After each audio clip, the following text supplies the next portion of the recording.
Hey, welcome back to Solynod Hex, everyone. Today we're holding session number 452, and today's session is sponsored by our generous donors and patrons. Thank you very much for your generous donations and pledges. We wouldn't have dynamic lighting without you, among other things, some key tokens, especially later on. We've had quite a few in this story arc with the Tanari, and then in our next story arc we're going to have some more. So look forward to that. It'll probably be another 6 months to a year before we get to our next story arc, hopefully. So you guys will be like 17th, 18th, 19th level, something like that. And players at this time, if you haven't already done so, go ahead and add 452 points to your player character for showing up on time. Thank you very much for showing up on time. And when last we left the Order of the Superior Star, they were in the Water Temple in the swamp south of Hangmai in central Adria.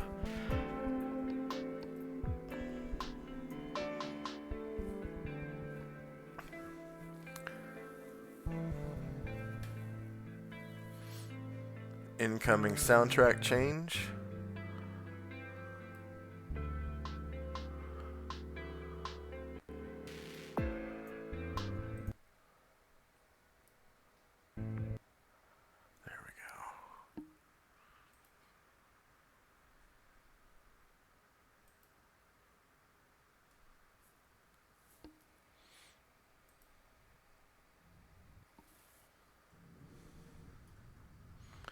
Ooh, I'm already having issues with my sound processor, so I think I'm going to turn...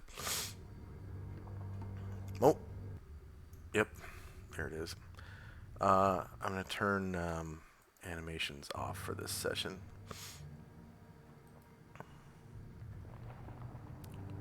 Wait, now everything's working fine. No, there it goes. Alright, I'm going to disable animated graphics.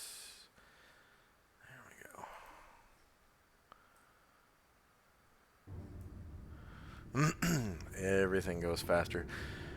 So Project Jumpgate is supposed to be out soon. I think it's the end of this month, something like that. They're gonna speed up the way the tabletop displays animated tokens and stuff like that. I don't really know what else is on the list,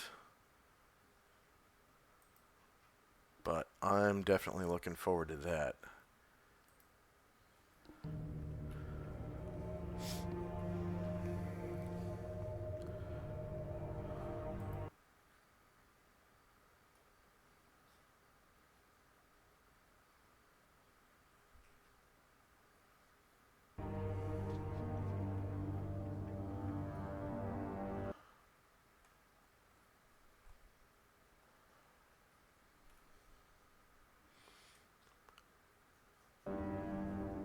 A couple days ago, Riley D had an announcement.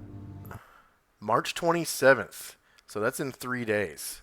They're going to launch the beta version of Project Jumpgate, which is usable by pro subscribers, so that's me. So we'll be able to, beta test their Project Jumpgate.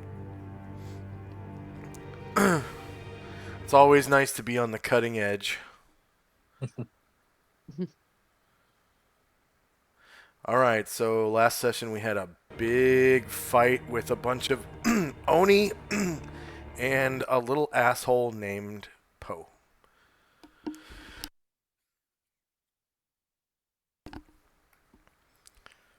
And we are right here.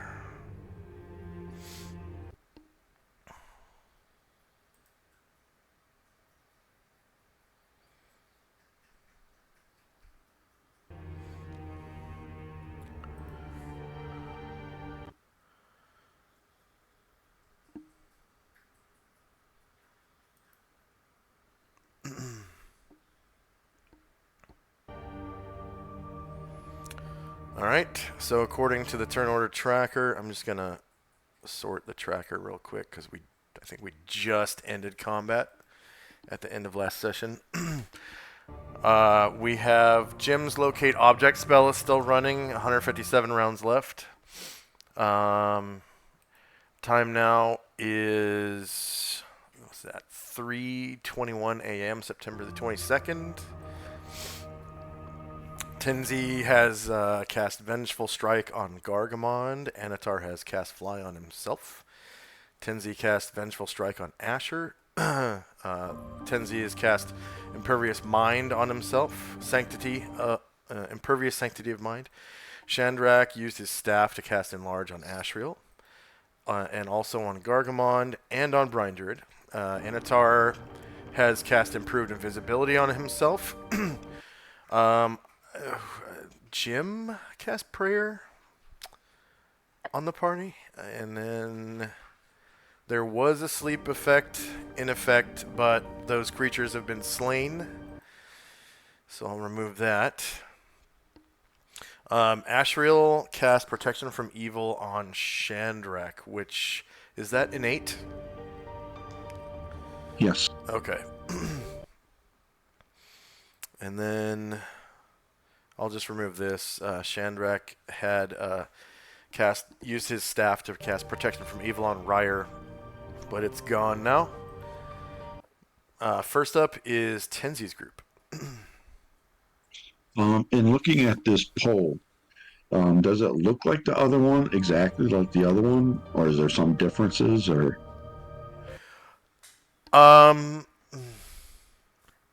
the other, define other one. the last one that we ran into? The one that had the eggs in it? No, to Poe, this creature. Oh, Poe. I thought you meant the hole. Okay, Poe. Oh, sorry. Yeah, it looks like the same guy.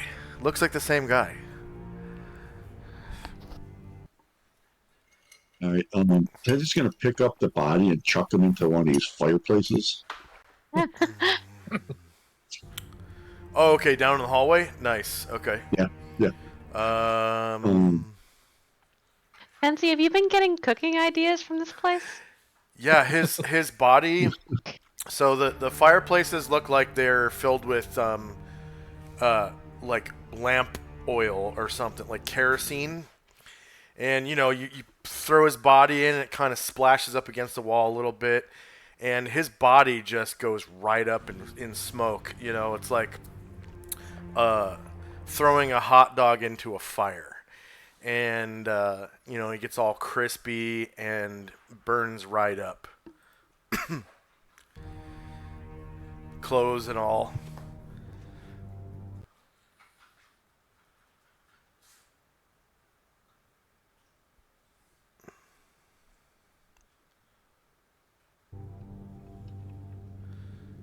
Anything else for Tenzi and company? Nope, I'm just moving Ashriel and Musashi towards this door on the west side of the room, and that'll be it for us. All right. The monks.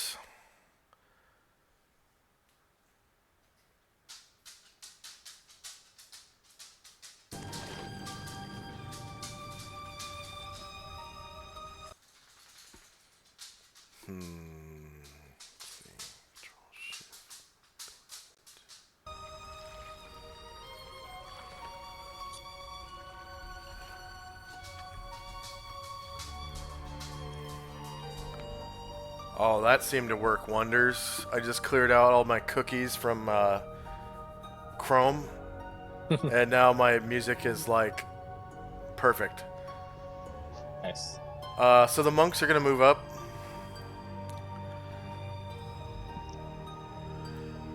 All these little guys you rescued.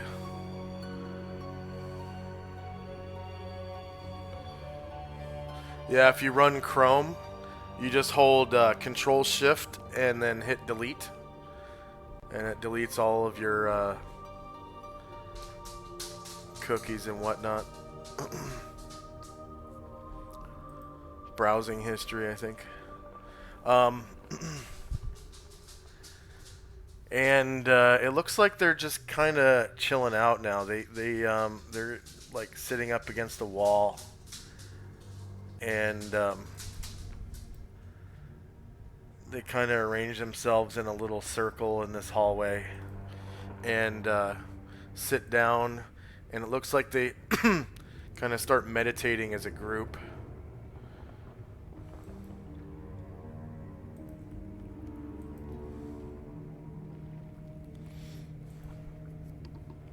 So I'm just going to go ahead and remove them from the tracker. Next up is Asher and Company. So Asher sees Tenzi do this and says, I hope that keeps... Is it the same guy? And she says what she asked Tenzi. He does look... Looks like the same guy. Yeah, he does look the same. The hallway starts kind of smelling like barbecue a little bit. Ooh. But that's what she asked Tenzi. She's like, is that the same guy? Looks like the same guy. It looks like the same guy to me too, but that's why I thought maybe a little more extreme measures were needed to eliminate it once and for all. She kind of grimaces at the smell and nods. Says, well, hope that does it. And she kind of like looks at him and like and shrugs. And she sees everyone heading over to the door over here and says, and there's no ended doors in this place. And she is going to head to the door and attempt to listen at it.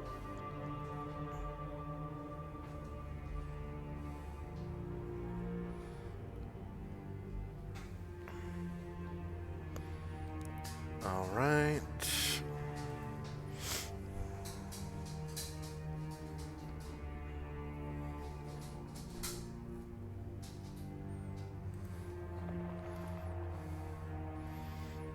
All right. Oh, weird. Apparently your avatar picked... Nope.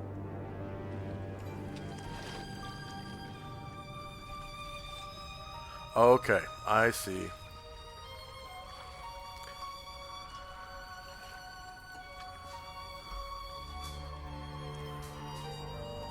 So when I deleted my cookies, it signed me out. So now I can't look at your... Okay, now I'm signed back in. And I can see your character sheet. Alright.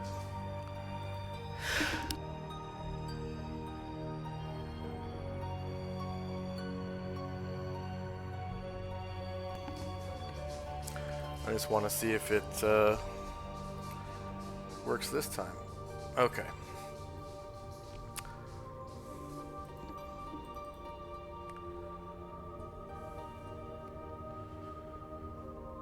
And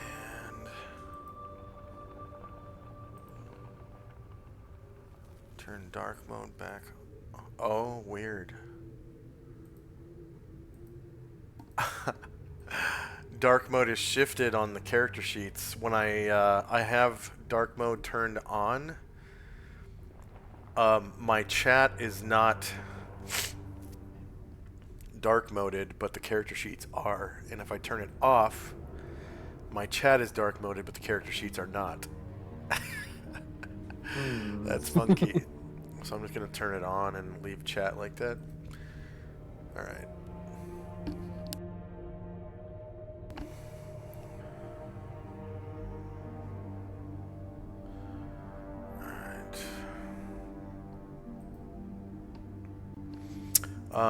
Anything else for Asher and Company? She'll have her people start to move. Oh, yeah, she was trying to listen at the door. That's right. So you hear the flickering of flames on the other side of the door. Just flames for a while. I can hear nothing alive. And she motions for her people to come in a little bit further, and we'll start to closer. Let me see how long. And it does sound like campfire-sized flames like the braziers in this hallway. Okay. Yeah, that's good. She'll just move her people further into the room. Okay. The Kirite Ninja stay put. Next up is Shandrak and Company.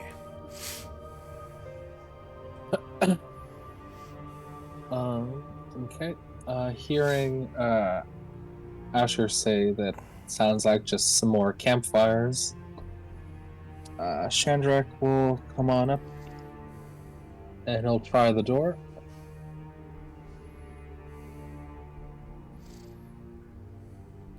Alright, it opens freely.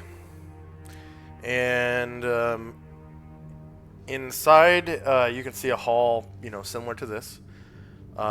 Except about halfway down, where you can see, like, by the light of the fires or whatever, you can see some cobra statues.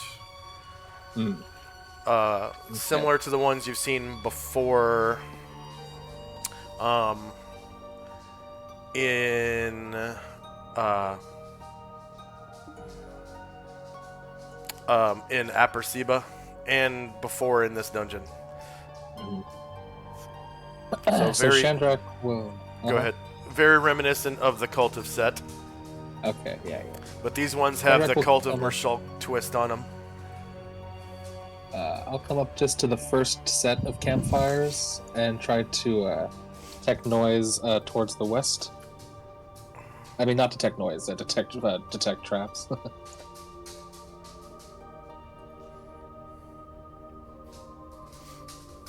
Okay.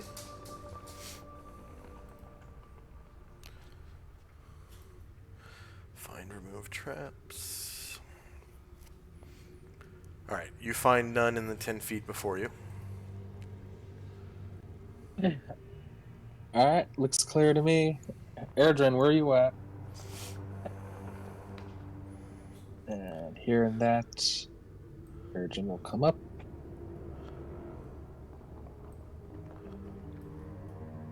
And he will detect further towards the west. Okay.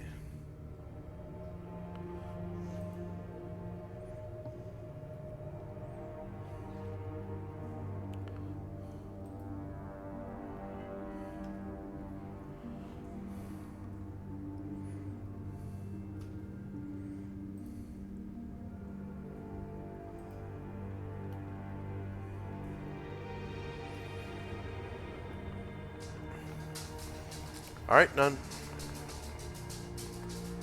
Looks clear as still.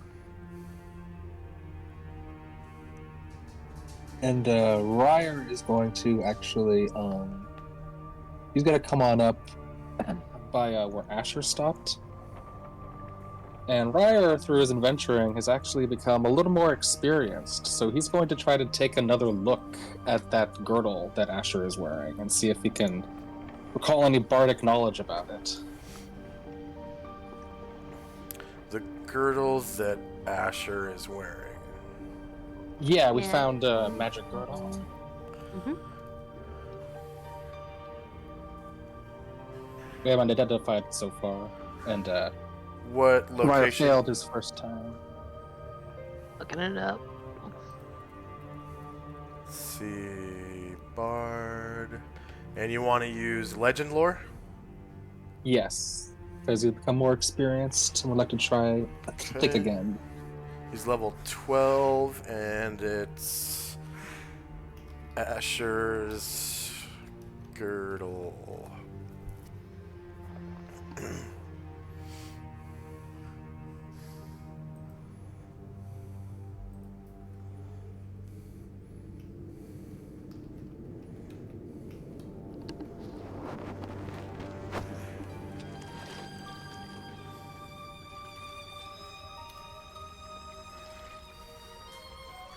And then what's the location where it was found? That's Northwest Hatchery. Oh, okay.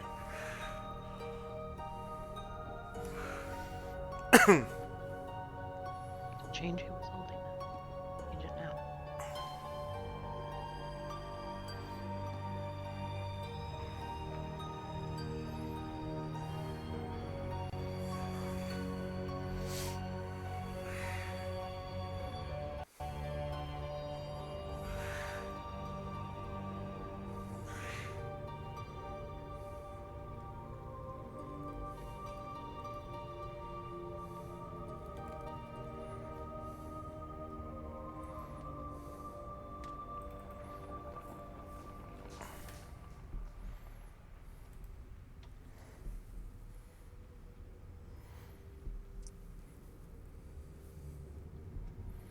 Oh.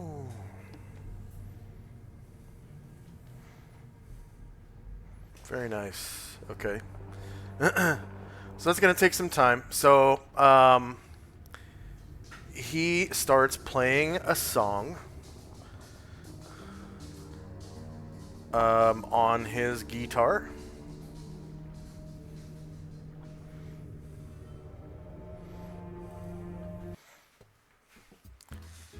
And let's take a quick break. My dog is doing funny stuff right now.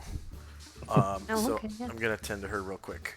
Right. Let's take a 3-minute. Be right back.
Okay, it took a little bit less than 3 minutes. Luckily. Alright. So yeah, he starts playing a song on his guitar.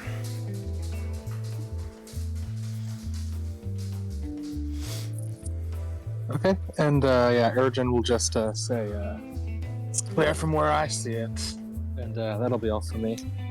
Alright.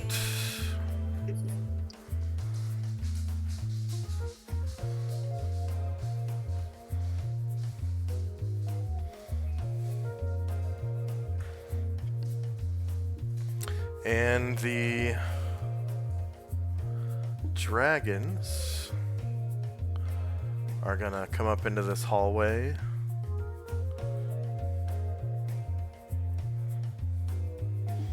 Where everyone's at. And they're gonna stop just short of the Kidate clan ninja.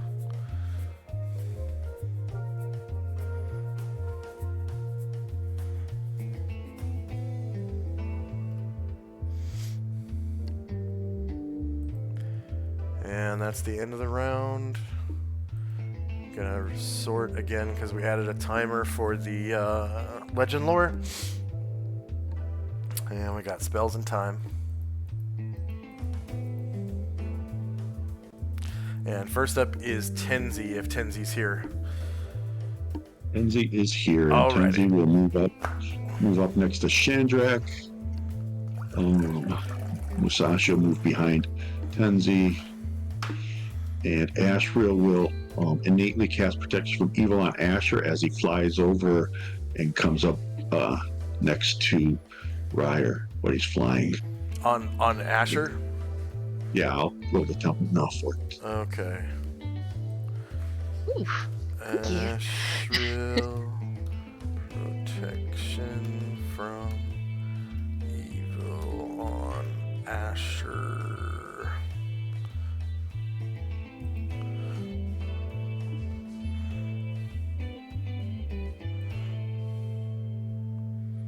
"24 rounds.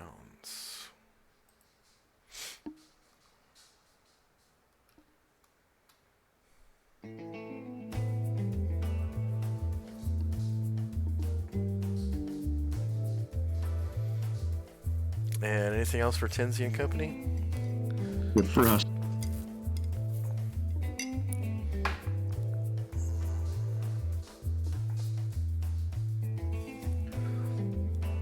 All right, Asher and company. She kind of yeah, she smiles at Ashriel and gives him a wave as he casts a spell of some kind on her. And she looks at Ryer and kind of sees him like checking out the girdle, and she's going to take it off and hand it to him and say, "Yeah, you want a closer look." Or actually, he's playing his guitar, so she's gonna like lay it on the neck of his guitar or something. Yeah. And then she is going to step 10 feet in front of Airdrin. Try to help them with this task. She's gonna check for traps 10 feet in front of her. Okay.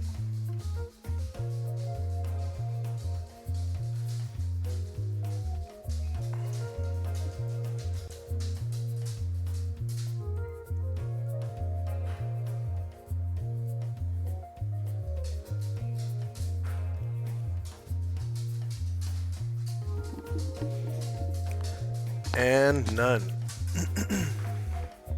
And Bombosa, he hasn't been wrong yet, strangely. So he's gonna step 10 feet in front of Asher and check for traps in front. From there.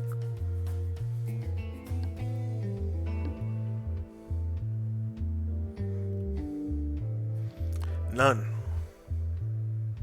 Right. And Karangor comes up behind Jim and he kind of like tugs on like the back of his clothes, and Jim turns around and like, you know, like sees how fucked up he is and that his eyes aren't focusing.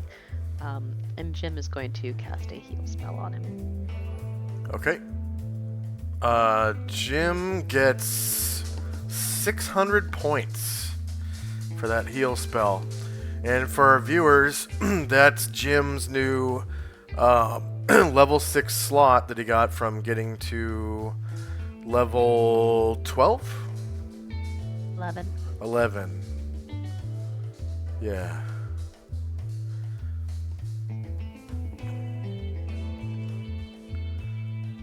And that'll be good for me.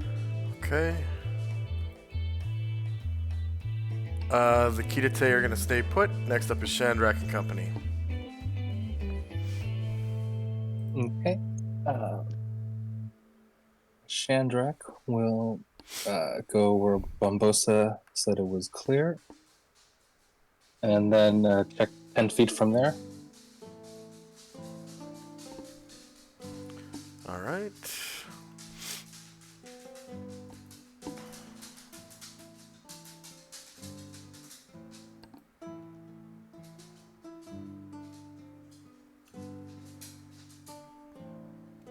None.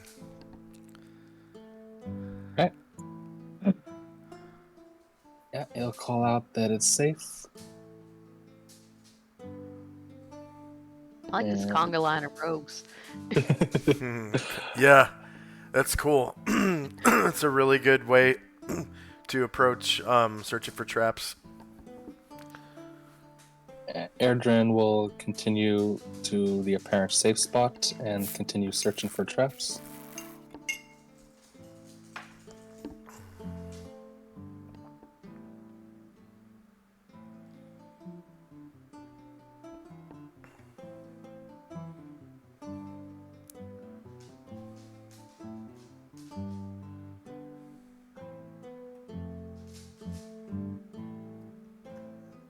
Anything else for Shandrak and company? Yeah, Ryer will just he'll pick up the girdle in one hand and he'll keep looking for inspiration and take a half move, following into the hallway. Sure.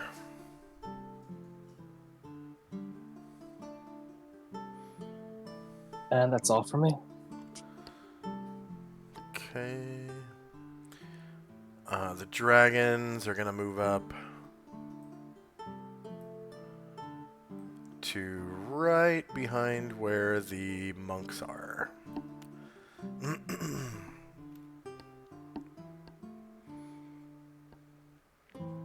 And that's the end of the round. We got spells and time. First up is, I think, Tenzi and company. Yep, Tenzi. Tenzi will walk up to where Airdrin is, just next to him, and ask him if the way ahead is clear. 10 feet right in front of me looks fine. Okay, then I'm going to have Musashi. He'll just move in front of Airdrin. And to here. So it's not in anybody's way. Ashrail will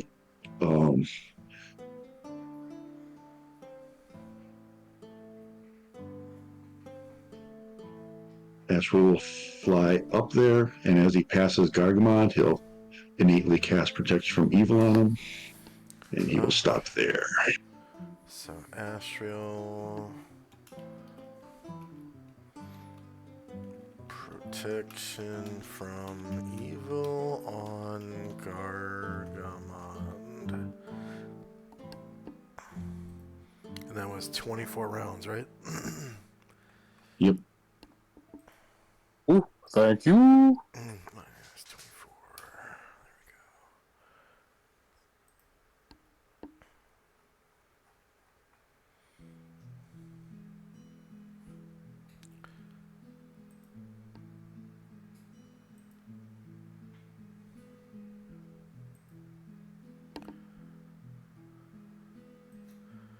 Man, that's weird behavior from dark mode. Anything else for Tenzi and company? That is it. All right, Asher. Asher is going to move 10 feet in front of Airdrin and search the area in front of her. All right.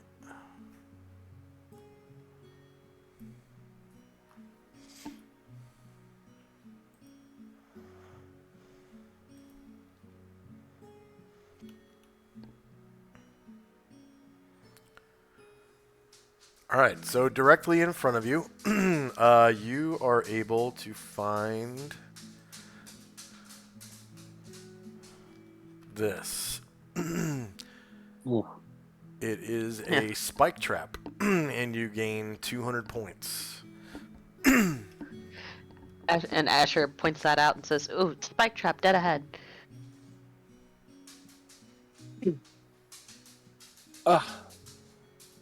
Don't worry, I can start working on that. She nods, and people are gonna start kind of filtering into the room, and Paranglor's eyes focus as as Jim heals him. He says, "Thank you, my friend. I have taken much abuse in this place. I do not care for it."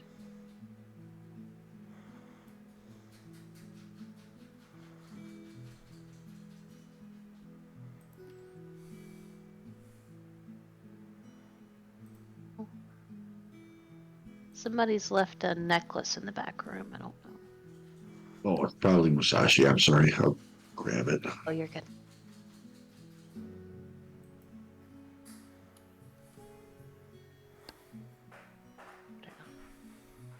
Thank you. That's good for me. Okay. The Kidate are going to move up.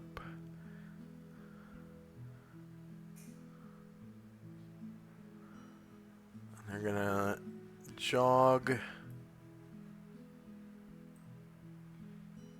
Probably past the room that has all the Oni in it.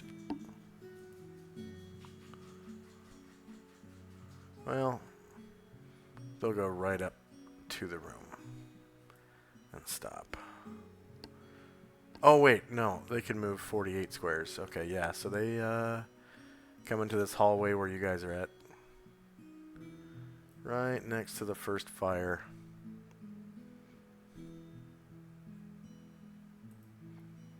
And Chandrak and company. All right. Seeing what Asher pointed out, Chandrak makes his way up and tries to disarm the spikes.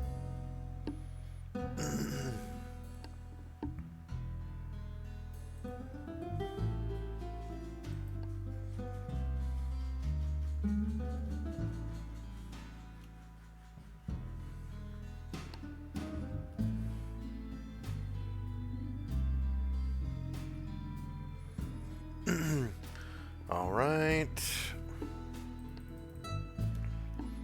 That was Chandrak, right? Yeah, Chandrak's trying.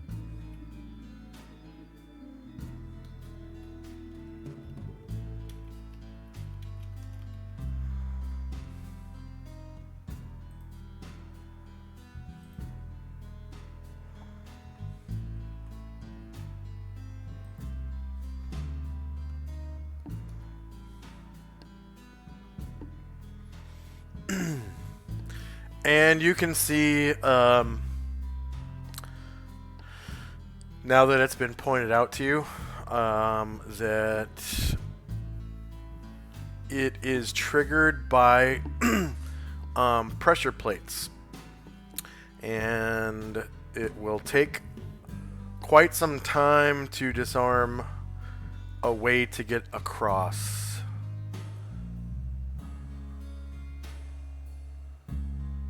Anything else for Chandrak and company?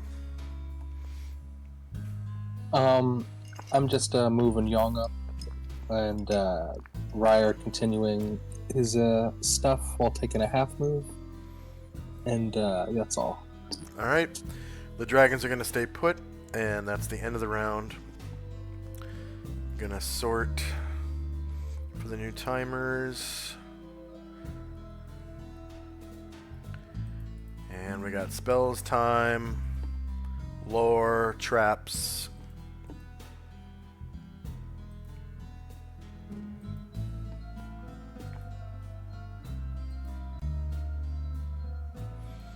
Looks like Ashriel's protection from evil on Chandrak is going to run out, or did we overwrite that?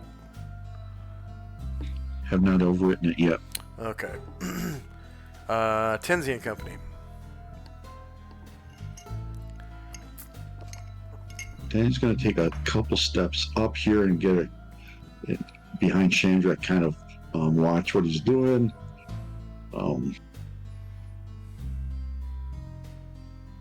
And Astro will fly over Tenzi, reach down and touch Shadrach and renew his protection from evil.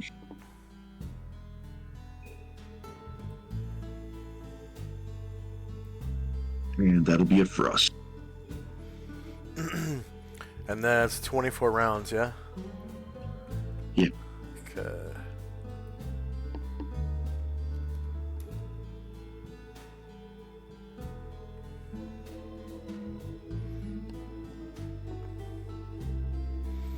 Asher and company. Asher's sees that Chandrak seems to have this in hand, but it looks like a big job. And she kind of looks at this wall here, and tries to contemplate whether she can kind of climb on the wall, work her way around the alcove, and come out on the other side. You can always try. I'm gonna try.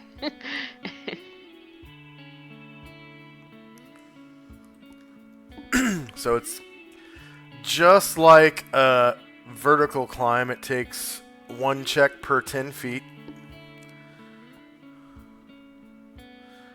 And climbing counts as like the same as they had in 3rd edition, where it was like difficult terrain. So each square counts as 2 for movement's sake.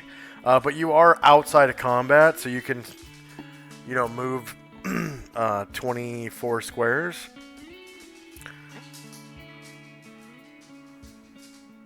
So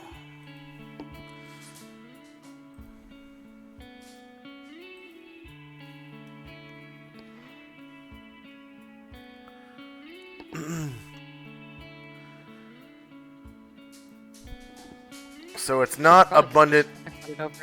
It's not abundant handholds like a tree or a ledge or anything. It's vertical wall with no handholds or rope.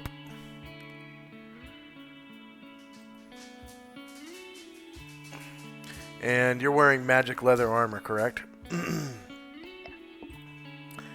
Conditions are dry, even though it's a water temple. It's not like so humid where it's like dripping in here. So conditions are dry. No miscellaneous modifier.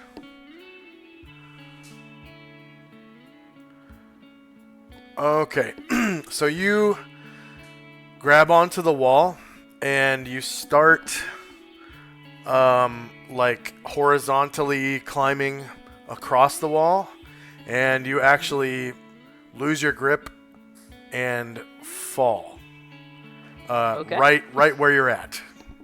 So like you are unable to find, on at least on this side of the hallway, a good spot to get across. At least until you gain a level. Yeah. Asher looks at the wall and says, I think the trap extends to this area too. That'll be good for now. Okay. Luckily, you weren't more than like a few inches off the ground, so it didn't cause any damage.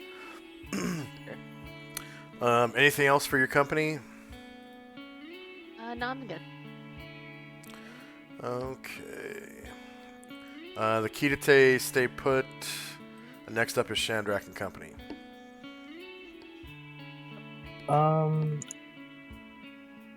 Yeah. Well, Shadrach and Rye are just doing their thing. I don't think I got anything else for me right now. Okay. Dragons are going to stay put for now. That's the end of the round. Gonna sort for the new timer.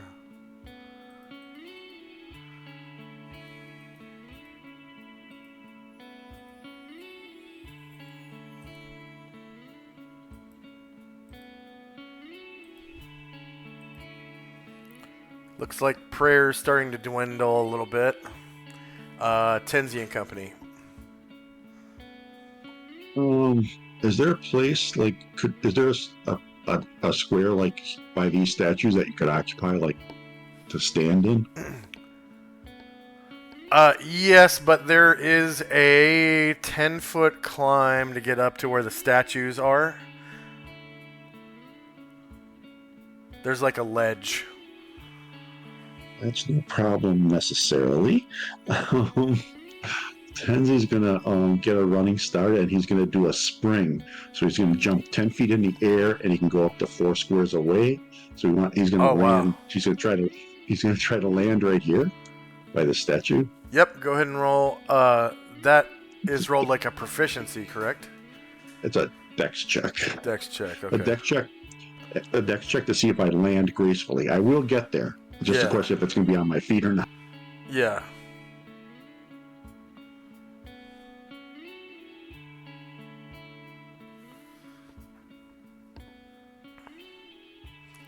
Nope. Ooh. Okay, so you I'm land supine, kind of gonna like with try to do your. a.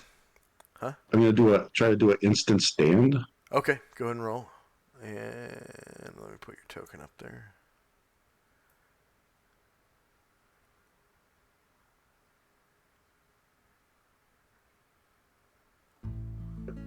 Yep. I made Okay. it. So you land supine, and then do a kip up, and get up to your feet. So that'll be the end of his turn. Ashriel will fly over to Asher and ask her if she said there's a pressure plates that set off the trap.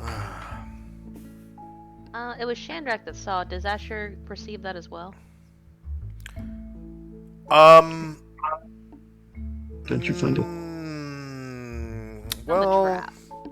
no, he's the one that found it, and he kind of Okay. told everyone where it was. Okay. And he's like disarming the pressure plates right now. You could probably see that he is disarming pressure plates. So I would say that you would know you could fly across. Yeah, that's what he's gonna do. Is he just fly up to here and stop? Maybe a Okay. tad bit further to here. Yep. And yeah, these Cobra statues do look like they belong to the Cobra cult, with Mershalk's little twist on it. Like maybe they've got little T-Rex arms like Mershalk had, you know, with his little swords. Okay, anything else for Tenzi and Company? So, is this? I just can see. Is this infravision over Yeah. here that I can see? Or Yeah, the red is Okay. infravision. And I think Brine Druid has like 120 feet of infravision, so I'm not sure if you're seeing through his eyes. I got like 60 or whatever. I got the infravision spell on constantly, so whatever that, however far that is. Yeah, so it looks like it's your. I need to make sure you have red infravision right now. Yeah, you do. It's just not very.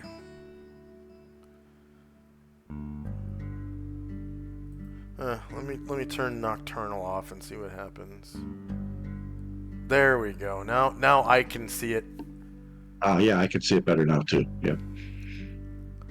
I think what was happening was because you're inside of a light radius, it was making your infravision kind of dark. Because Gotcha. technically in second edition, when you're inside of a light radius, your infravision is supposed to shut off, and it takes a whole round for it to turn back on again. So you'd have to go out into darkness, and then just like stand there and blink for a whole round, and then your infravision would turn on. But I kind of ignore those rules because there's really no good way to do that in Roll20.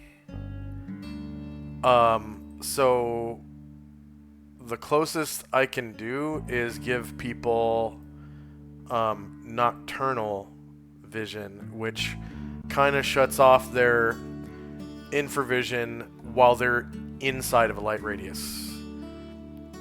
Gotcha. And then as soon as you leave the light radius, it's on again. All right, I think that's it for us for this turn. Okay.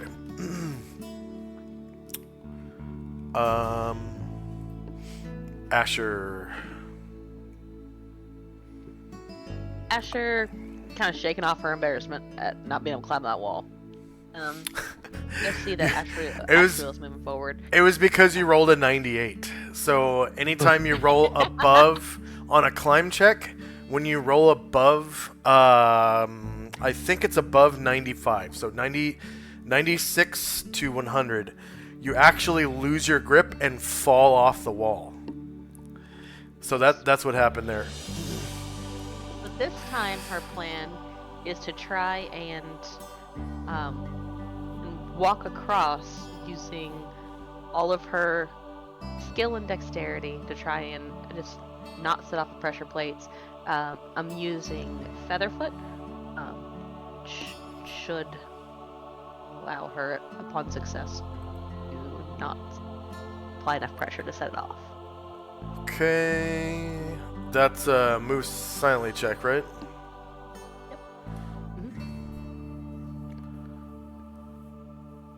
Alright.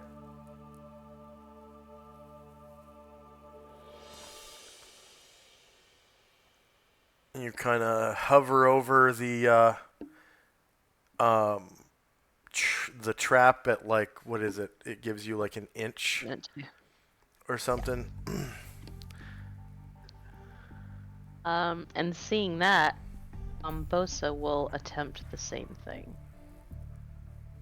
Okay, Bombosa.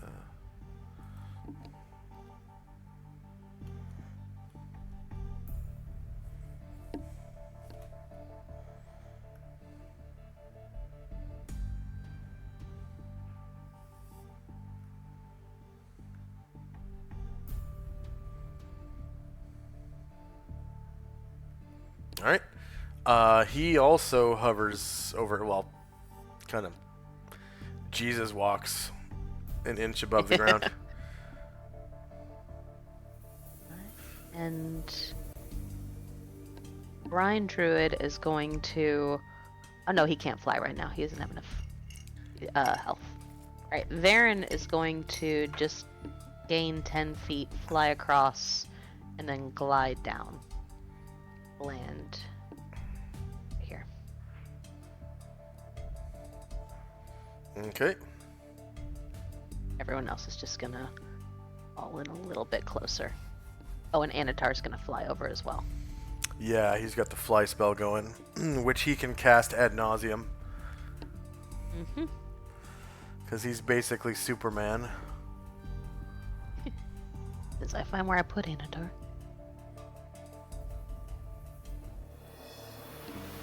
Oh, I found him.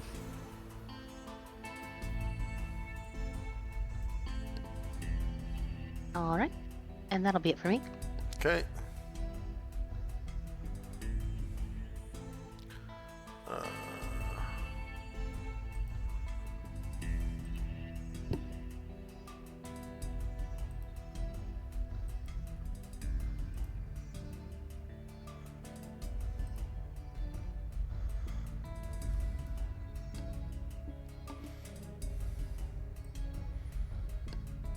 And the Kitate are going to stay put. Next up is Shandrak and Company.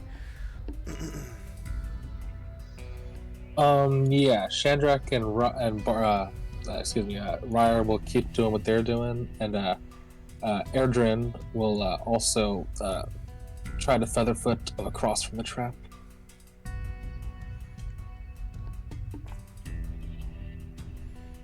Erdrin.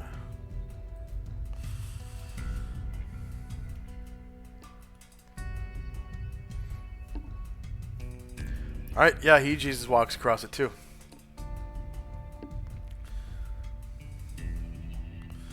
And then from where he's at, he'd like to try to detect any traps from the west.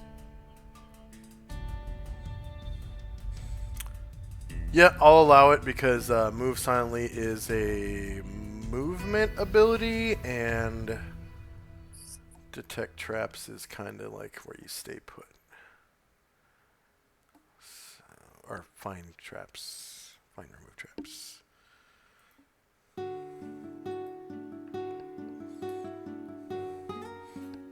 Okay, he finds none. Looks safe, 10 feet this way. He points down the hall. And that's all for me. Okay, the dragons stay put. End of round. Spells in time.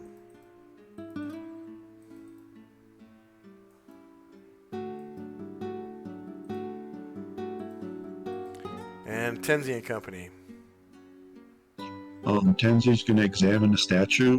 He's looking for, like, kind of skinnier parts of it, no more than 3.5 inches across. Maybe like the arms or something like that. Yeah, we'll say that the fingers on the hands are, no more than 3.5 inches across or whatever. And maybe the tip of the tail, too.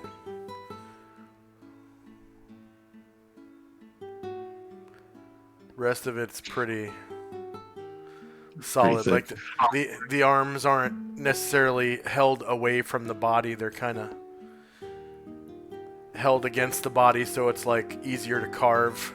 But the fingers are kind of sticking out. Or at least a couple of them, like maybe the thumbs, Yeah. Well, if he really does want to deface the statue some way, oh, you could, if you wanted to face it, you can like snap off the tip of the nose, So yeah, that's what he wants to do. He's going to spend a little time defacing this statue. Okay. What is that? Crushing blow. Crushing blow, yeah. Yeah, go ahead and give me a roll to snap off the nose. If it's not more than 3.5 inches thick and it's not reinforced, I do it automatically. Otherwise, the item has to save versus crushing blow. Oh yeah, you don't have to roll to hit. Okay. Right. So we'll say item save. It's gonna be.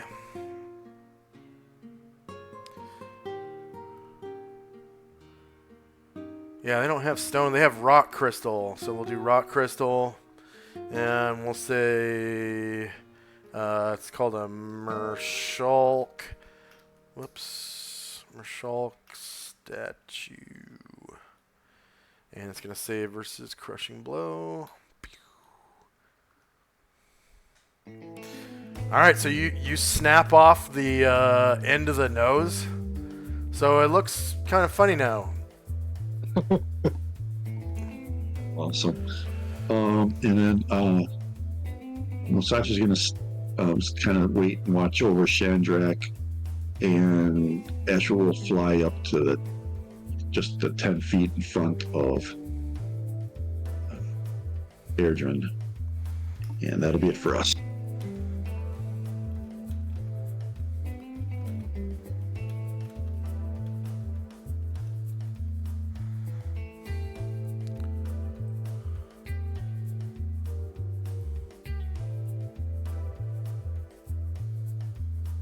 Oh, what? I'm trying to make I put a little note on the GM layer. I'm trying to make it bigger. There we go. There we go. It says Tenzi snapped off the nose of this statue. And I'm gonna make it red so it really stands out. Red and bold. 56 pixels.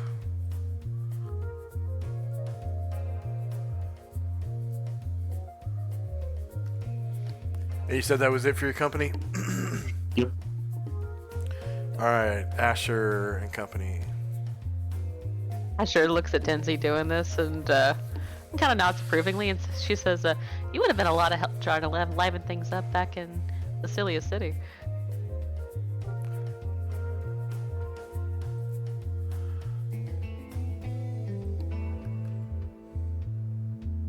And she is going to come 10 feet in front of Airdrin, attempt to look for traps there. Okay.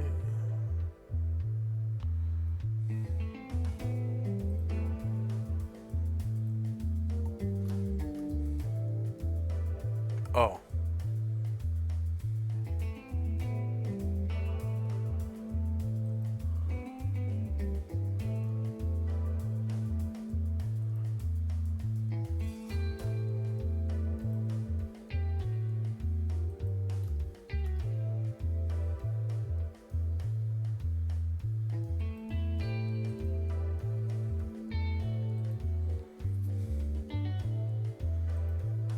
That 200 point bonus is meant for Asher.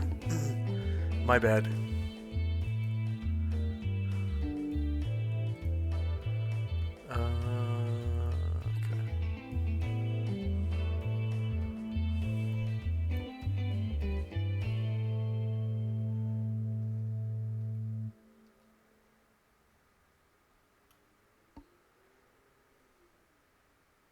Okay, you find none. Okay, and then Bombosa is going to come 10 feet in front of her. And he's going to look.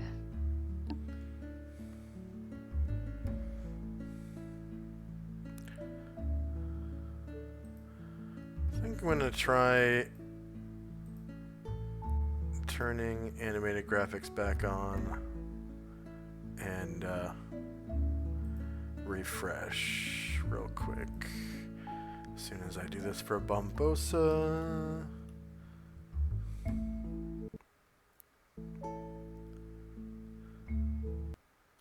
Okay, he finds none. Okay, that'll be it for us.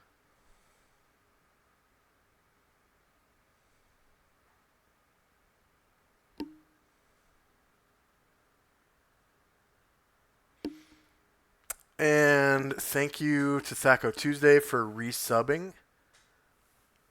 Always appreciate the subs.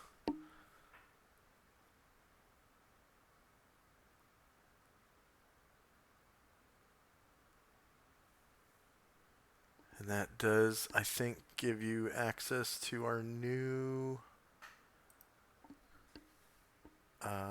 animated emotes.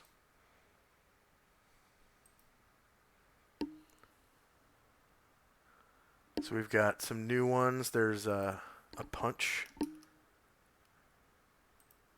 emote. And we've got a dance emote. And a critical hit emote that I added, I think, a couple months ago now. And then we've got a laughing emote and a crying emote. In addition to our poop emote we've had for a while. And why is dark mode not on?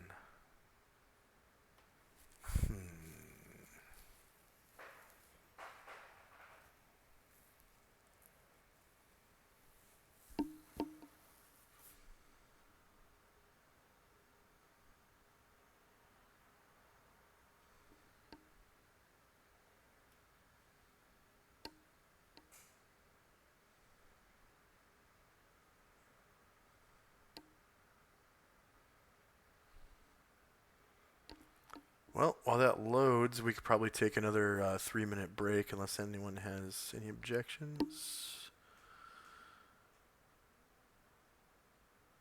So let's take a quick 3-minute break. Well, here it is. Never mind.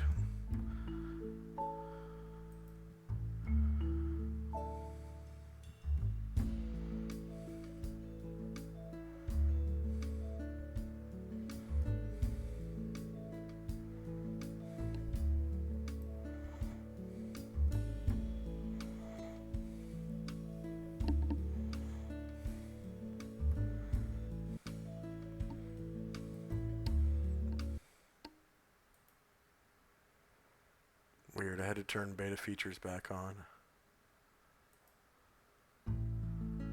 And dark mode back on.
my map loaded. That did feel like it took about 3 minutes though, so we totally could have had a little break.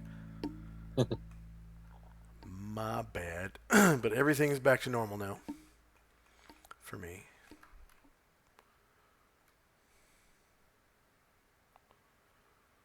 Alright, here we go. So it looks like Bombosa had just attempted to find traps. There were none. And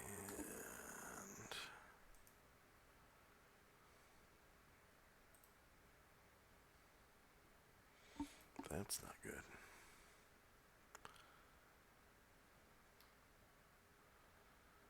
Looks like I'm missing some tokens here.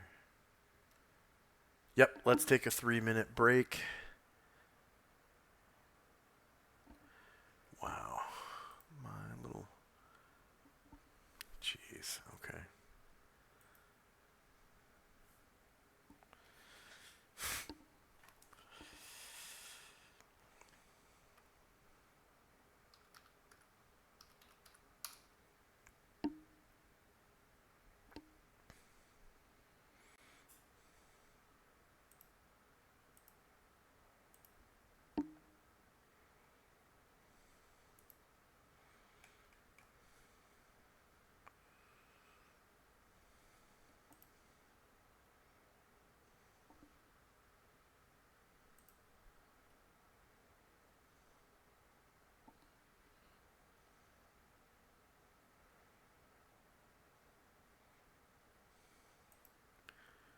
My little pre-roll ads take a break button isn't working on my Twitch. So let's just take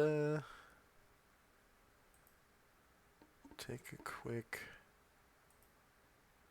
break. I'm going to make sure that my settings are all turned on here.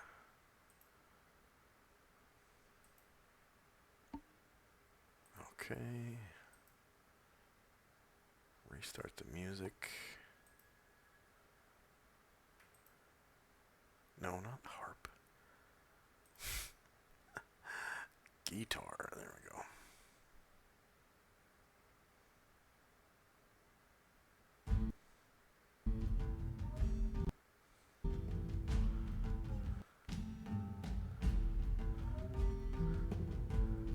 Yeah. All right. 3-minute break starting now.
And we're back.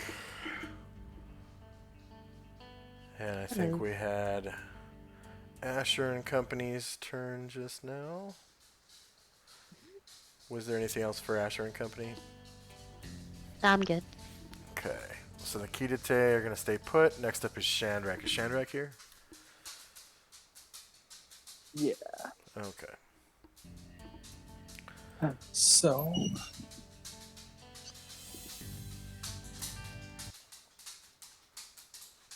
Yeah, so Erdrin will go where Bombosa said it was safe, 10 feet in front of him. And attempt to find traps further down the hall.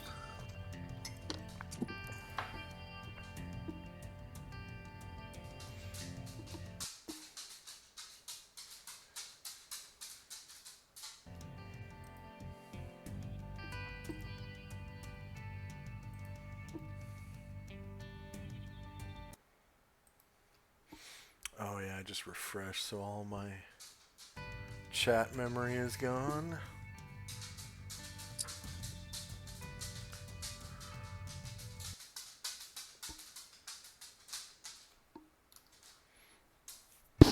Okay, he finds none. Seems clear ahead. And that's all for me. Okay, the dragons are going to stay put. End of round, going to sort for any new timers. I don't remember if there were any.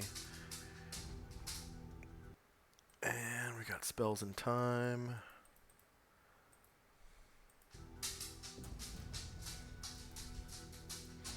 Looks like prayer is going to run out at the end of the round. And first up is Tenzi. Is Tenzi here? Yep. Okay. Astral will fly up to here. And then Tenzi's going to step to here and then jump off of the platform to the square right here next to Farron. Okay. I'll do a dexterity check. Yeah, and also roll tumbling so you don't take damage. Yep.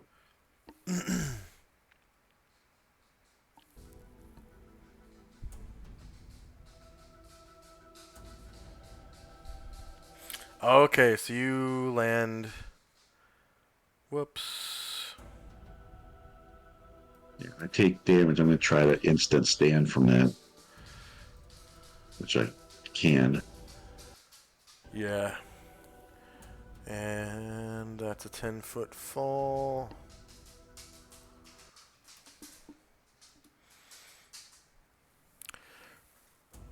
Alright, so you land supine and take 4 damage and then instant stand. Weird, your token just disappeared and reappeared for me.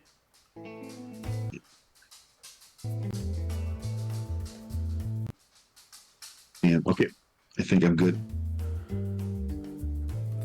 And is that a new token? Yeah. Okay, so you're going to have to add yourself back to the tracker by rolling initiative. Base size.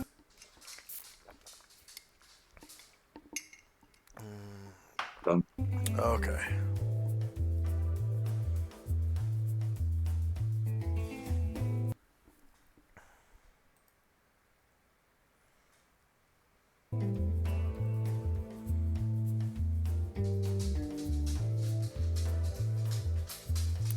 Alright, Asher and Company. Asher is going to move 10 feet in front of Erdrin.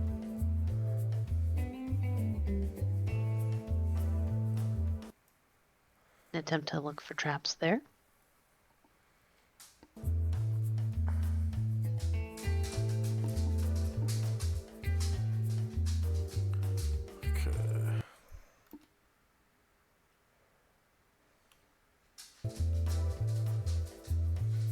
Okay. Okay, you don't find any. Bumbos is gonna move 10 feet in front of her. Attempt to look for traps there. Tara and Baron are gonna get a bit closer.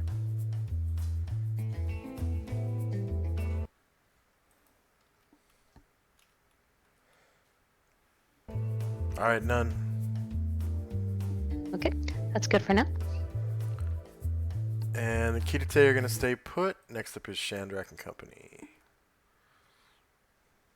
Chandrak goes 10 feet in front of Bombosa and detects traps from there. Okay.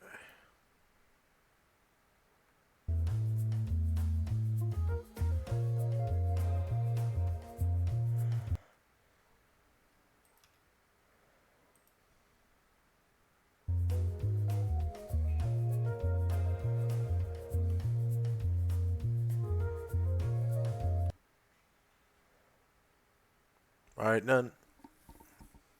Alright. He says that, and that's all from me.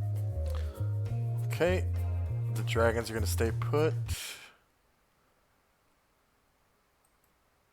And I'm going to sort if there's any new timers.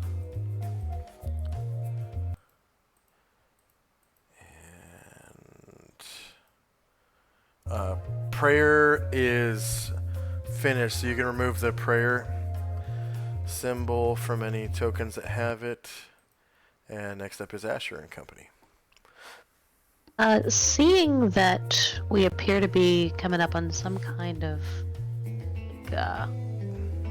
like the hallway is opening up, Asher is going to use her ring before she moves. Invisibility. First she says, yeah. Before that she says, careful guys, don't want to learn anything. And she is going to move 10 feet ahead of Erdrin. Okay. Go ahead and roll dexterity because you trip a tripwire. Whoops. Okay.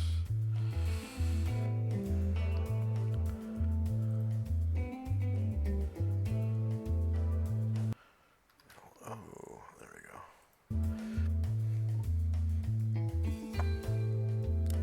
And you've triggered a trap. Ba-dee-dee. Asher has triggered a saw trap. Your turn is over.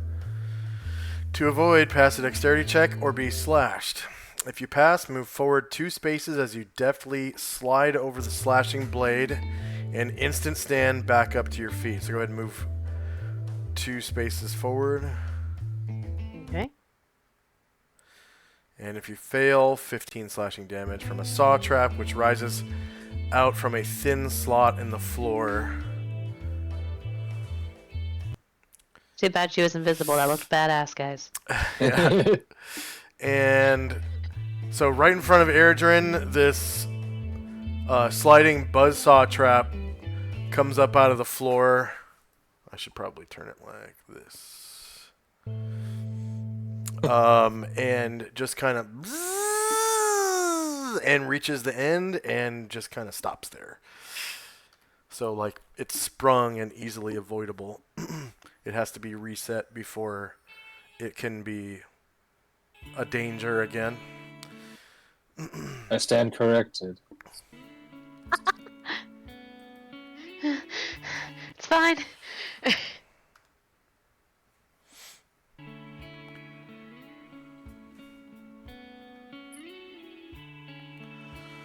Also, it's just Marhal. We should be okay.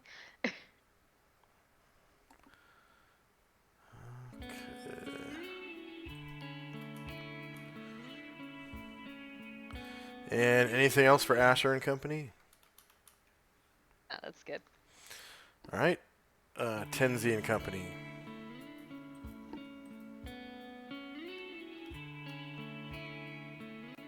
Throw will fly to like right past the trap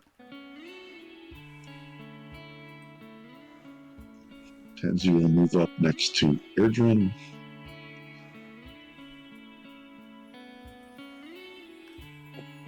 And that'll be it for us. Okay.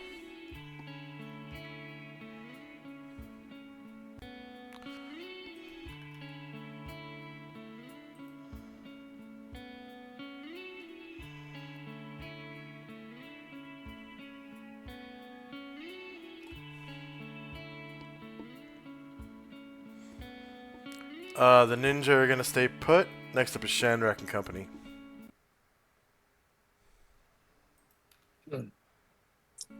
Okay, so yeah, so Erdrin will slink on past the trap and go underneath Ashrail, and he'll try to see if he can detect anything west from there.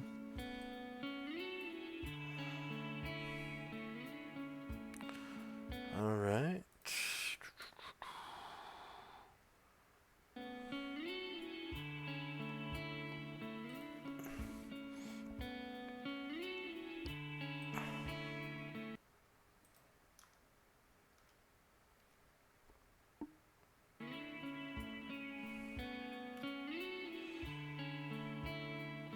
None.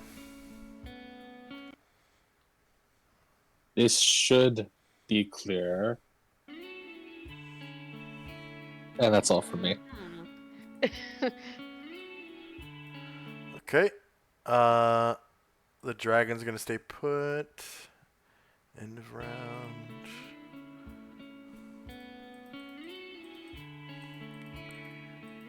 And Anatar's improved invisibility is gone now, so he becomes visible. And Ryer will finish his legend lore at the end of the round. Nice. First up is Asher and Company. Alright. Asher is going to drop her invisibility.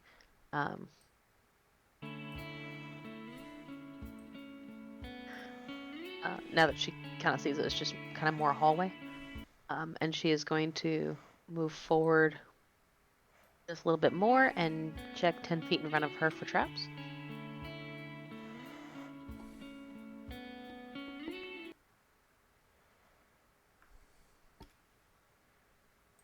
Okay.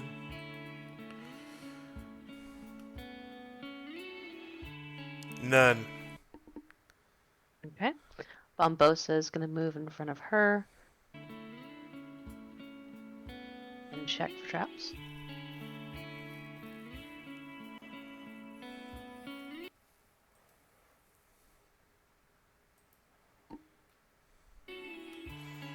None. And at this point, from around this corner, Bombosa can hear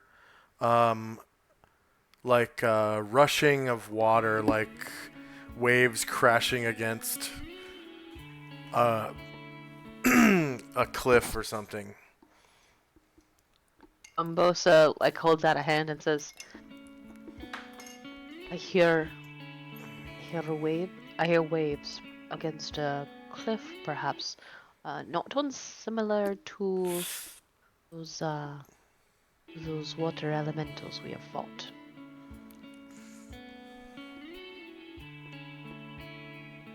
And Asher says, good work. I recommend we wait for the rest of our group to join us before we venture out any further. I'm sure Chief will be done in a minute. Asher nods. And yeah, that'll be good for now. Okay. Tenzi and Company. Tenzi will move up next to Bombosa. Bombosa, yeah.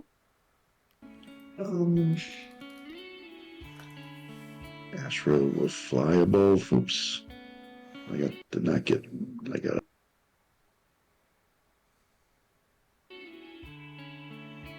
Move that temporarily.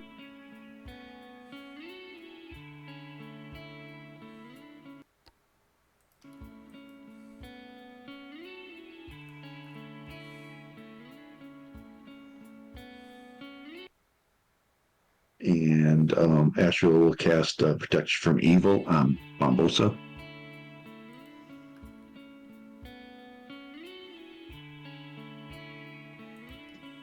Very That one. appreciated. Is And their that turn. overriding? Nope, he doesn't have one. Okay. So Ash, that was Ashriel. Yes. Protection from evil on. It's Bambosa, right? Bambosa. I thought it was Bombosa. Bombosa bomb. Bombosa. Oh, but it's spelled Bam. I'm sorry. It That is. was what you were asking. Yeah. Bam. Yes, it's spelled Bam. Okay. Bam, like when he hits the enemy. Yep.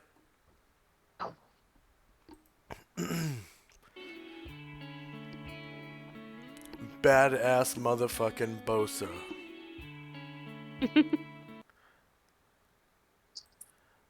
And that's 24 rounds, right? Yes. Okay.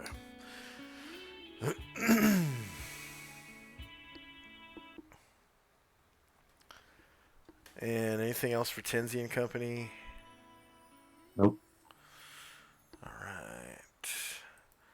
The Kidate are gonna stay put for now. Next up is Shandrak and Company. Yeah, hearing Bombosa's warning, Erdrin's gonna come up a little bit further and is gonna try to hide in shadows along this wall.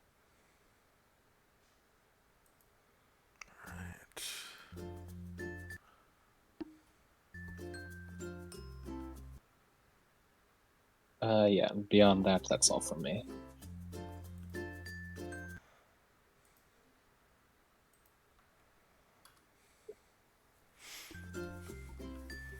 All right. The dragons are gonna stay put. So end of round, and the legend lore is completed. Come on, tell me I got something.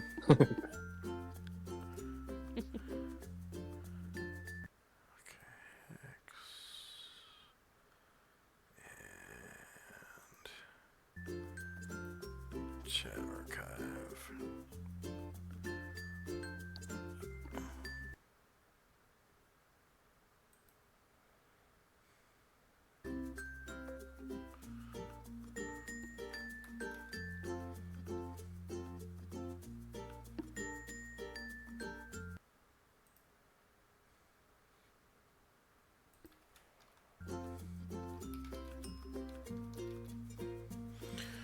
All right.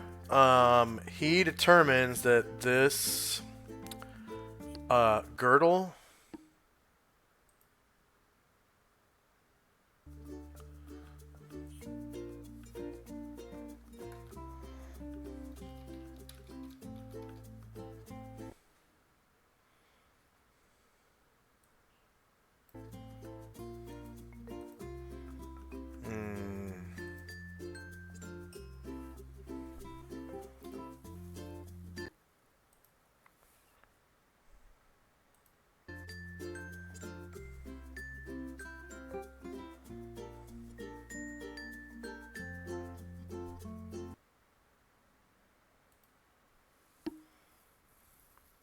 Okay.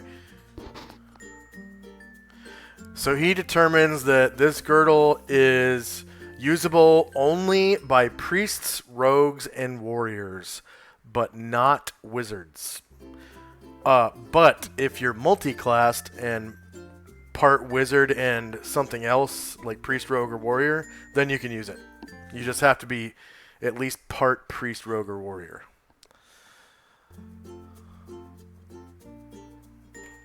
Okay.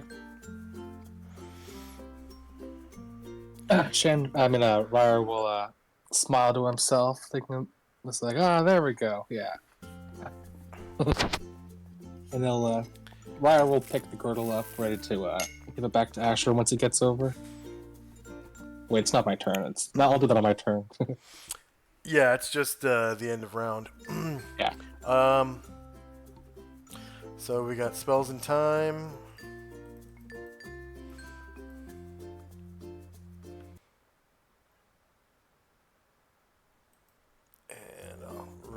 of Ryer's Legend lore. First up is Asher and Company. Oh, and the music changes back to dungeon ambience. We're Bombosa sees Erdrin hide, and that seems like a good idea. So he's going to back against right next to the place where he saw Erdrin disappear. And he's going to try to melt into those shadows. All right.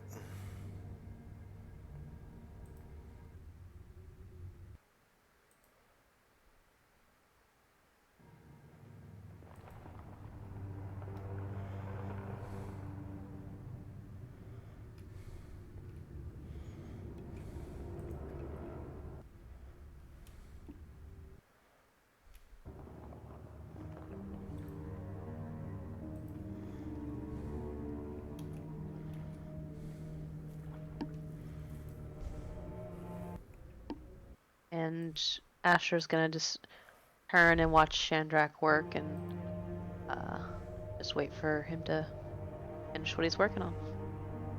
Yeah, and you do see Ryer's kind of putting his guitar away and is kind of waving the girdle at you.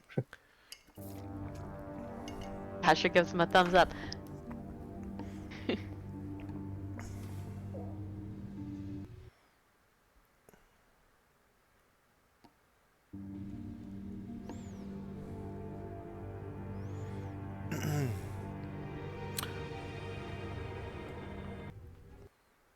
Oh my. I think I've done everything. Oh, yes.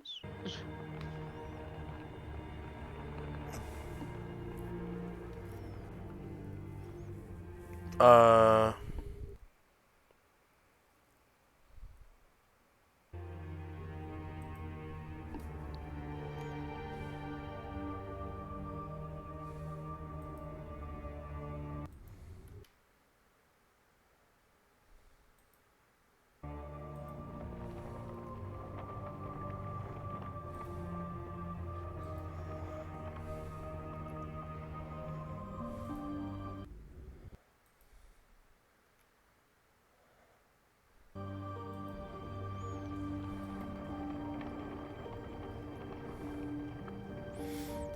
Roll a retro. Let's see.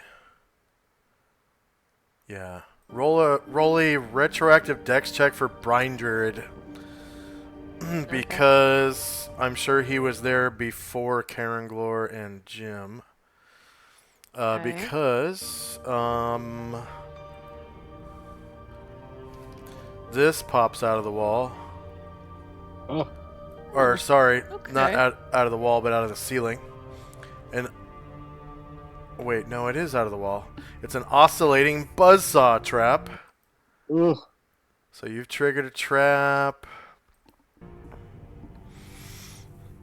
Wow, he failed. So he takes 15 slashing damage from a saw trap, which rises from a thin slot in the floor. Does he have stone skin? That is the question. I don't think so. Yeah, not that I know of. Nope. All of his charges are gone.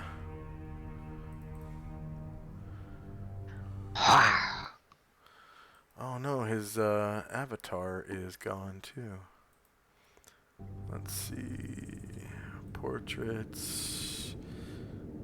Hatchling. From the web. That's the one.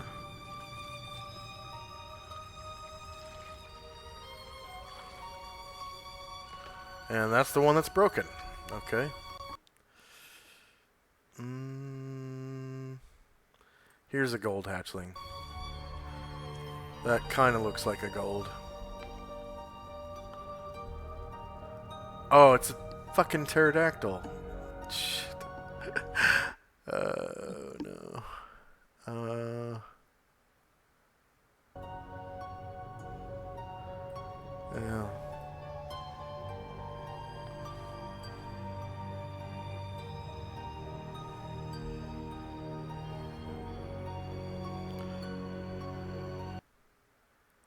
Wow. None of these. Well, maybe that one. That's a green dragon. That'll work for now.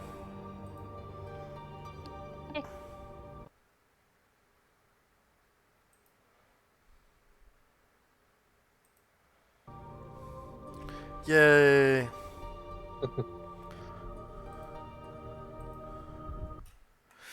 Okay. Ooh, he's hurt bad, isn't he? Jeez. Yeah. Alright, anything else for Asher and company? No, that's good.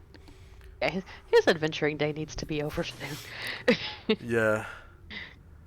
I'll put this onto the map layer so you can see that it's been sprung.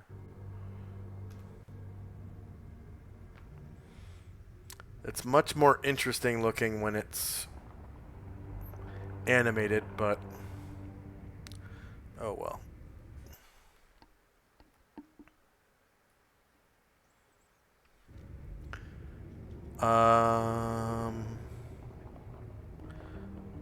Oh, protection from evil on Barbosa. Okay, Tenzi and company. I forgot to sort.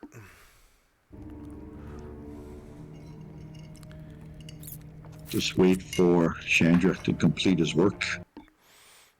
Alright. The key to are going to stay put. Next up is Shandrak. Yeah, at this point, just waiting for the trap to finish to see if I can disarm it. Alright.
The dragon's going to stay put.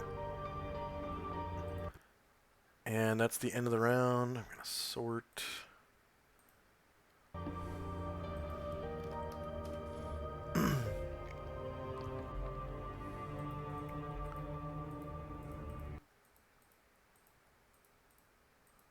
Time and spells. Shandrak will disarm the spike trap at the end of the round. First up is Asher and company. Seeing that that Ryer's trying to get her attention and appears to be trying to return the girdle, Asher won't hide yet. So I think I've done everything I want to until... Oh no, Anatar is going to recast Improved Invisibility. And then I think I will have done everything I want to until Shandrak's done. Okay, go ahead and roll the template, and I'll overwrite that for you real quick. Find on Anatar approved. 13 Okay. or... Approved. Oh, I deleted it from the turn order tracker, so I gotta make a new one here.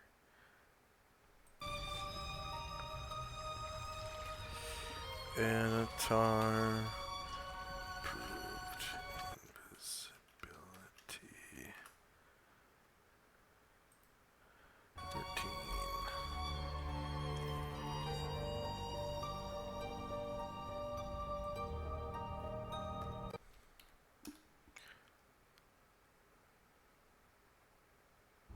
Huh, there's something on a turn order that's just straight up Anatar. Is that from where he just cast that spell? No. I put it up here 6 rounds ago. Oh, did he cast Fly on himself 6 rounds ago?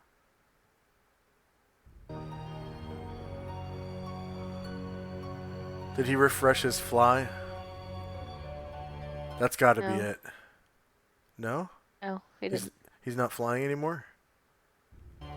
He is flying, but his fly had like 50 rounds or something on it left. Fine, Fly. Yeah, Anatar Fly, 44 rounds. Okay, weird. I'll just delete this one that says Anatar. I don't know what it's for. Okay. It's positive anyways.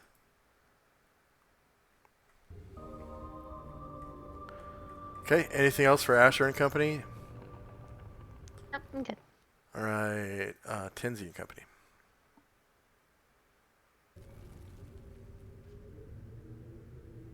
We're just going to wait for Chandrak. Okay. Chandrak and Company. Still working on those spikes. Alright. End of round. I'm gonna order sort. Sorry.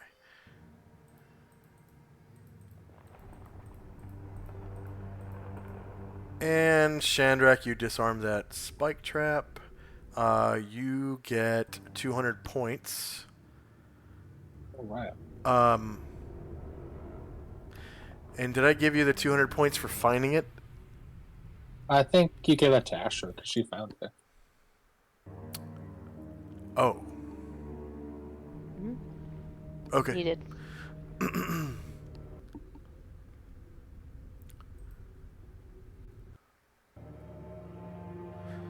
First up is Asher and Company.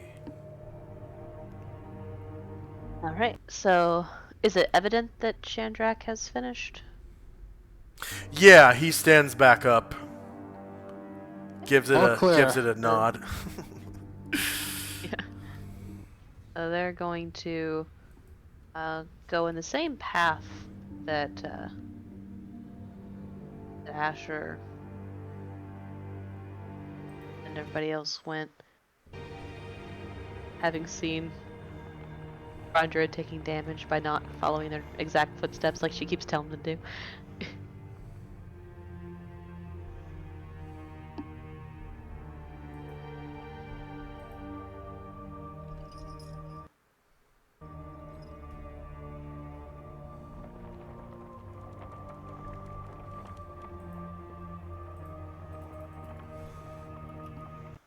Sure looks at Brian Druid and says, "Oh, don't get into too much stuff. You don't look like you can take too many more hits." And Brian Druid kind of like, his head kind of droops and he looks a little pitiful.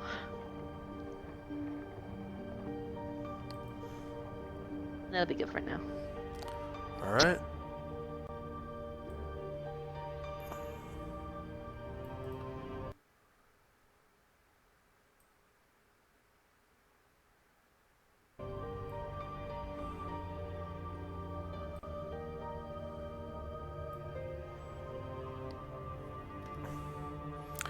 Tenzi and Company.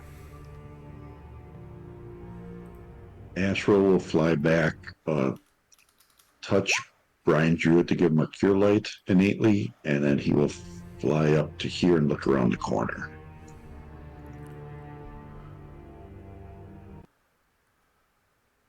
All right. So to the north, you see a really wide door, about 20 feet wide. To the south, your infravision ends, but beyond that, you can see the flickering of firelight. And the firelight is blocked by several objects. As you can see, it has streaking shadows. And right at the edge of your vision right here, you can see that there are columns. So there may be other columns as well, blocking flickering firelight.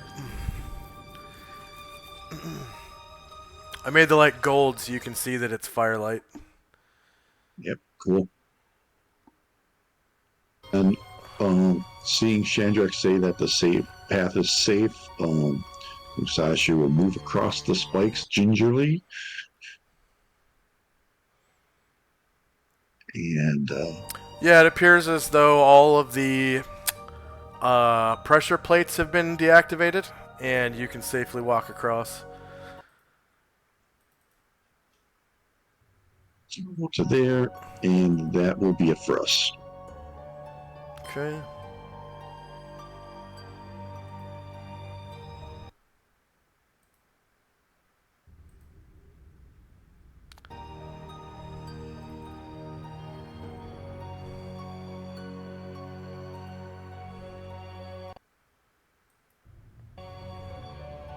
Ranger, did you get your 8 hit points?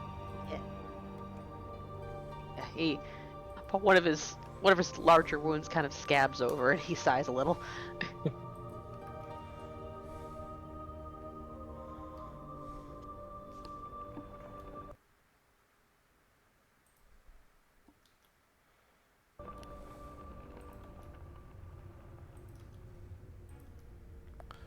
So I'm just making all these other fires have gold light.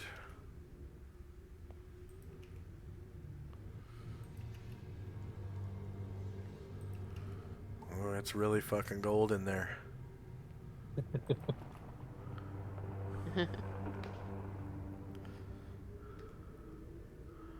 I think that's why I removed that. Because the overlapping light makes everything like super...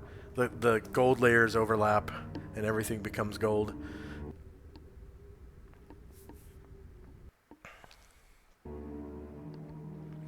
The Kidate are going to stay put. Next up is... Unless Tenzi's group had something else. Nope, we're done. Alright. Chandrak and company. Okay. Ryer will come on up to Asher and be like, well, still not sure exactly what this girdle does, but you should be able to use it. In fact, anybody who's not a magic user should be able to use this. Asher takes it back and says, "Thanks. I feel a sort of kinship with it."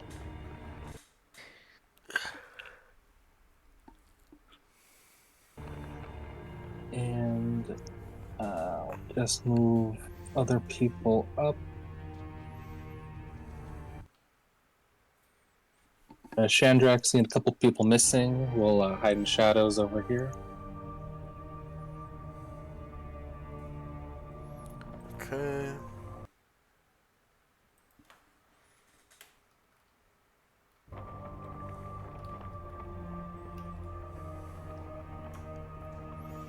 Anything else for Chandrak?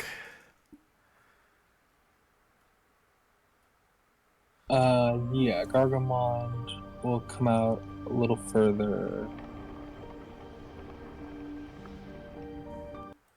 See if he can see anything. Okay, that's what he sees.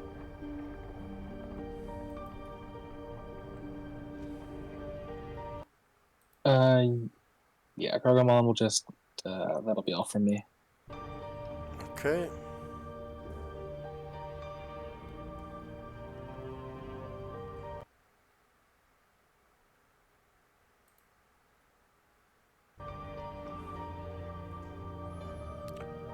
The dragons are going to stay put.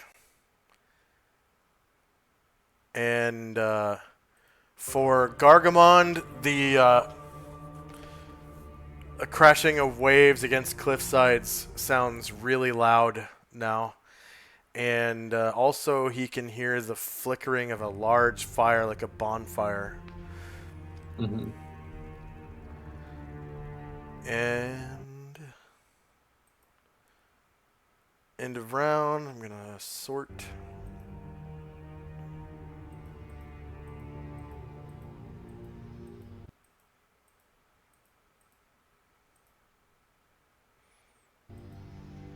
Okay, Shandrak's staff enlarge on Bringer is gonna run out at the end of this round.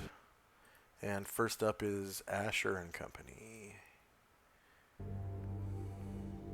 Asher is going to, seeing that Argamon is headed out that way and nothing bad has happened, is going to duck behind him and try to hide in shadows there.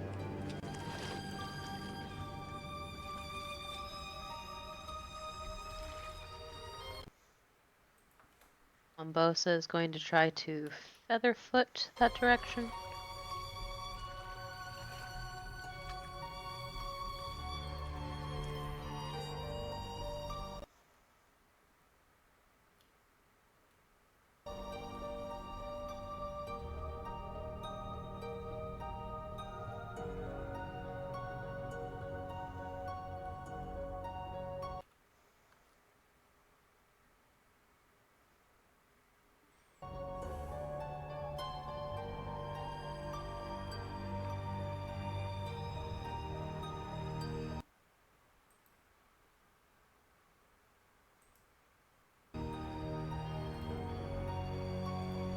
Since we have double movement, he can actually go a little bit further.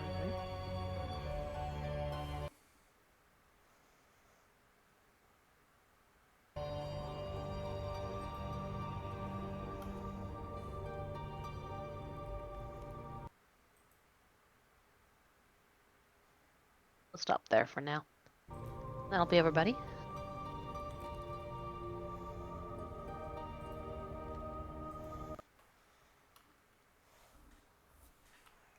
Okay. So in this room, he can see one of these guys. Oh.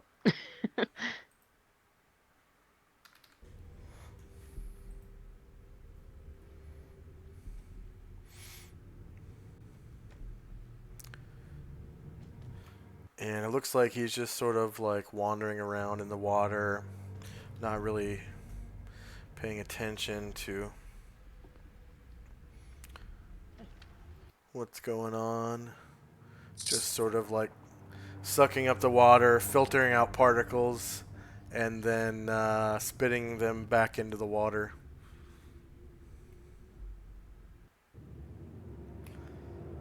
Anything else for Asher and Company?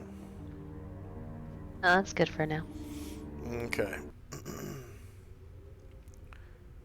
Tenzi and Company.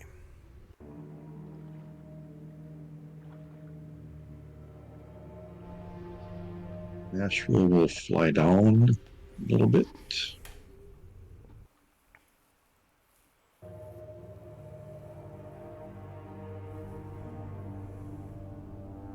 Further. Here. Oh, hello. All right.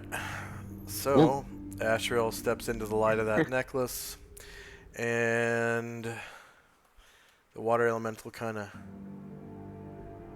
sees him come around the corner, and the white water action on its back becomes pretty evident, and it comes towards Asriel aggressively and wants to attack, and it's now we're in initiative phase.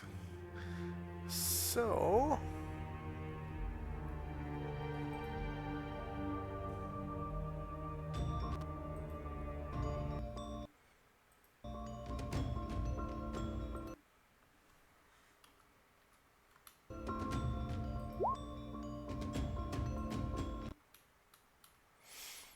and you can see plain as day there is a big ass fire in this fire pit up here. It is a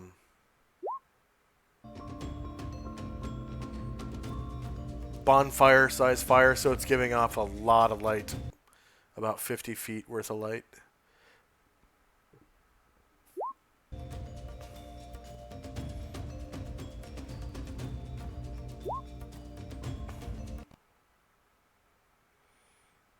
So out to about there.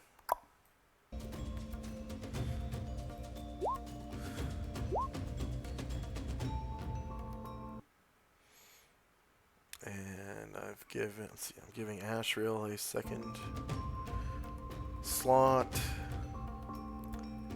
Gargamon a second slot. Karanglor a second slot. Varen a second and third slot. Oh, yes, please. 1 second. I'm rolling right now. Second slot. Okay, I'll have to give him one more then. And Tenzi, how many slots? He's only gonna need one. One. Okay. His own one. Yeah. All right.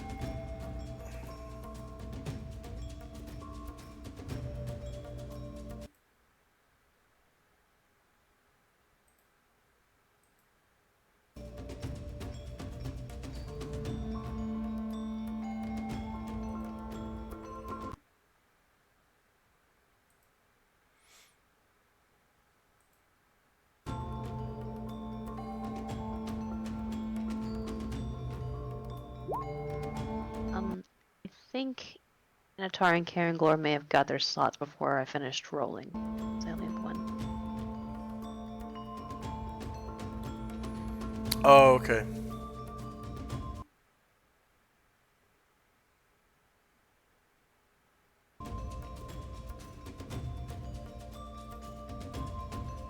There's one for Karanglor. Thank you.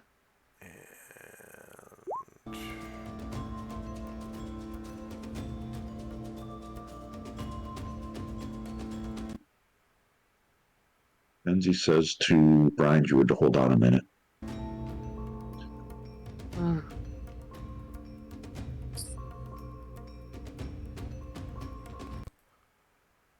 there is another one for Anatar.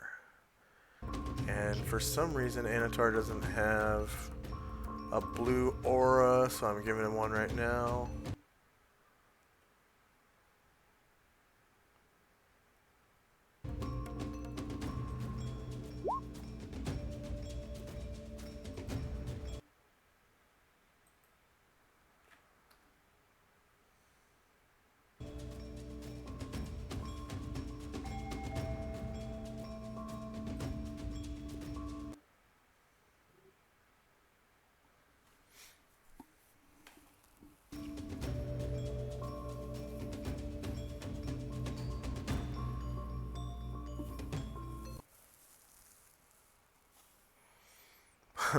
That's funky. The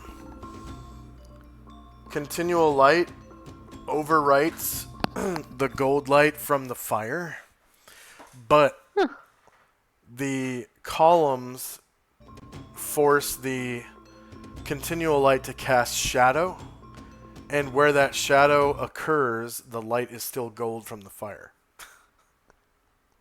Oh, that's a cool little interaction. Yeah.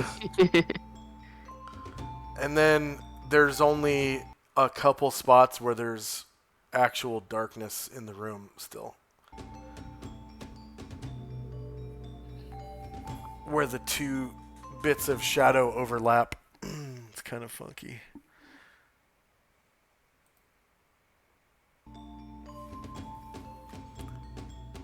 Alright, is anyone still rolling?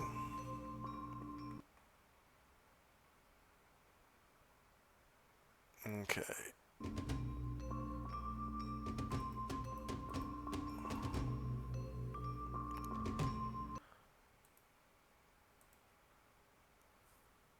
So we got spells and time.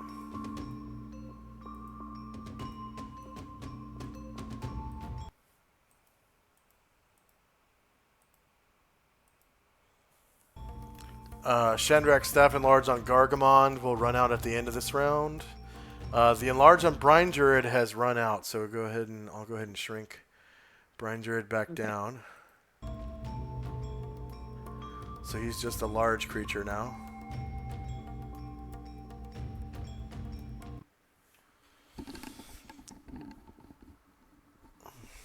And first up is Ryer.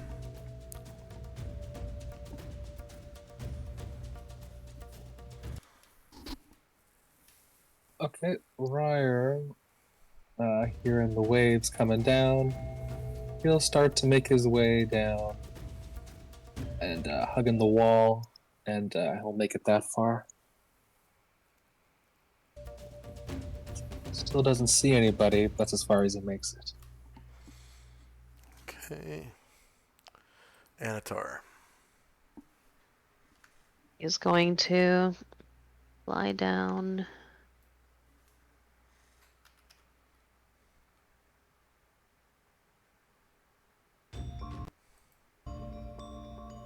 Oh. Let's see what his elevation is.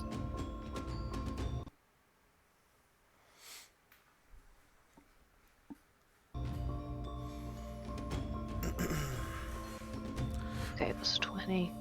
This thing I think is 16 feet tall, so that should be appropriate.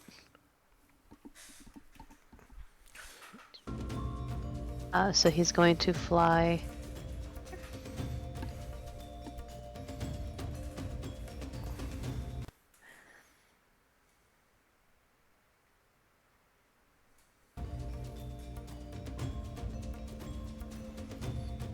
Over the water?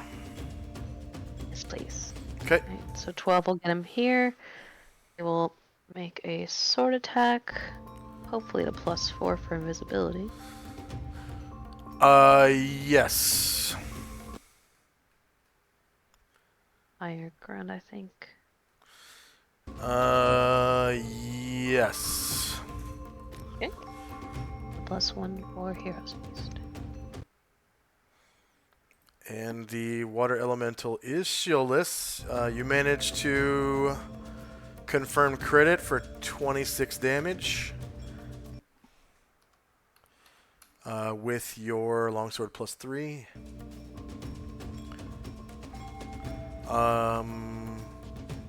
That's his only attack, right? Yes. Okay. No. Karaglor.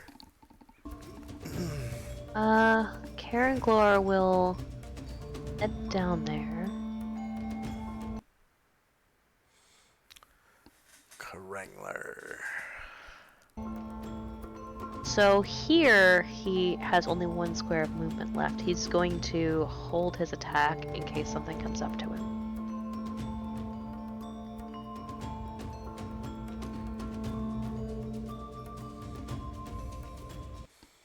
All right, Musashi. Sashi will move up to here. Oops, yep. There we go. And we'll stop and same thing. He'll wait and see if something comes up.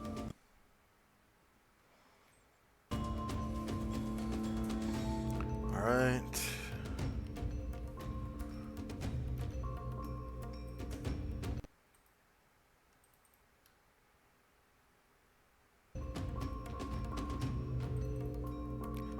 Varen. That is one too many angles for Varen to be able to fly, so he will walk.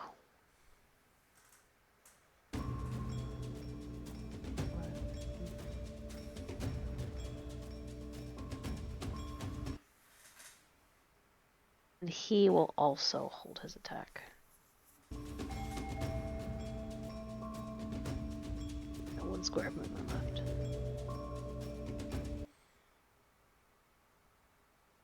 What I'm gonna do is he kind of like pushes Karaglor a little bit, and Karaglor is going to use his last square of movement to come here, and Varen will use his last square of movement to come here.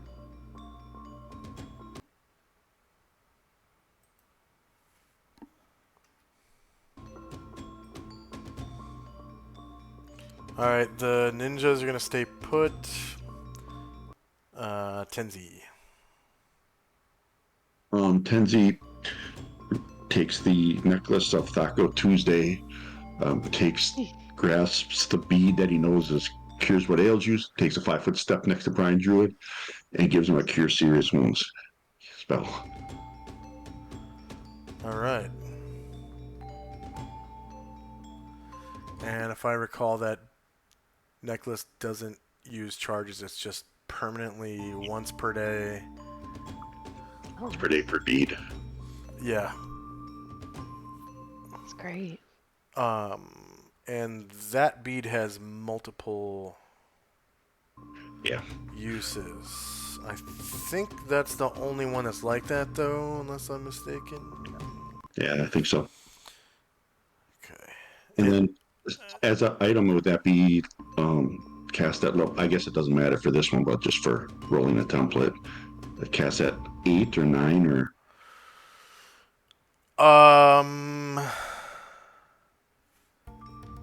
Miscellaneous magic items. Oh man, I think they cast at 6, like a wand.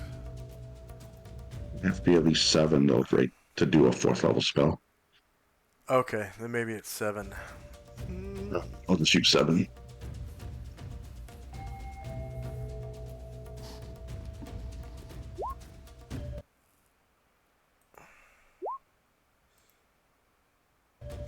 He touches Brian Druid, heals him for 11 points, and steps back. 11 points. Cure serious Much wounds. better. 2d8 plus 1. Not bad. Not bad.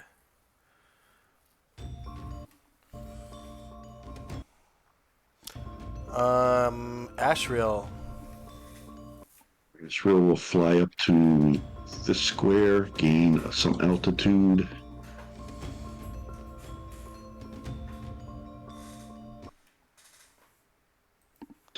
Attempt to Nodachi this guy.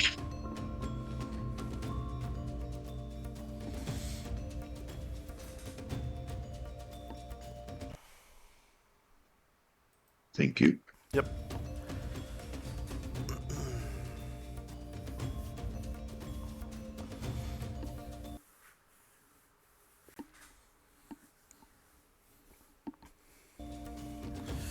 Nodachi.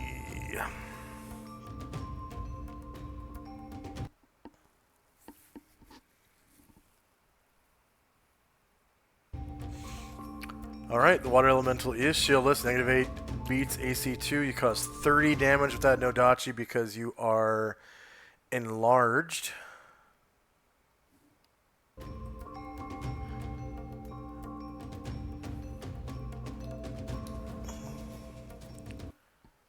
That'll be it for him. Okay, Asher.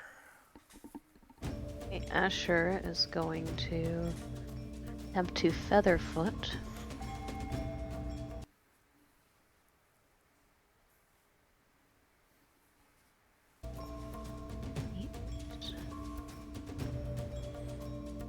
And if she's successful, she's going to come right here.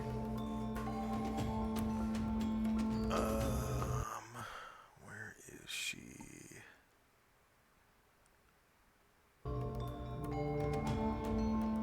Actually, here. She can get there. I don't see her token.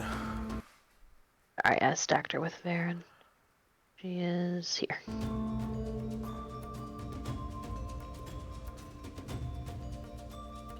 What the fuckles? Okay. I'm just gonna use the directional arrows to move. I grabbed her token and it turned into a grabby box. So. Oh, been there. Alright. And so she will not get a backstab, obviously, but hopefully she will get a +4. Yeah, definitely get a +4.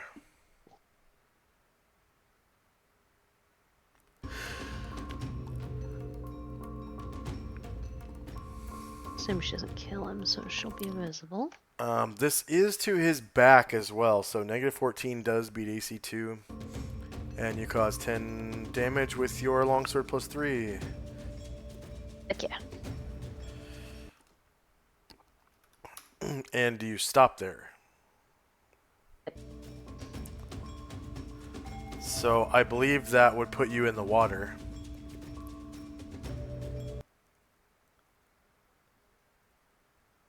Okay. Oh, I'm sorry. I didn't understand that was the case, that you needed to move at the end.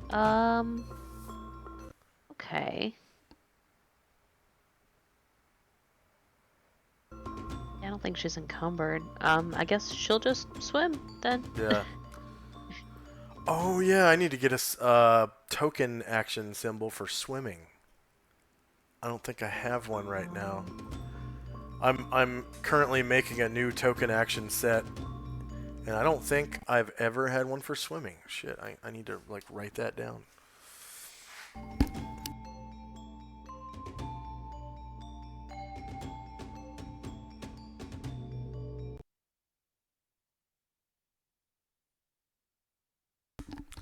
And let's take a real quick 3-minute break.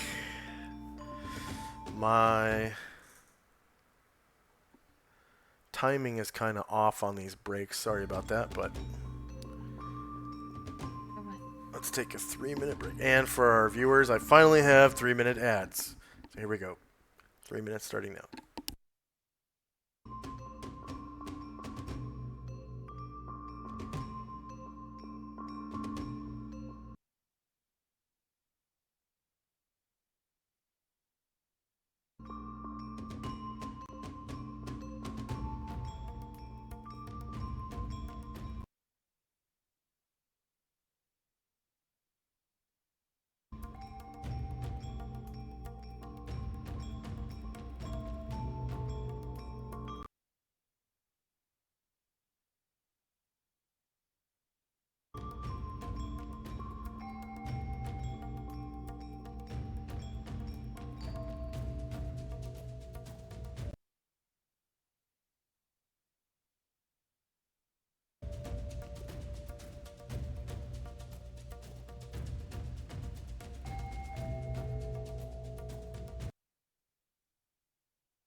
And we are back.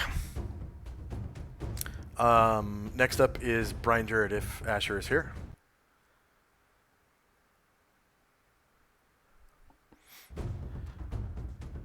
Asher, are you here? I can't hear you if you are.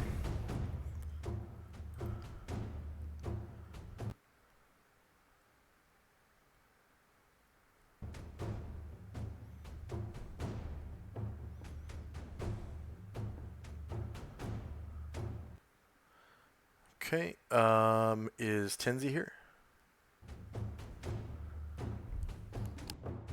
Yes, he is. And how about Shandrak? Yeah, I'm here. I'm back. Okay. It is Brian Jurid's move. He also has too many corners, so I don't think he's gonna get there. Let's find out. No.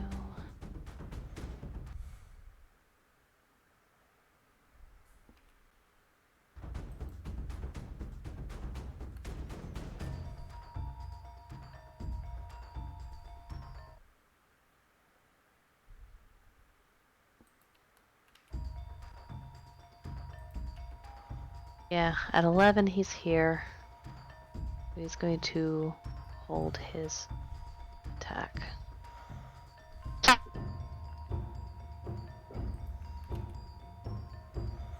That was weird. Something really loud just happened. In the game? Might have been my chair. It came from someone's mic, but I don't know whose. It was like a... It sounded like a woman talking really loud, like it was from a video or something. That just barely got muted in a fraction of a second. Okay. I didn't hear anything. Huh. Maybe we crossed over with someone else's Discord or something. That's happened to me before.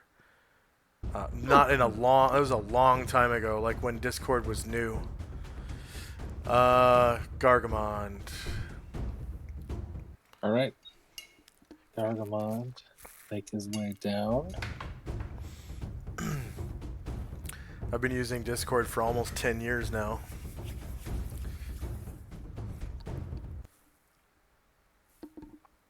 We were using... Perfect.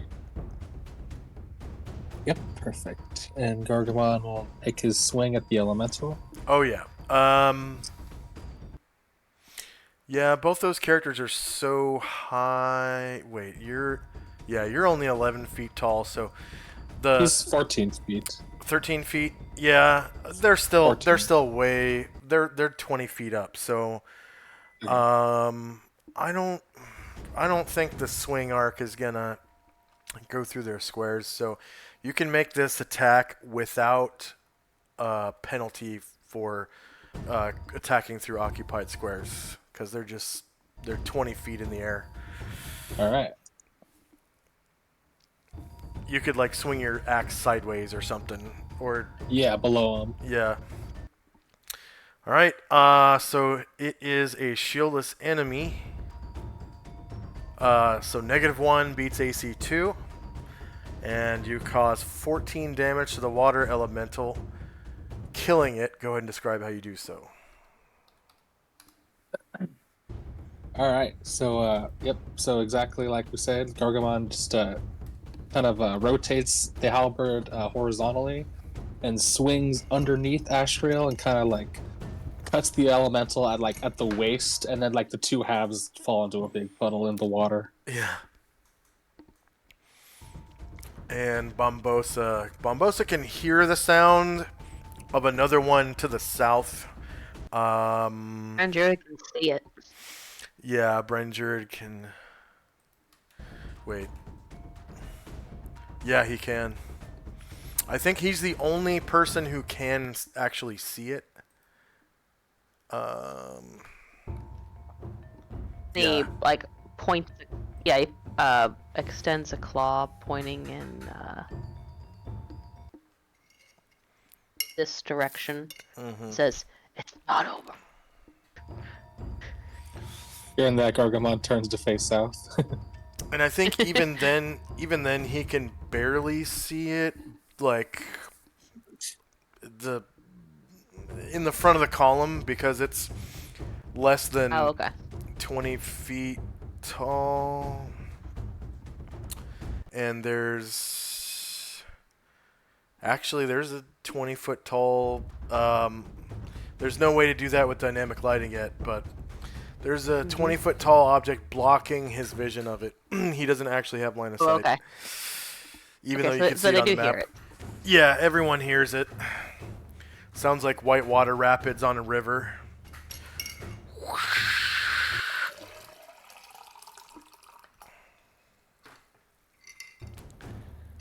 Alright. Oh, it is Bombosa's turn. So, Bombosa is going to attempt to... Oh, sorry. Going to attempt a Featherfoot. Okay. Here. That's his necklace. Well, that's not him. Sorry. Where the heck did I put... Oh, he's down here. Oh, yeah, that's Airdron's. I I took the wrong think road. he's under Karanglor, actually. Oh, yeah. So, Oops. yeah, go ahead and roll dex checks for both those characters.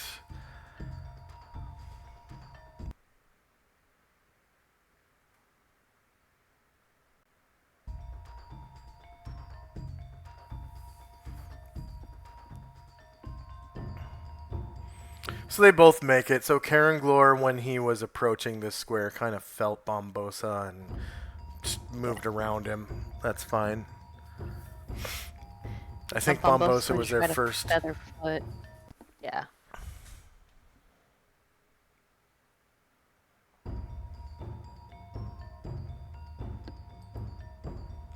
And then go ahead and give Bombosa back his necklace. Alright, he's gonna try to Featherfoot to there, and now I'm gonna try to figure out which necklace is his.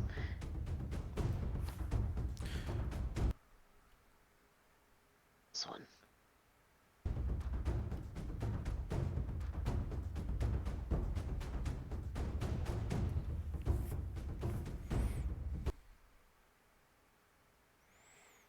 Alright, Airdrin. Airdron attempts to Featherfoot down the hall.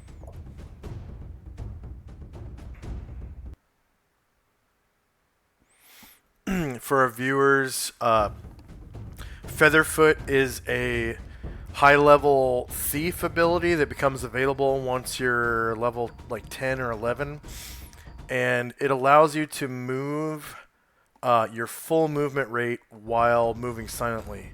Normally you move 1/3 your movement, and it also does other stuff like eventually you can, walk on water while you're doing it and cool stuff.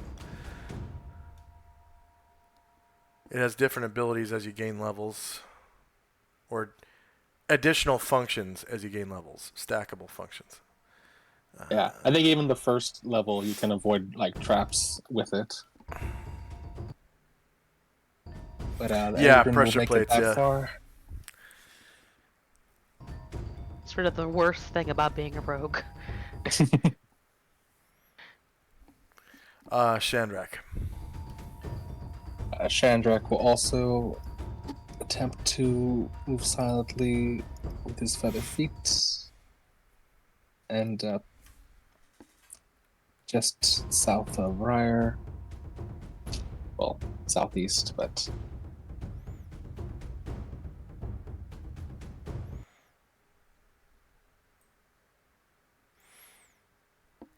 And the Panlung dragons are going to come into this hallway that had the traps in it.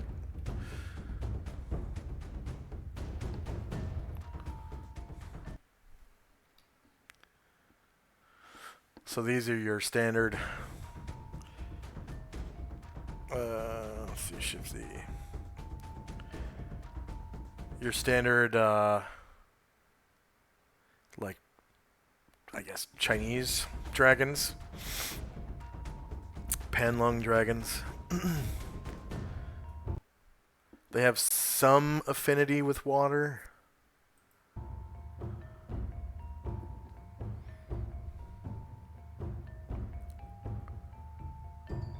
And I think these ones are your standard young adult age. So they're not overly large yet.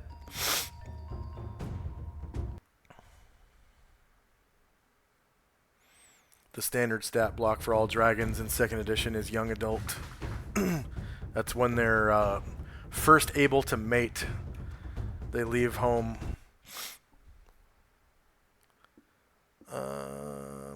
Okay, Jim. Jim is going to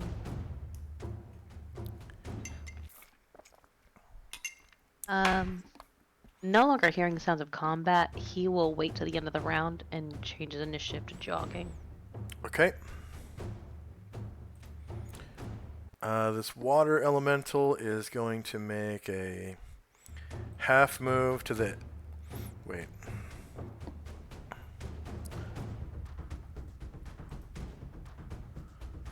Four... 8. Yep, that's a half move. And then another half move on dry land. So 1, 2, 3. So it emerges from the water and is now, as you know, slightly weakened by its emergence from the water. And next up is Anatar with his multiple attack, which he's out of movement, correct? Oh, when he's flying, he has 33, and he's taken, I think, 14. Okay. So this water elemental will now kind of turn to face this way. 12 there, so that is 15 plus 12. Oh, no, he can't quite go that way. 33 minus 14. Let me guess. You know what? Before you take your move, I forgot something. So Okay. the water elemental took a half move to get to here. Mm-hmm. And then it ducks underneath this bridge. And comes over here. When they're in the water, they're pretty fast. So that's his full movement right there. And he's gonna turn this way, kind of bearing his flank to Ashriel, and is gonna take a swing at Gargamond. With his wave-like arm. And he's in water, so he's not weakened. So that's shorter melee, same elevation. He's not evil, so there's no modification to his attack roll from Anatar's protection from evil. Gargamond's covered by protection from evil, correct? He is, yes. Okay, From so Ashrael. this water elemental is actually going to wait. He is going to wait. Soon. Yay! Now Anatar can go. Okay, Yes, so for now he's going to Anatar face will... this way. Yeah. He will move here. He's got 10 reach. Is he large right now? No, Anatar's normal. I meant the water elemental. The reach of... No, the water squares. elemental is not holding any weapons, so his reach is Okay. 5. There are some enemies that have more than 5-foot reach with their natural weapons, but they are very specific. Very specific, and they're usually whip-like weapons, like their tongue or their tail or something. Like dragons with their tail have a reach of like their whole body length with their tail. So he'll go here. That'll be 5, and then here is 6.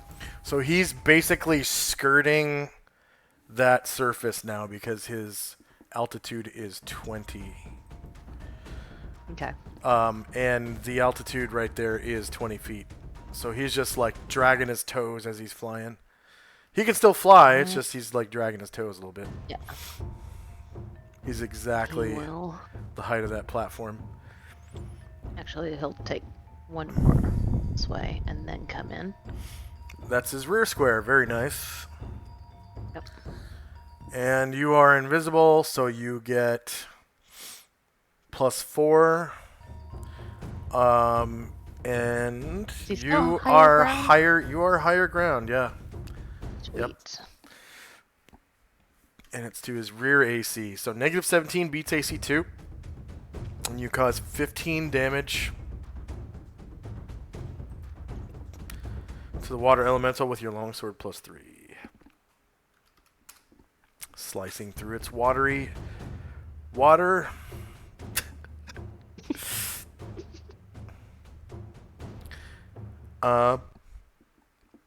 Feeling an attack from the rear.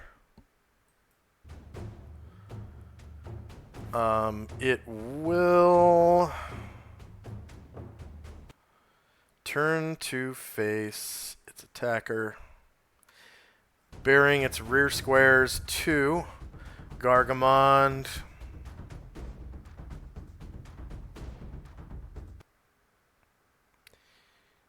And just Gargamon. So Gargamon gets an attack of opportunity Alright, he'll take it.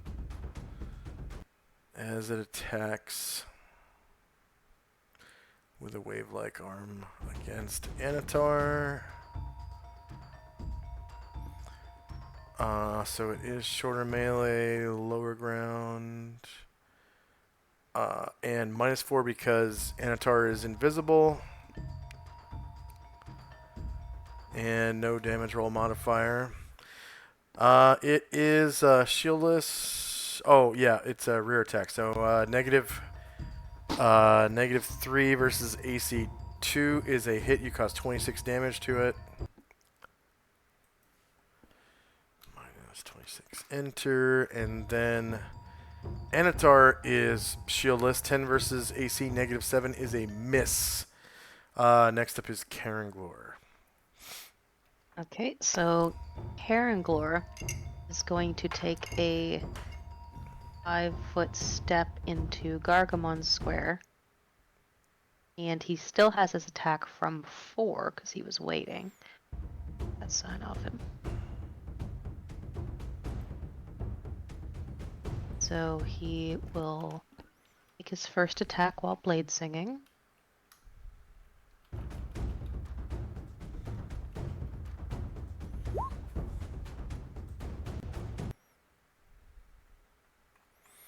Oh, nice. I got the new ones on here. Do I have the new ones on here? Hell no, I don't. Okay.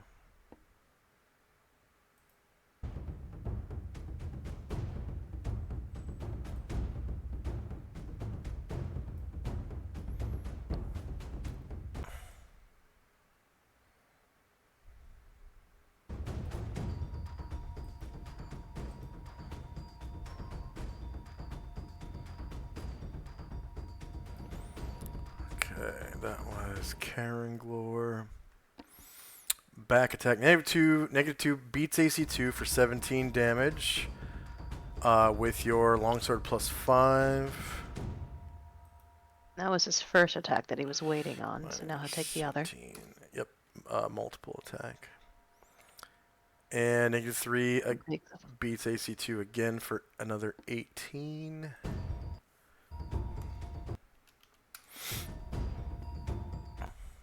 And Baron.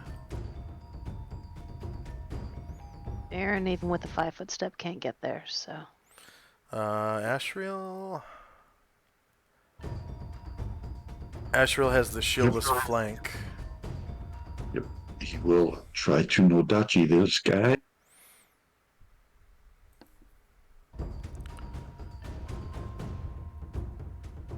And this is a...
Alright, no Dachi from Shieldless Flank. Negative 14, that is a natural 20. And you crit him for 25 damage, killing it. Go ahead and describe how you do so. He's swinging from the top, and he just kind of splits it all the way down as far as the Nodachi will reach. And it kind of falls to each side of the Nodachi. Alright. And combat is apparently over.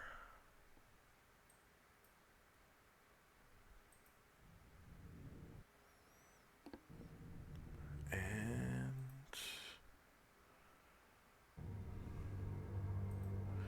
we have 2 water 16. They are worth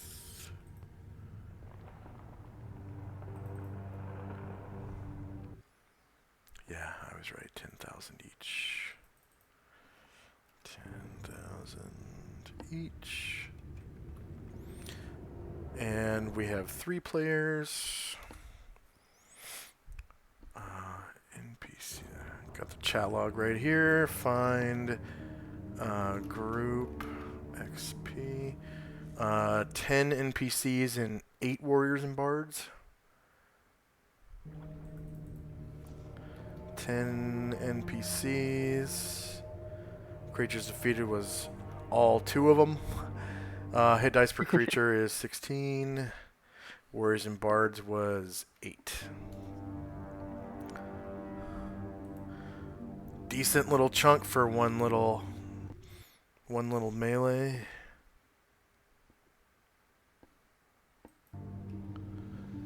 Okay. That will be end of the round. Gonna sort. So we got spells and time.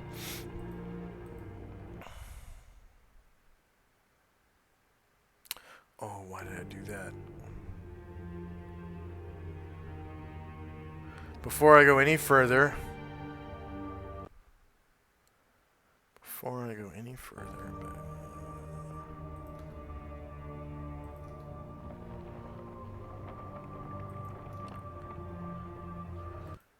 4 purebloods step out of these doors down here. Ooh. 1,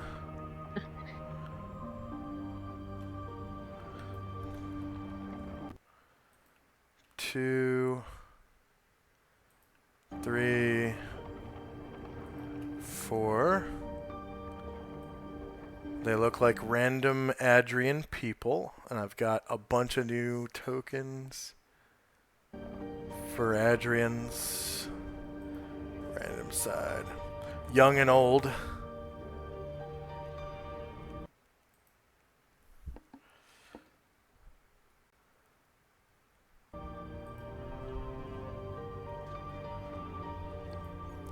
Very nice. I think I'm going to randomize that one more time.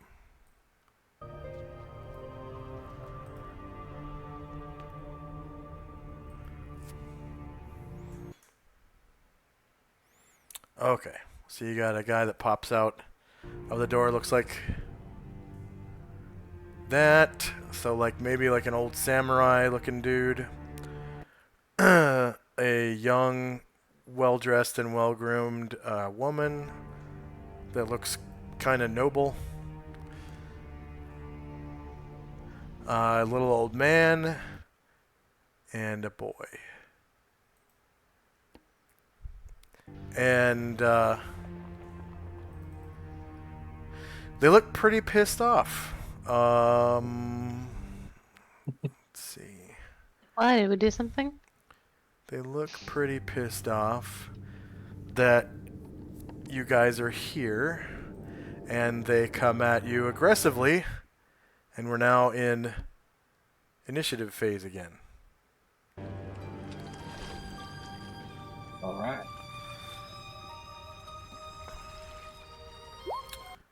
So combat, Adria.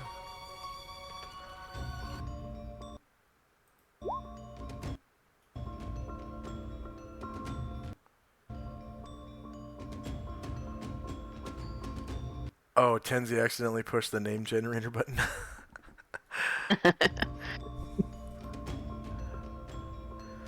Did I? Didn't even know. Oh, I'm sorry. I forgot that Jim was a jog. I Oh, take for that Jim's round? movement Okay. from last round. Yeah, thank you. Yes, yeah. Yeah, during Okay. end of round stuff.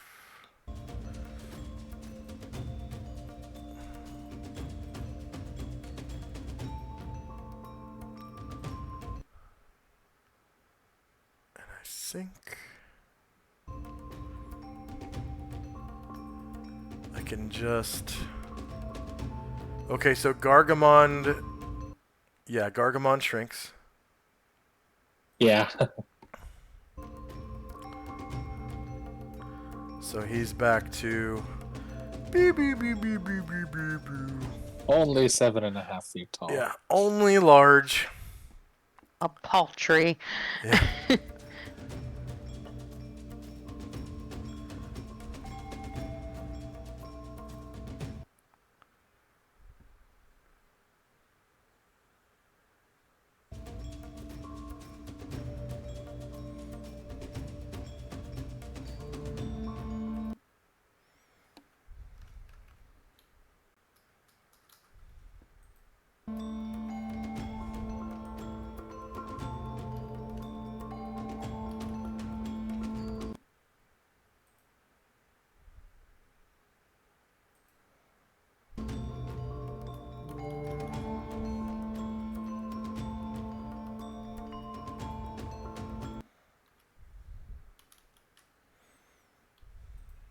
Crap.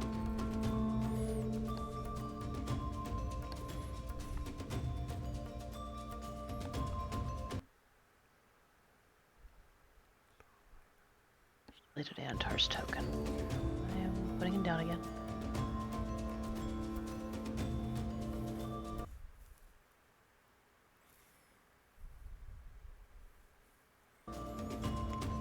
And it looks like these guys are armed with wakizashi.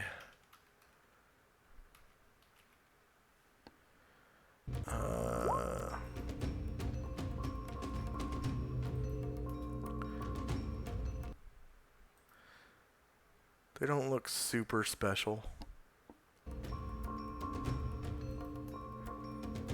Rules. Weapon armor data.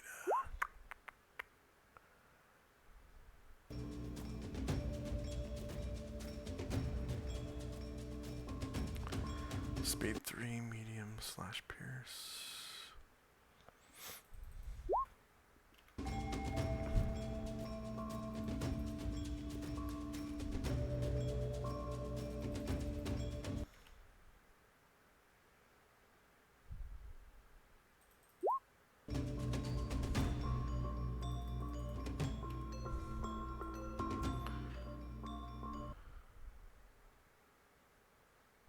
And they weigh 3 pounds.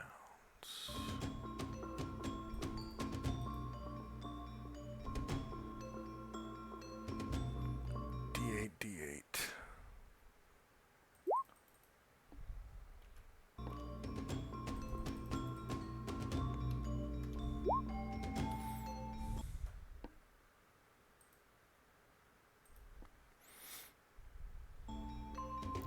And anybody need a second slot?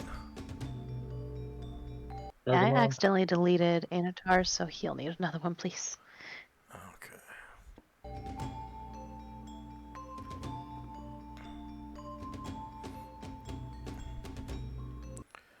I don't see where he is. Oh, he's in the center of the big black circle. Okay,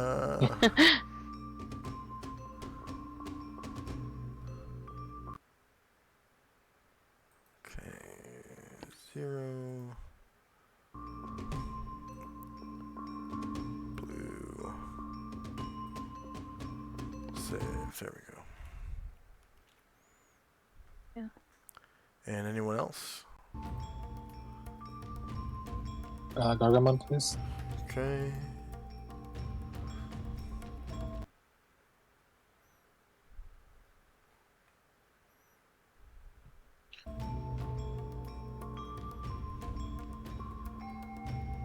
Looks like Ashriel too, please.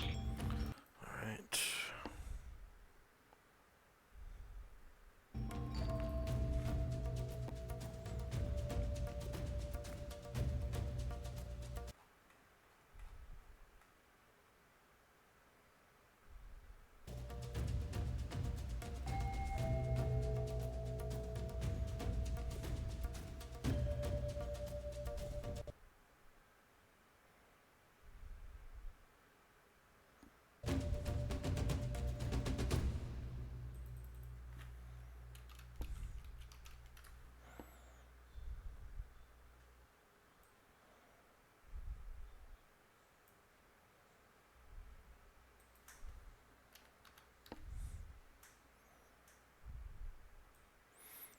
Okay, is anyone still rolling?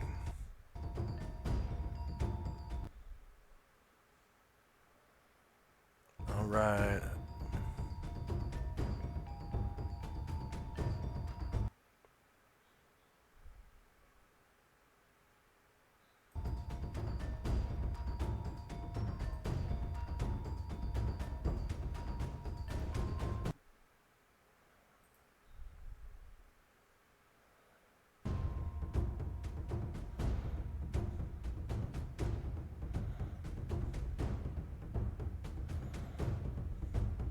So that enlarge on Ashriel is about to run out in 2 rounds.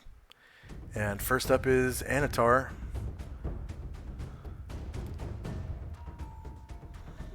All right, he's going to turn and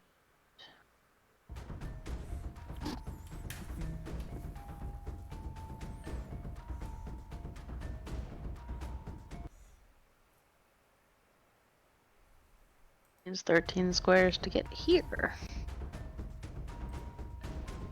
I guess he needs to go down about 2 squares as well. Okay.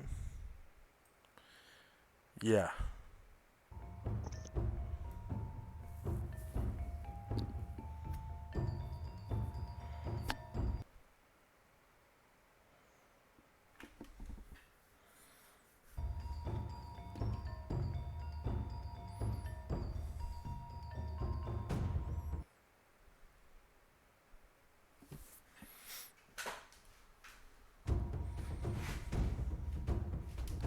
And does he get a +4 for invisibility, or does this guy know he's there?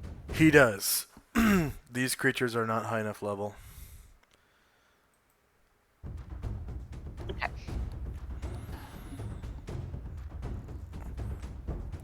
And thank you, Thaco Tuesday, for the 100 biddies. And welcome, Celestian. Sounds like OA or the Ninja Handbook rules.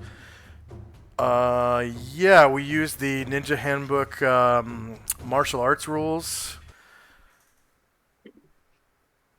And also the rules for the ninja class. And the weapons. The East Asian weapons from the Ninja's Handbook. And this is a East Asian story arc. So we're heavily borrowing from the Ninja's Handbook and also some from the first edition Oriental Adventures. There's a bunch of spells in there that are not available to my knowledge unless you crack open the Wizard Spell Compendium and Pre-Spell Compendium. Alright, so the guy is shieldless. Negative 16 definitely beats AC 4. He's a medium creature, he's just a regular sized human looking dude with snake eyes. You cause 12 damage to him with your longsword +3. He's like, oh! You hit me! You are invisible! I'll do it again! Coward! Coward! Invisible coward! So we've got Musashi is next up. So Musashi is our samurai.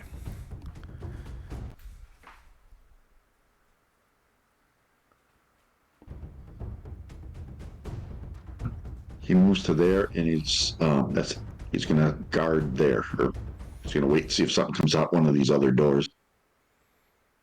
Okay, go ahead and give him the guard token marker. And next up is Bombosa. Bosa is going to try to Featherfoot.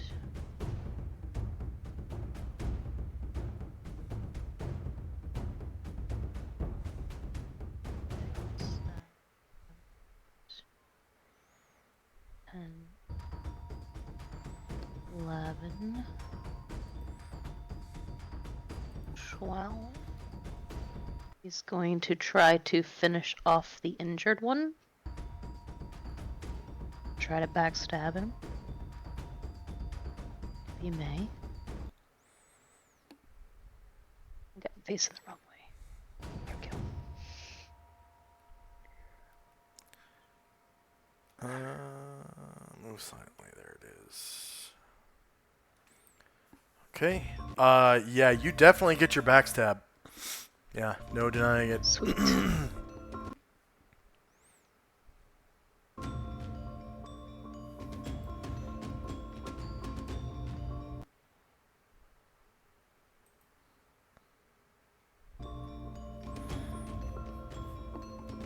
All right, AC 3 versus AC 8 hits, and you cause 15 damage to him with your Darnden +2. Revealing your position because he does not die.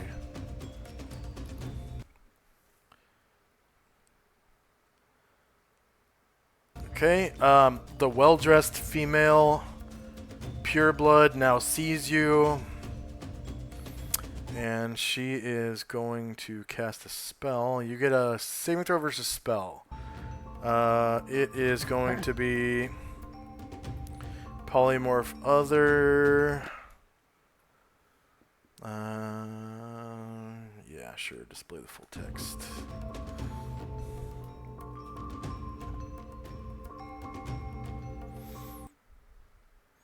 And a saving throw versus spell negates it, so nothing happens.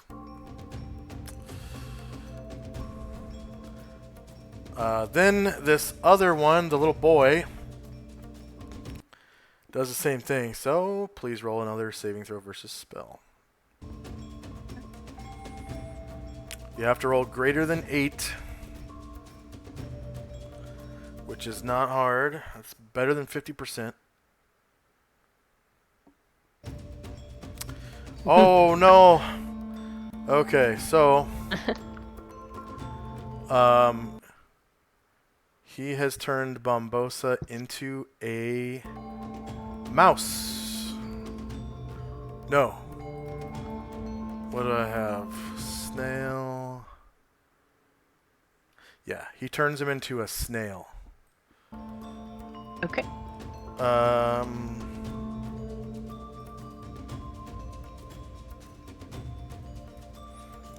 Bombosa.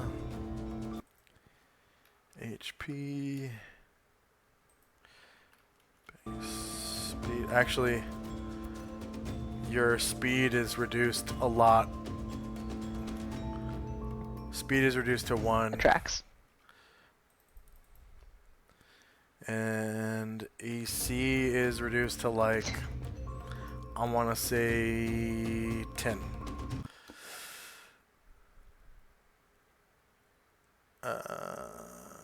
Save settings.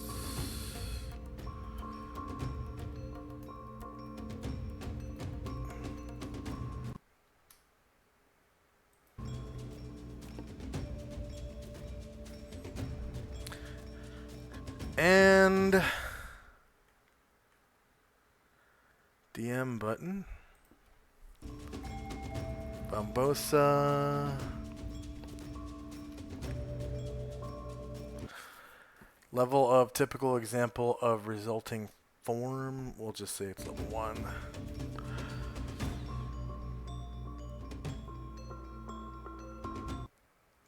Alright, so you did not lose your identity. You don't think you're a snail.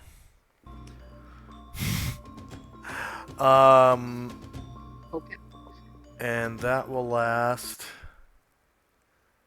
Duration is permanent. Until dispelled or whatever. Gargamond.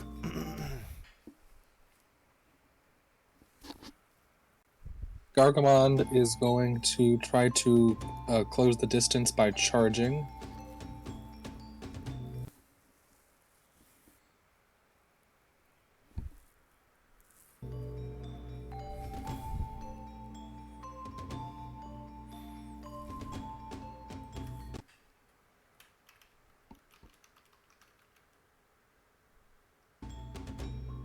So he'll make it there, and he will attack the old man on the left-hand side with his halberd.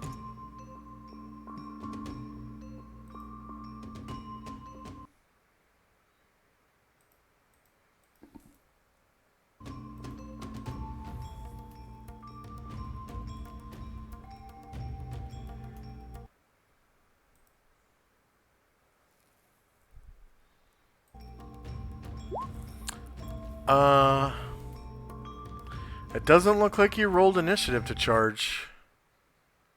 Did you? Yeah, I did. I did roll halberd, but then I re-rolled halberd with charge. It's the second initiative for Gargamond.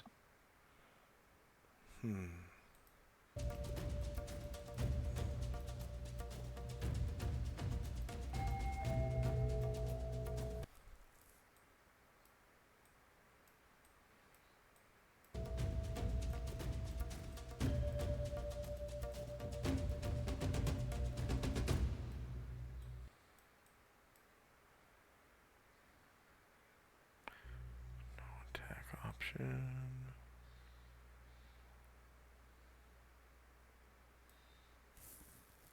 Okay, charge. Yep. All right. Very nice. Okay, so this old man turns the face, and of course he's shieldless. Look at all those crits. Negative 13 beats AC 4. That's a confirmed crit, and you cause 23 damage to the old man.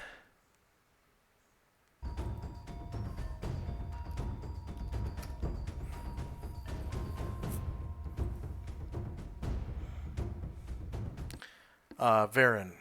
Wait, what? Are we already on multiple attacks? No. No. Where is... Something went wrong. Find... Gargamon. There we go. Yeah. 6.9. Now we're on 7.5. So, Varen. Yep. Varen is going to... Yeah, he should be able to fly there, so...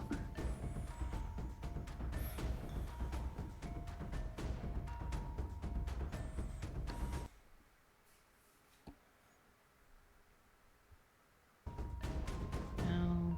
Okay.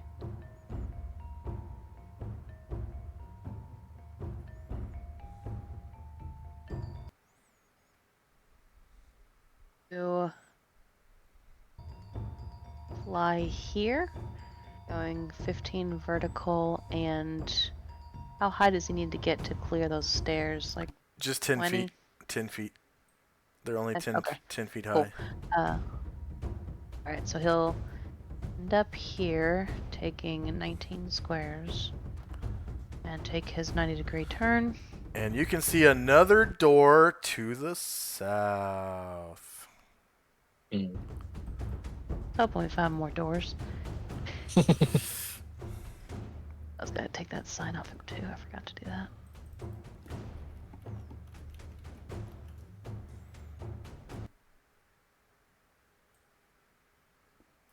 Okay, so now he's 10 feet high.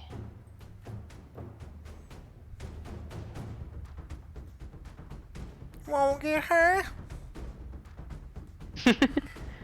And he'll go here. A total of 24 squares.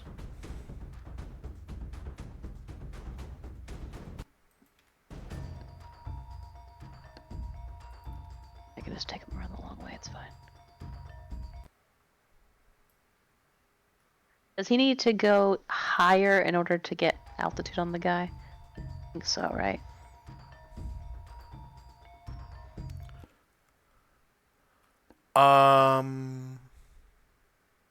He was here. Yeah, because he's now at 10 feet, which is where the floor is right there. So he's like dragging his claws. Okay, so he'll across. gain another 10 feet using 26 squares altogether. But Okay. he's still only 10 feet above where the ground now. Okay, and he is going to go claws first. So he's at jet 4 now.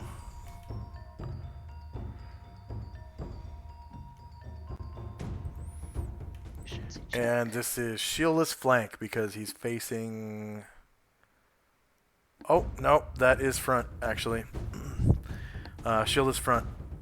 So... Okay.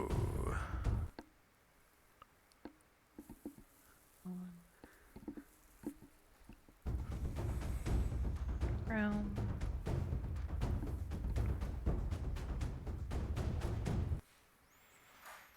Very nice. AC4 beats AC4. And you cause 9 damage with your right talon. Killing him. Go and describe how you do so. He just takes the guy's throat as he flies over him and then over Bombosa to end up at this lady. Okay. And he will... for a total of 31 movement. Okay. And he is going to use High Master, because I remembered this time. The sword. And she is facing you. Okay. Wow, you roll a natural 20, causing 16 damage with your +4 longsword. Minus 16. She survives. Isn't it? Flying 18? with the shield. Oh, yeah. Okay, that's another 2 damage. Sorry. And flying with the shield. And Tenzi gets Thanks, Tits. that much.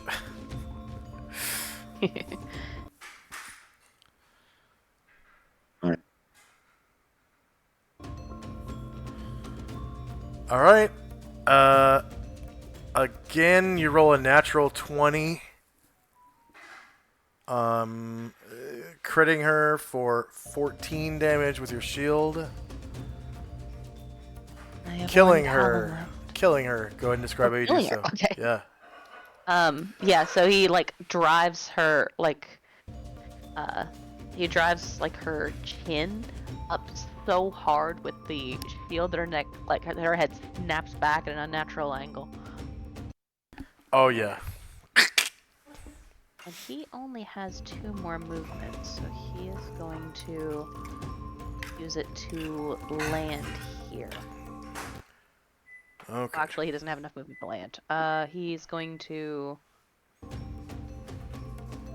go down 1 and vertical 1. How is that a movement? Okay.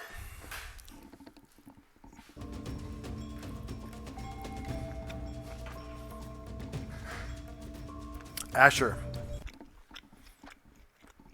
Asher is going to dog paddle to the edge of the water,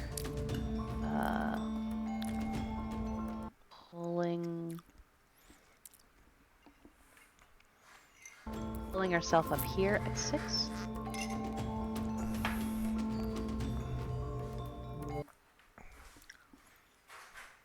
All right. Does she have swimming? No. Okay. It costs her a half move to get out of the water. Okay. So that's Like that standing would be up. that then. Yeah.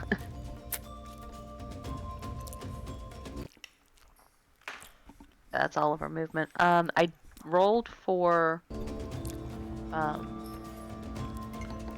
rolled for base size.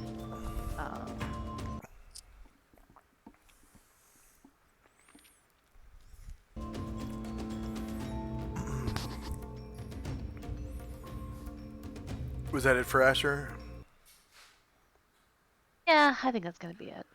All right, Tenzi. Ben's just going to jog down the hallway and see what all the commotion is about. What's all this hullabaloo? He'll finish his jog next to Musashi.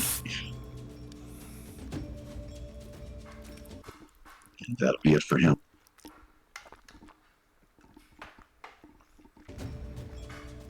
Shandrak.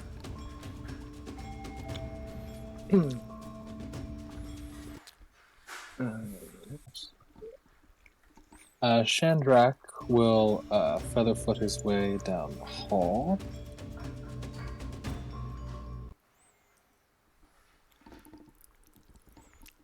Make it just shy of the base of the stairs.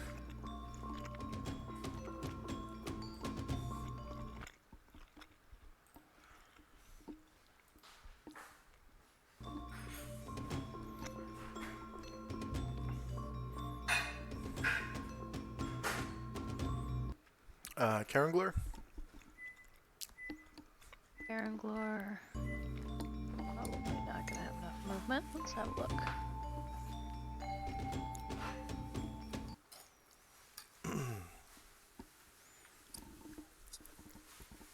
Yeah, 12 gets him here. He's just going to attack if anything comes up to him.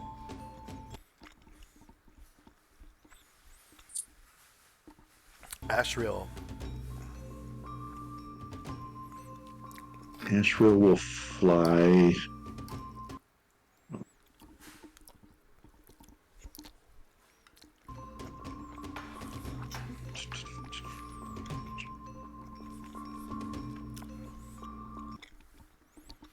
He'll fly up to the platform and then go to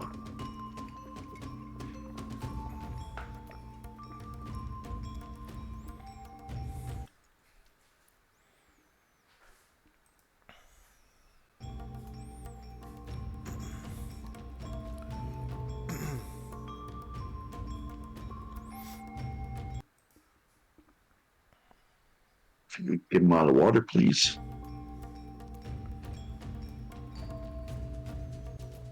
Where was he? Here? The square here. Okay. Yeah. And you're flying down here first? Well, I just was moving there. He would actually fly kind of on an angle Alright. like this. But obviously I can't move like that. So I can't get over the. Yeah. Let's see. Probably move to. And the same thing, he'll have to get up onto the platform. He can fly 30, so not. He's got plenty of movement. Yep. 19 squares gets him there. Perfect. Avoiding the columns. Perfect. Thank you. And then he will.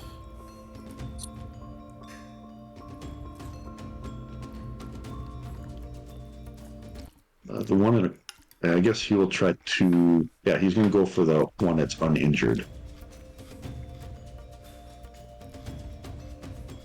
The boy. The boy, get the ball.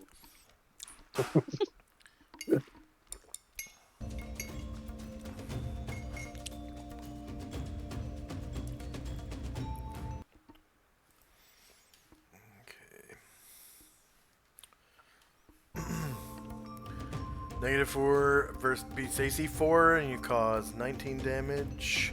with your Nodachi. And then he's going to follow up with the flaming greatsword. Oh yeah.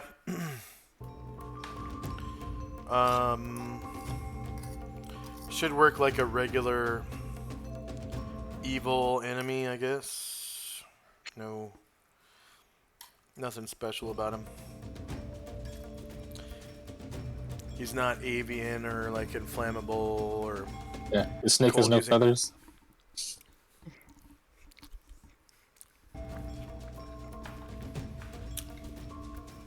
He honestly just looks like a regular little kid, except he's got like gold-colored eyes with black pupils that are like vertical slits, like a snake.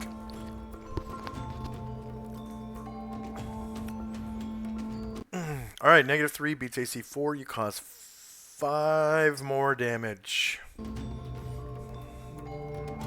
that is it. That is it for Ashriel. Brian Druid. He is miles away. He's gonna change his initiative to movement. I don't know why I didn't roll for that in the first place. We'll go at the end of the round.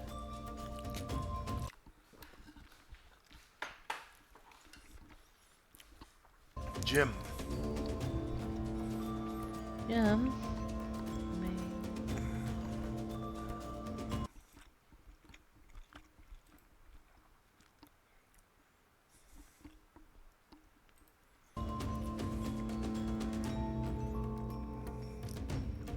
I'll stop there. He did roll for movement, so he jogs there.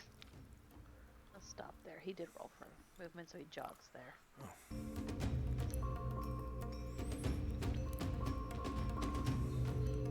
Okay. Ryer. Ryer is going to do a jog.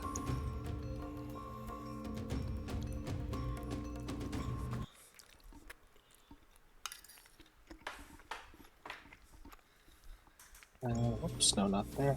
Yeah, you will make it at the top of the stairs.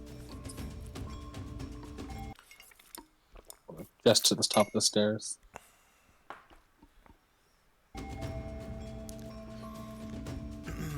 All right. What do we got? What do we got?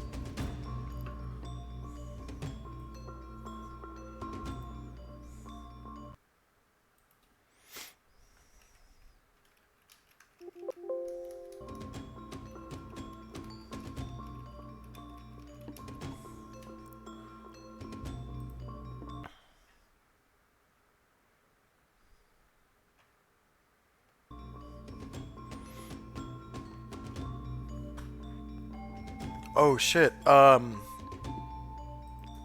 forgot. Roll a system shock roll for Bombosa to see if he survived the polymorph spell. Because it can actually kill you if you fail. It like tears you apart from the shape change.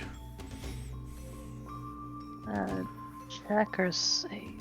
It's an ability Check. I found it. Yeah. Okay. Most characters are going to be able to pass it unless they have like if you dump Constitution and you have like 7 Constitution or something, then it's going to be hard to roll. But he had a 90% chance of success, and he's a thief. Yeah. So, that's a pretty good indicator most people are going to have that. Okay. The geriatric pureblood is going to attempt to polymorph. Is he able to? Gargamon hit him. Yeah, it's an 8. Okay. He's gonna try to polymorph Gargamon into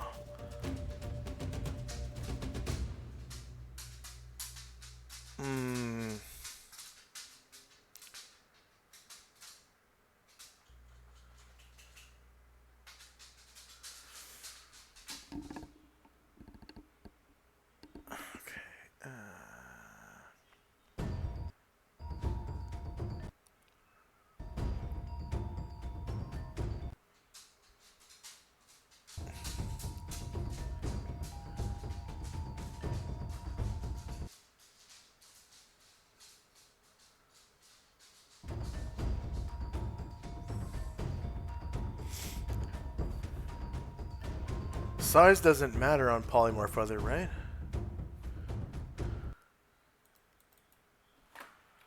Size. No. Doesn't make mention of size at all. Medium. Large. Huge.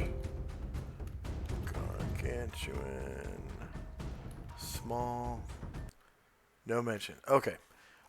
So he's going to try to polymorph Gargamond into a shark. So go ahead and roll a saving throw versus What? spell. Yeah, a shark.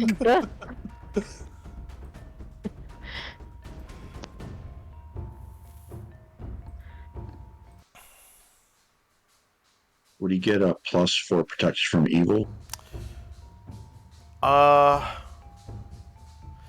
Yeah. Go ahead and give yourself +2. Okay.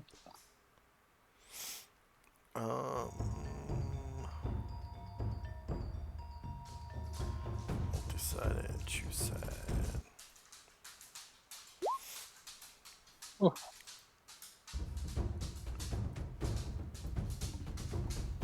Okay, he makes it. All right. Get that shark ready.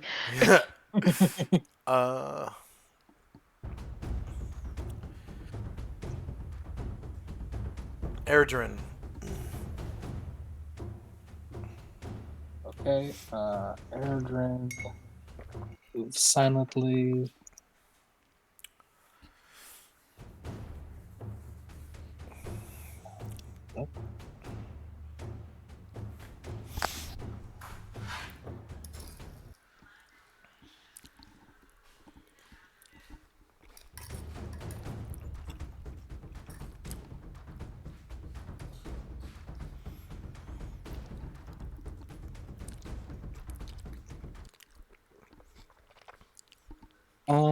Is he able to shoot the old man from there?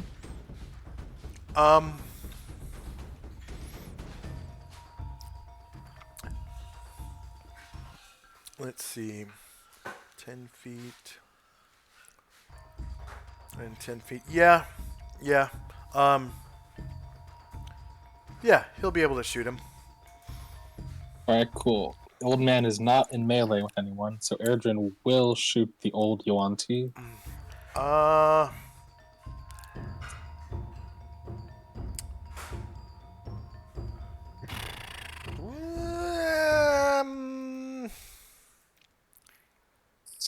Looks like otherwise. He'll wait. Ashriel, yeah. Ashriel did engage his buddy right there in melee, and he's standing right next to him. Oh, yeah, I would say he is right I would there. say Ashriel is in melee with him. Yeah, so he's gonna wait to see if he can change the called shot at the end of the round. Okay. Anatar. He's going to Multiple attack. turn.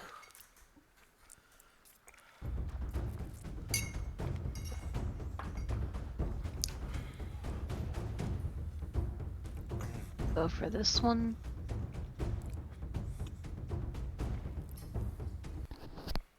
Higher ground.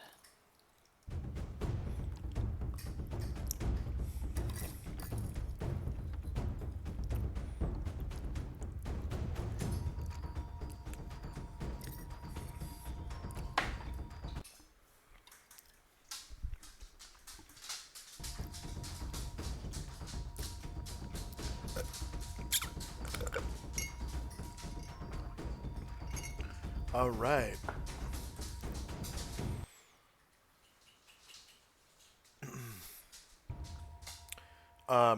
Was that the child or the old man? Old man. Okay. So, yeah, -13 beats his AC a lot. 12 damage. Probably going to kill him. Yep, kills him. Go ahead and describe how you do so. Like, brings it down right, like, right at his clavicle, so that there's like a diagonal, slice, through his chest from from the top of his neck to the armpit across. Oh yeah. Oh yeah. Gargamon, multiple attack. Alright, Gargamon's trying to finish this kid off. -2 through friend. Well, yeah. There's an invisible guy that's right in front of you. So yeah, Okay, yeah. -2.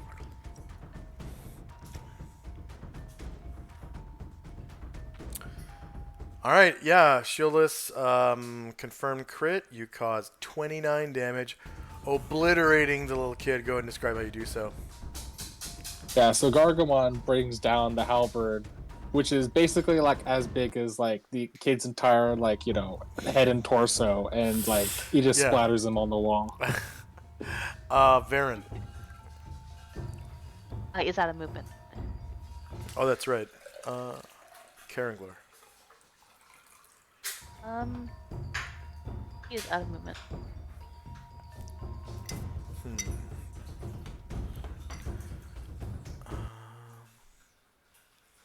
Ashriel? Has moved, but he doesn't see any more enemies, does he? Oh, Don't. that's right. Yeah. Combat is apparently over. So I'll turn off some music. Bam. And put on some ambience. Alright.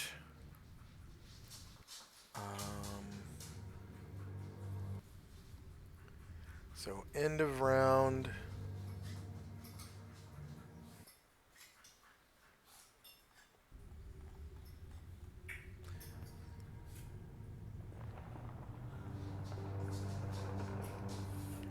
So 2 half-breeds at the end of the round emerge from these doors here.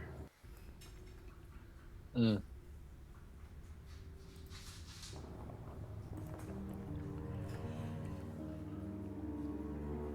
And to the north, 3 abominations emerge from these doors.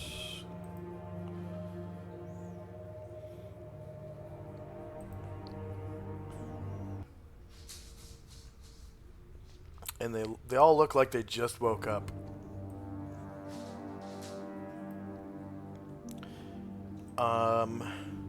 Like they're blinking their eyes. Random side. And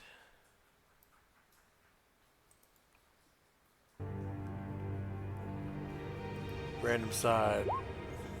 So they see the dead on the ground, start looking pretty angry at You everybody. found him like this. Yeah.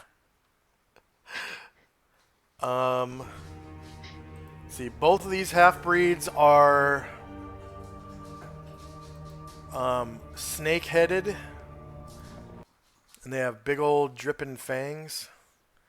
And then 2 of the abominations to the north are unarmed, and the other one that's in the corner is wielding a...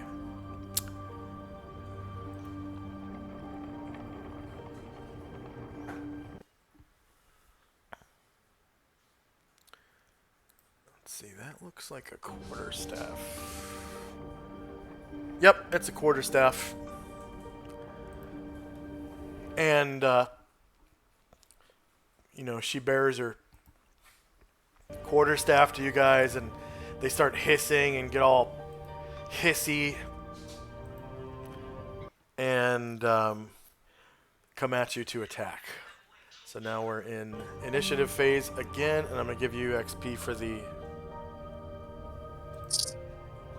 Brian Druid pure... had changed his initiative to movement. May I please move him now? Yeah, hold on. So retroactively...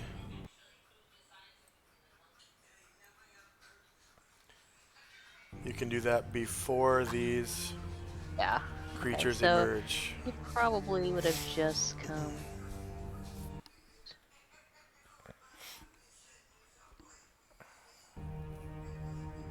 I would have just come. Not a lot of reason to go much further. Okay, done. Okay, so then these other Yanti come out. And they all hissy, pissy, and come at you guys. And you can go ahead and roll initiative while I give you guys XP for the pure bloods.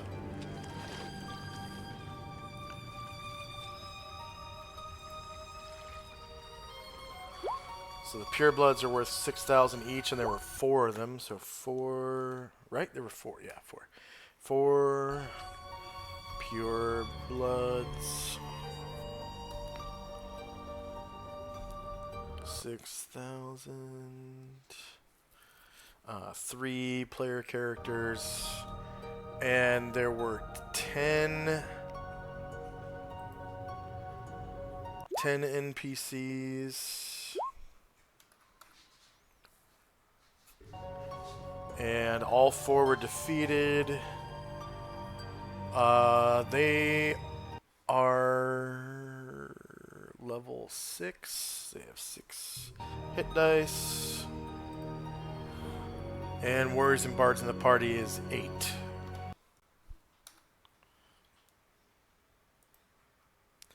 Thank you. Okay.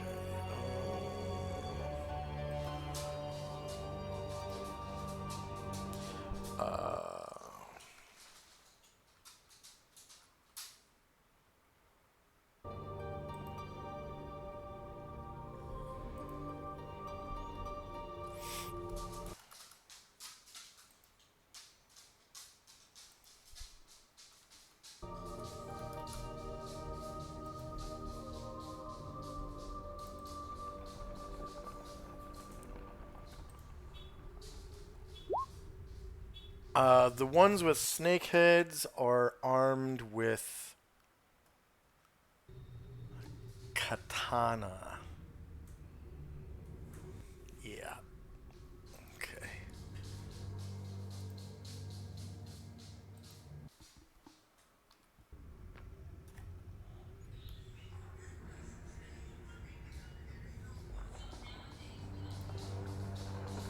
Just regular old mundane looking katana. If there is such a thing. It is a high quality, high cost weapon. And we're now in combat again. Some combat Adria. And then I'll need an extra slot for Musashi and 3 extra slots for Tenzi. Okay, Musashi. And 3 extra slots for Tenzi. 1, 2, 3. And before we begin, let's take a full 5-minute break.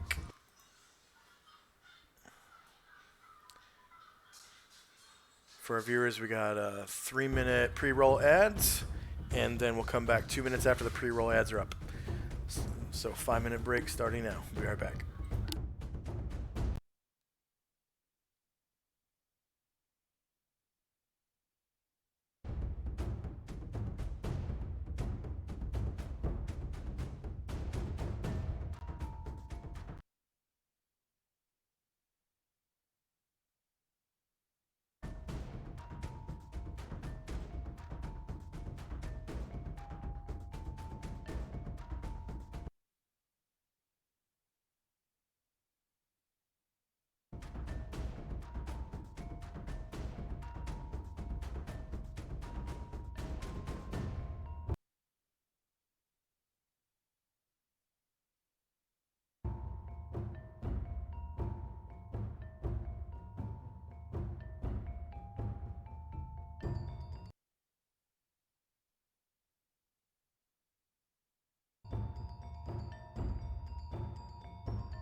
And we're back. Okay, so we just started a new round of combat with initiative phase. Did anyone need any more spots on the turn order tracker? Okay. So I'm going to sort the tracker. And we got spells and time.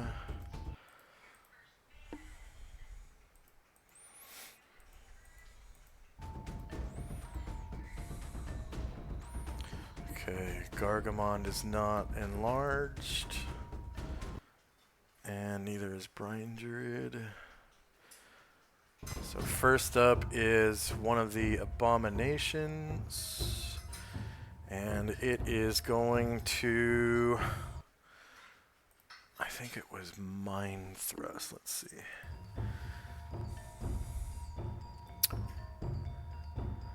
Mind Thrust and Id Insinuation. So it's going to use Mind Thrust on...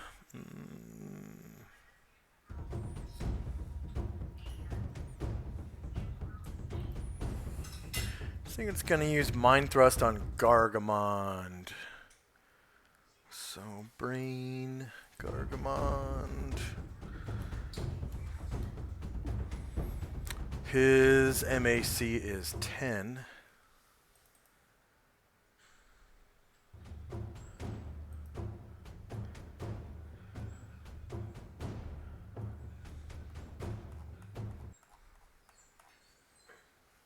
Yeah, MAC 10.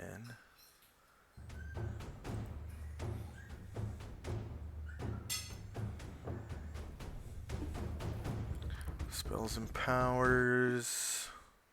Psionics.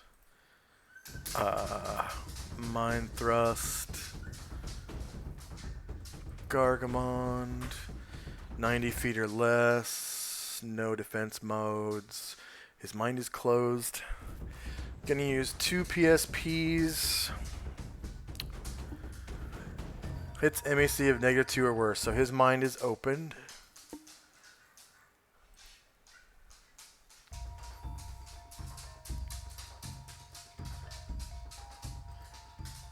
Whoops. And then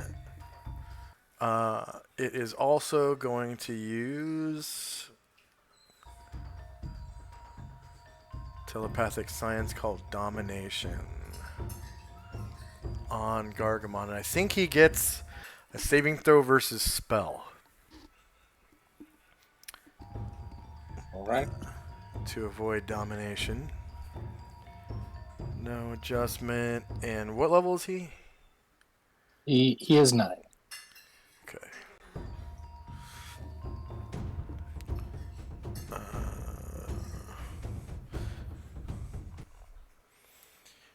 Target makes a saving throw versus spell. When domination is attempted, the target makes a saving throw versus spell. Okay. You avoided domination.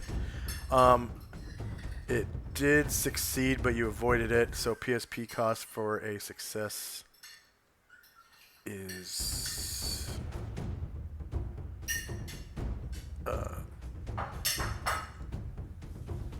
well, actually... yeah. 12...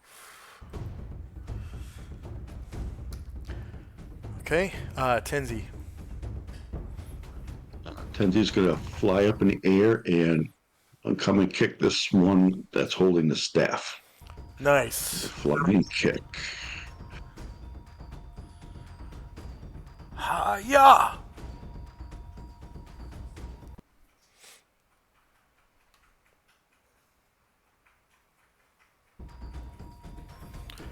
Alright, it's shieldless, -11 beats AC 4. You cause 21 damage with your kick.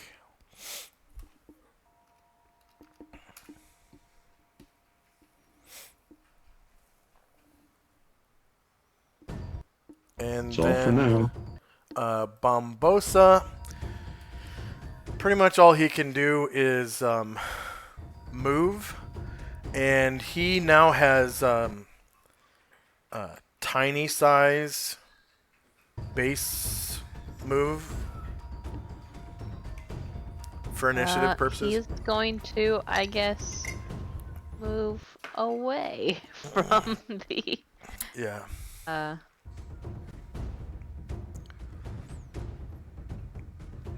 His necklace is now part of him, Is it so too big? he's a Okay. glowing snail. Oh, that's cool. Okay, Asher. Asher is invisible, not stealthed.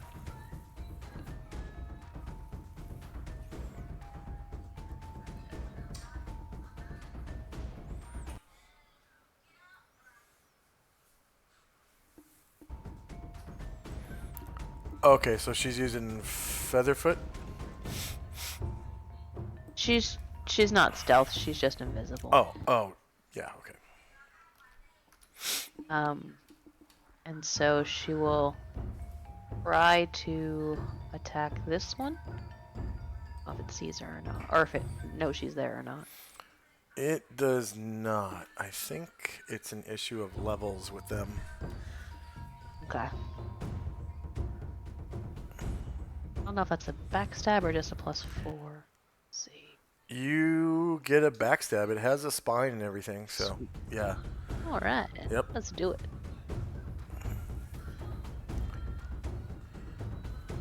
Fat damage. My +1.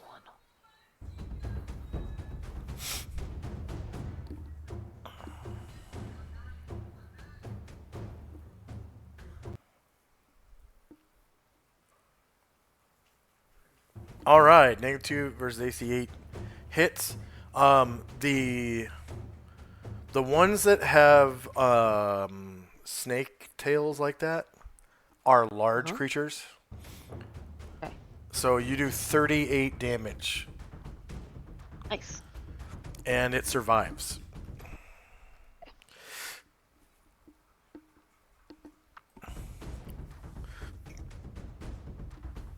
All right, so this Yanti sees that you guys are attacking the abominations, and it's like, get away from them! Get away from there! I will kill you! And this one runs up to Tenzi, right here.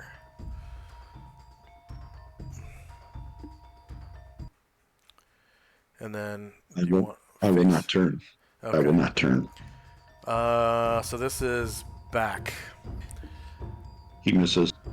He does with his katana, and then he bites. So snakehead, bite. Shoulder melee, same elevation. Do you have protection from evil? I do not. Okay. So +0 and then no damage modifier. Back. -1 beats AC 0.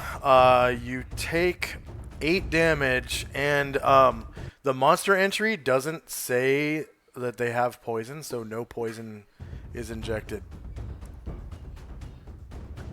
Okay. So, which is really weird, because they're like cobra-headed Right. creatures, you know. Find poison. It says they use poison, particularly slow-acting types, but in traps, not on weapons. Interesting. Yeah. And then, for some reason, one of their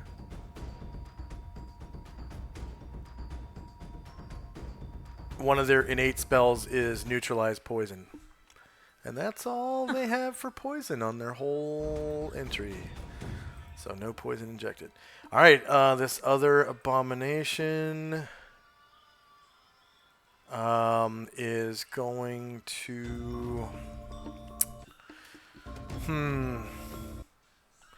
This one is going to Mind Thrust Brian Druid. So let's see.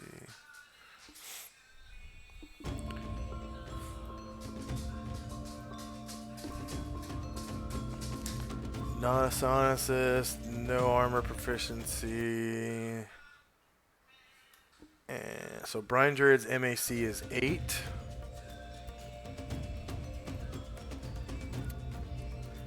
Pretty sure he's been attacked with Sonics before. You sure?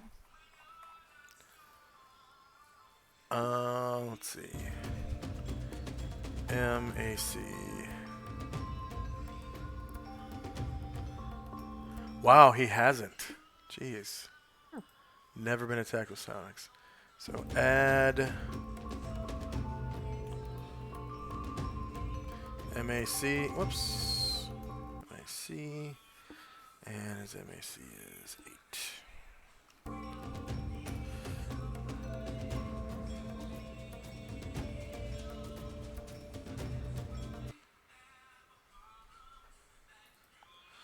All right.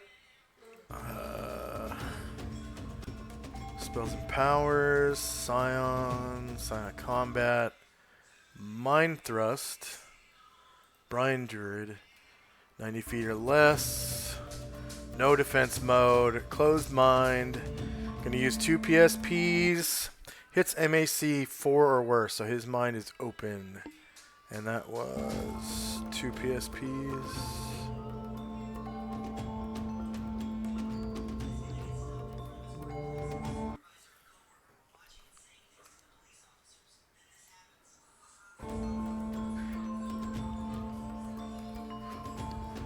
And this one is also going to try to dominate. So telepathy, sciences, domination. So he gets a save versus spell. Okay. And no miscellaneous. Does he have protection from evil? I checked. It doesn't look like it. Okay. I think I probably would give it to him. Even though it's a spell, just because it's a spell save. So, level of target is 10. He would have gained a level by now, but he got F'd in the A really bad once. Level drained.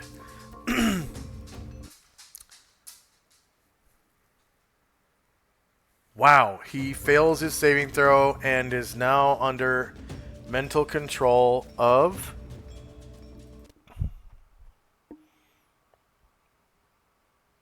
we'll call this Charm 1.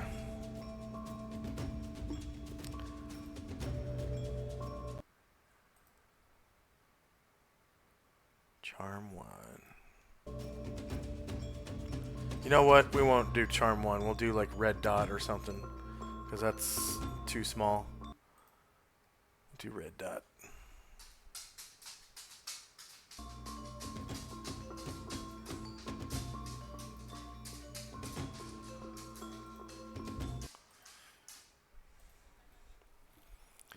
Alright, Shandrak.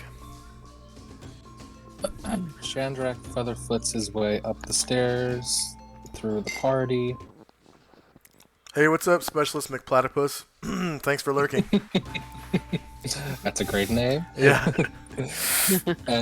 and seeing the glassy-eyed look in Brian Druid's face, Shandrak featherfoots up to the northeast UNT and tries to backstab him. Okay, Featherfoot check.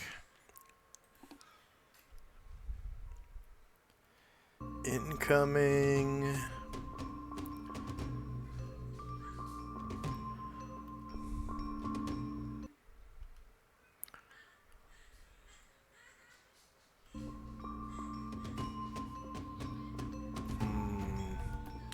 Okay.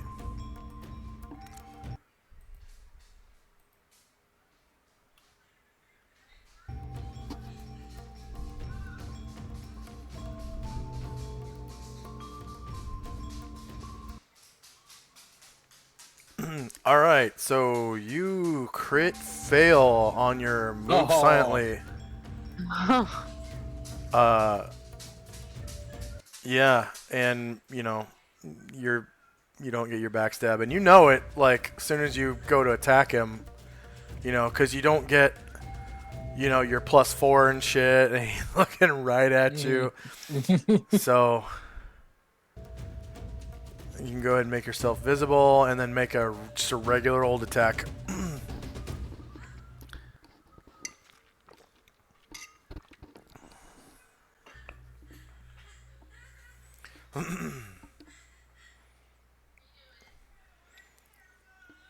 Yeah, your move silently score is phenomenal, but you rolled a 96. Yeah. Anywhere from 96 to 100, and it's a crit fail on thief checks. So he is shieldless. Yeah, he would turn to face you because there's no one to attack his back. So that would be just front shieldless, so -11 beats AC 4. And he's a large creature, so he takes 17 damage from your longsword +4. 17 damage is pretty good still. You could have had a backstab that's less than 17. Yeah. Musashi.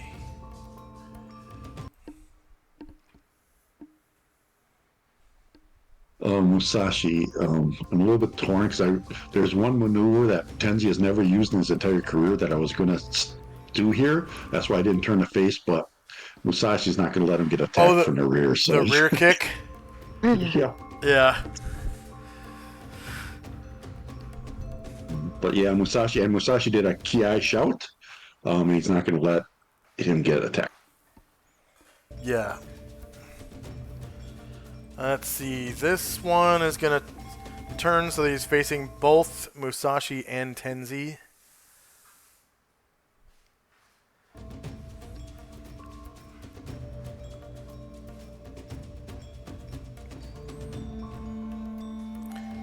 So front shieldless, -11 beats AC 4. This one is a medium creature because he's got, you know, legs. I think I couldn't find a token that had a cobra head but no tail. So just ignore that tail. It's not there. Okay.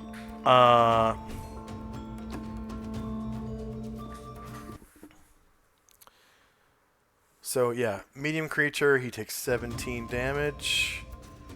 And then the Wakizashi. All right, go ahead.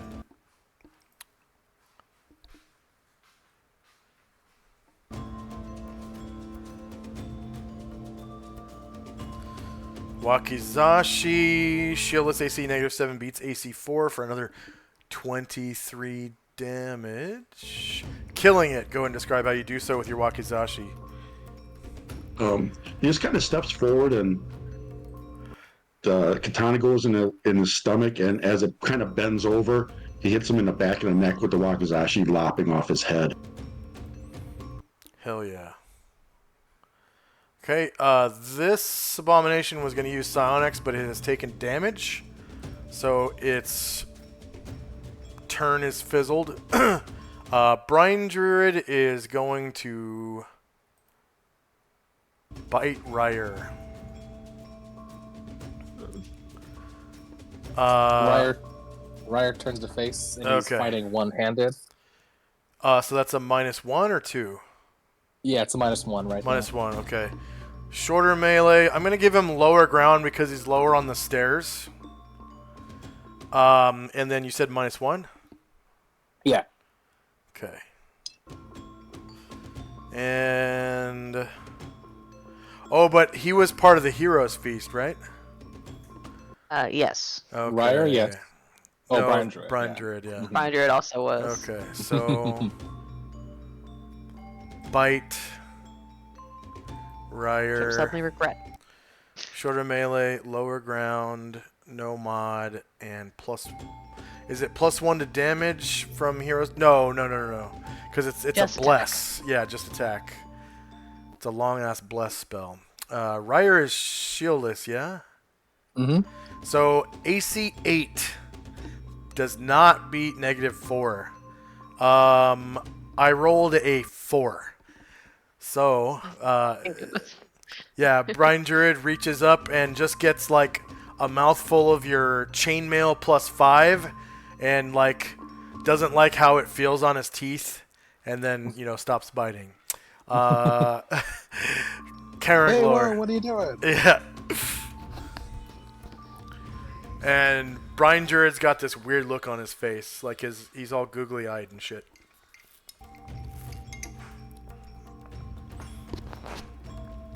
All fun and games till you get bit by a dragon. Yeah. Mm-hmm.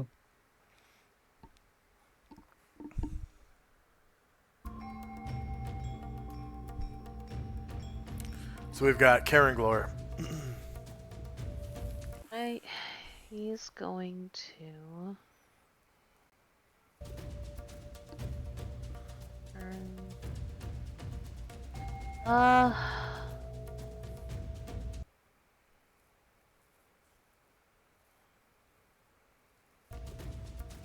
Yeah, he'll come.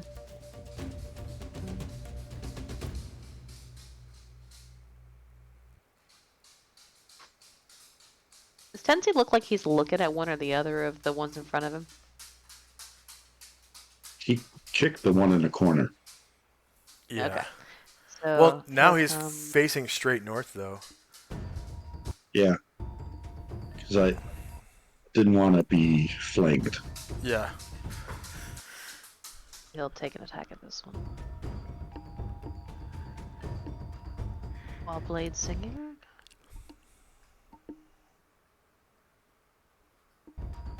So the one directly north of you? Yes.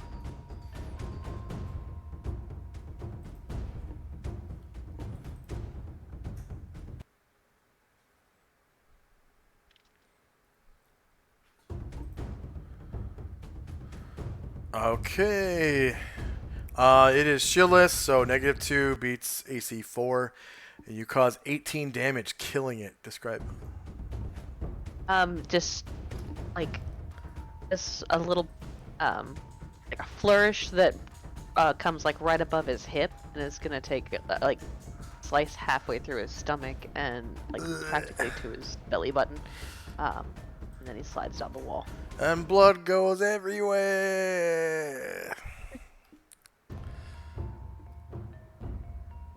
Okay, the ninja are just way back there, not doing anything. Ashriel. Ashriel will just fly up to the nearest evil thing, which is right there. Looks like I have to get another square of altitude. Did I even roll initiative? Yeah, I did. It's wielding a katana, so...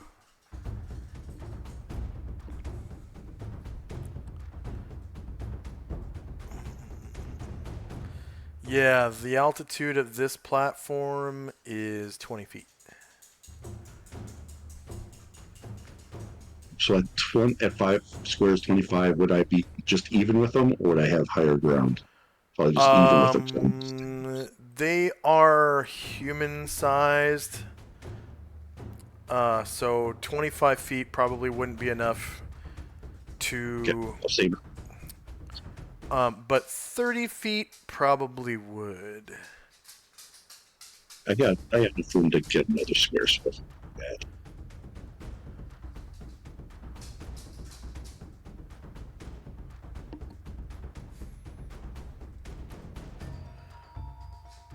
Okay, so... Alright, it's shieldless. -5 does beat AC 4. It's a medium creature, so you cause 19 damage to it. And if it's still standing, I will try to It is. apply the flaming greatsword. Alright.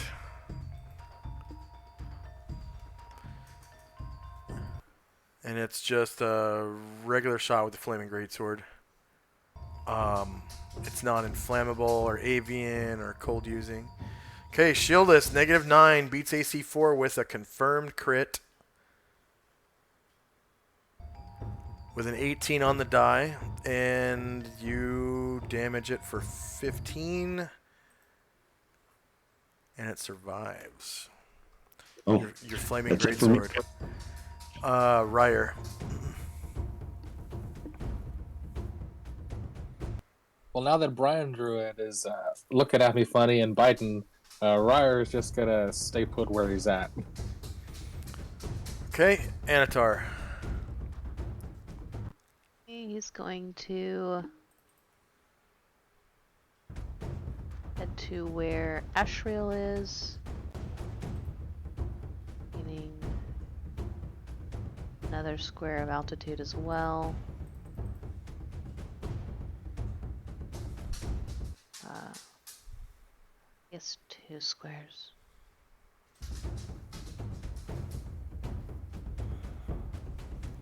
Try to finish that one off.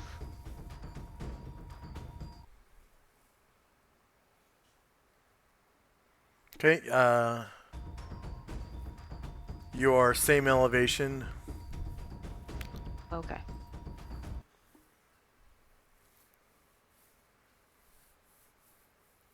Does he get a +4 for invisibility? Let me check. Yes, indeedy. All right.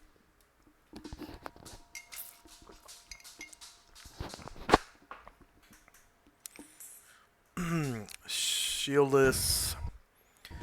-10 beats AC 4. It's a medium creature, so you cause 16 damage. With your longsword +3, killing it. Go ahead and describe. So Ashriel's got the thing almost down, so it's like kind of doubled over in pain, and Anatar like takes him at his bare neck and slices his head off. It's big ass cobra head. Ugh. And because you're invisible, Astral doesn't see that, so he looks at his sword. It's like, why did it take so long? It's like a delayed reaction or something. Yeah. Gargamond. Gargamond charges.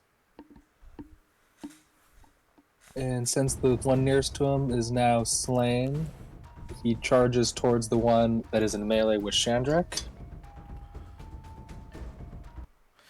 Okay, when you charge, you get only one attack that round.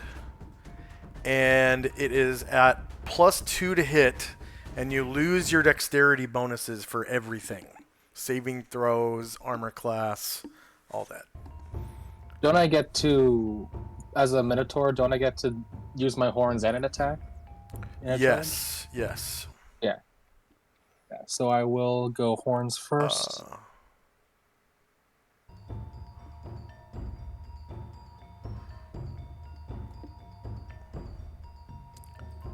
And this is gonna be, it turns its back to the wall, so this will be shieldless flank. And you said, sorry, that was +2 to attack, and was there any modifier to damage? No, just attack. And you get an extra 50% to your movement rate as well. Yeah. So this is shieldless flank. You hit -7, so that beats AC 4. This one is a large creature, and you didn't crit, so it's only 8 damage, which is not enough to kill it. And then you also get your axe. Mm-hmm. Oh, and if you make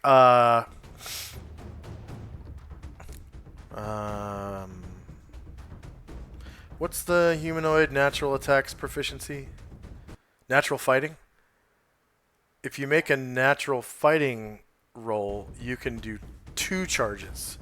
As long as you don't go over your 150% movement rate. Yeah, And Gargamon doesn't have that yet. okay.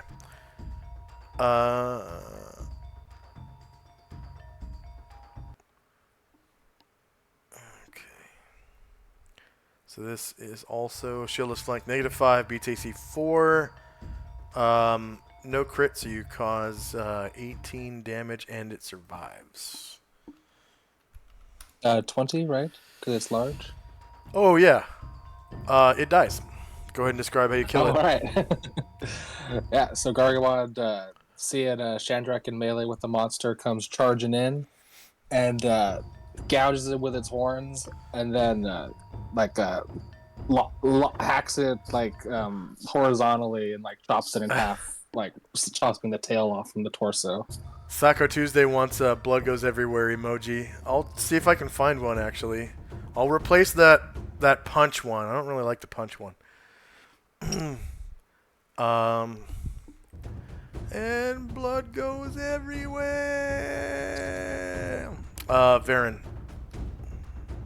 Okay, so unfortunately he wasn't able to land, so we're working with limited movement, or limited turns. I think we can do this up. Alright, so he moves 3 this way, gaining another 5 altitude so he can clear those stairs. Makes his 90-degree turn.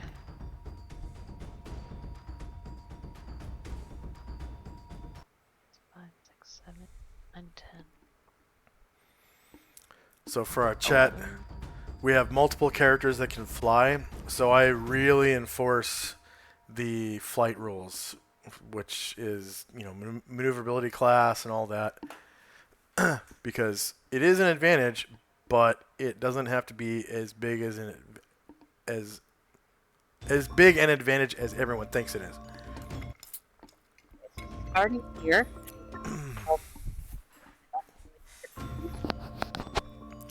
I'm sorry, you're breaking up a little bit.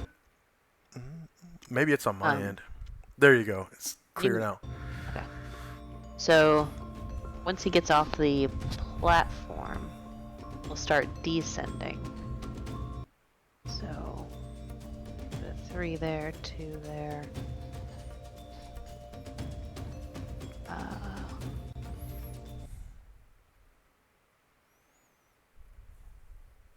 Needs another 1 square movement. All right. He's gonna end up at 10 feet here. And he's going to first take his attack. Okay. His high mastery attack. So you're still at 20 feet? 10 feet. Okay. At 10 feet, you are at the same elevation as this abomination. Oh, okay. I forgot he 'Cause- was large. If I can stay at 15, Well- if I can stay at 15, I want to do that. It's that way because this platform that he's on is 10 feet high Oh. Okay. compared to In that case, the ground I'll level get for the 15. dungeon. Okay, so now at 15 feet... let's see, you're still not above his head at 15 feet. You're close. You're very close. Alright, I won't descend at all. I won't descend at all. That's fine. Alright. Okay. So at 20 feet, you do have higher ground because you're well over his head. Cool. And just so you know, it can attack back. Like, it can reach up Okay. to you.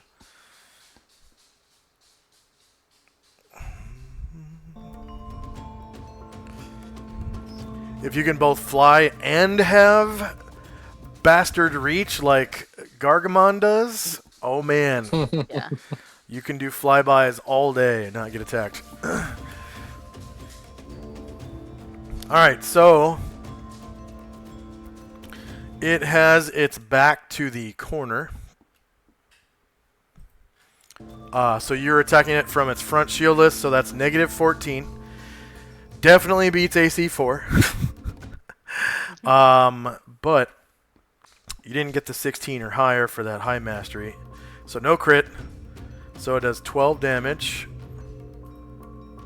And you also have a shield, Roll correct? Shield. Okay. Yeah, and So talons. shield punch. 12. So this is for viewers. This is sword slash shield punch. So front shield is -8, beats AC 4, another 13 damage, killing it with your shield punch. Go ahead and describe how you do so. Good. I really needed him to die because Varen needs to end up in this square. Because he needs to take one more movement. So he like takes his shield and he like drives him so hard into the wall that his like chest cavity collapses. Nice. And that ends combat. And now we're back to regular dungeon ambience here. Are you Tensi? And I'll give you XP. That was 2 half-breed 8s, I think. They're level 8. 2. I think there's a half-breed 8 and a half-breed 7, and I always use the 8.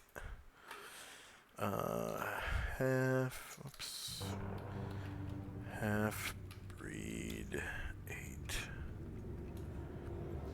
And half-breed 8s.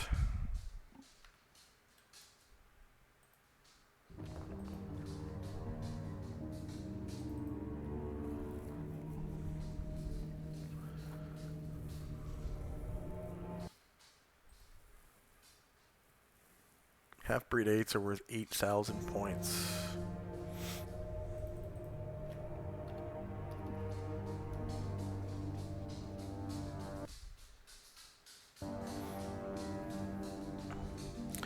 Three player characters, 10 NPCs. 2 of them were defeated. They had 8 hit dice. Warriors and Bards in the party was 8.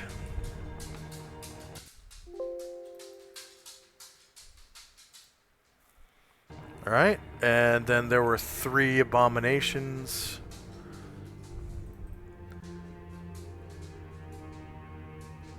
And abominations are 9,000. Okay, so 3 abomination, 9,000. 3 player characters, 10 NPCs.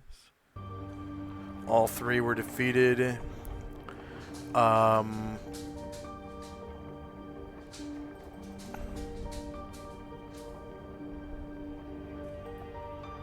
They have 9 hit dice. And there are 8 warriors and bards in the party.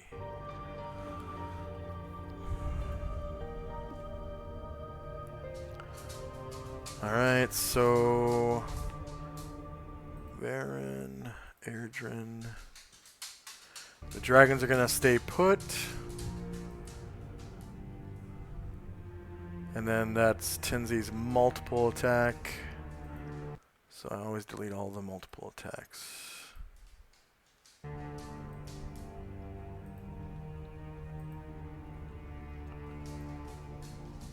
End of round. I'm gonna sort. So we got spells and time.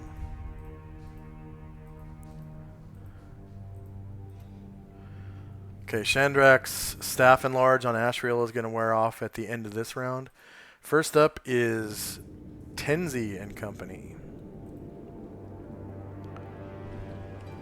Tenzi's all disappointed. He wanted to do that back kick so bad. He turns around, looks at Musashi, and just shakes his head.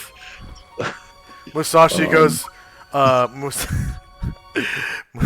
Musashi, holds, he sheathes his swords and holds his arms out, palms toward Tenzi, and he goes, What? What did I do? Nothing. Thank you for having my back. Always welcome, my master. And feeling a little emboldened here, Tenzi will come up and try to open his.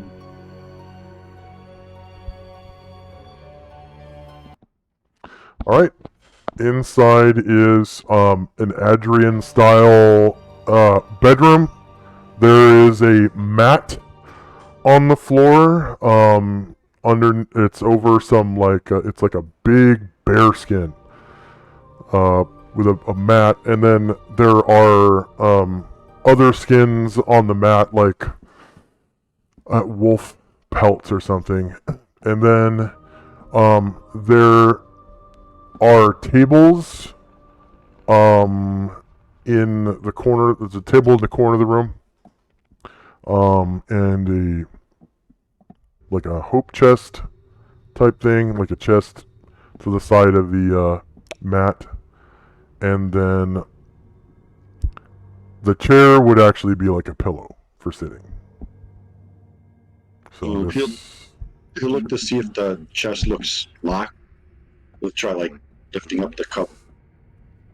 It is not locked, and as you lift up the cover, you can see inside is just personal items and trappings of the abomination, like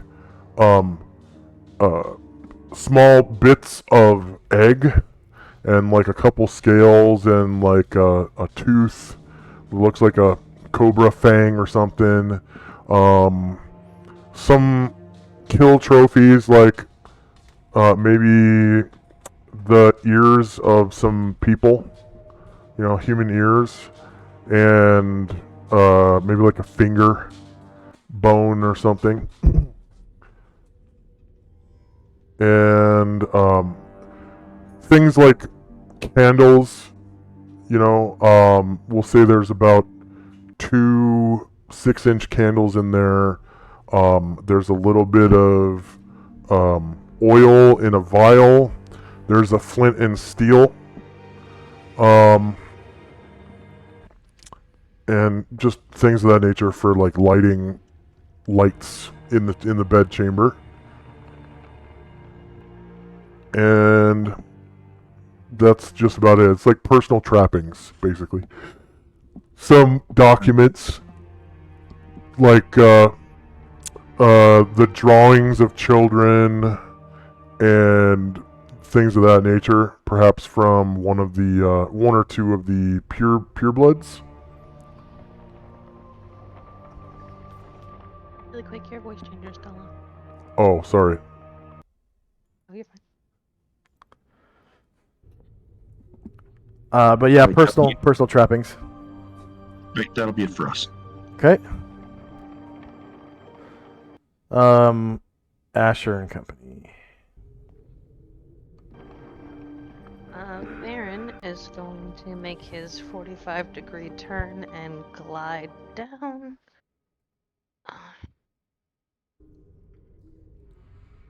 Sorry, it's 90-degree turn and glide down. It's landing on top. I don't think land where we want. I land here.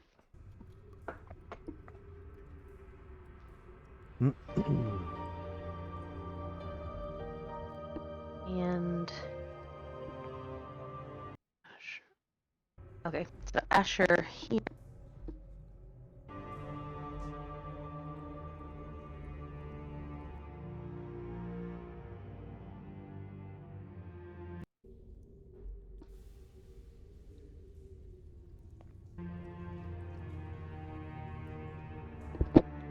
I'm sorry you broke up. I can't hear you. What you said.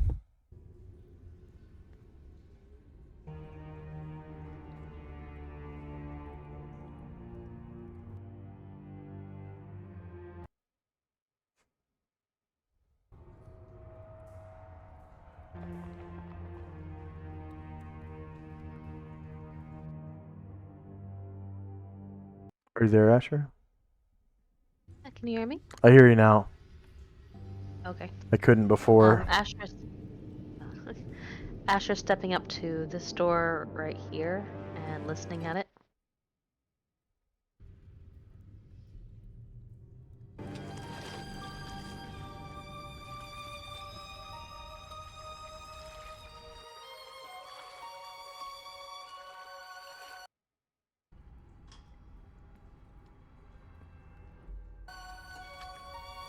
Okay.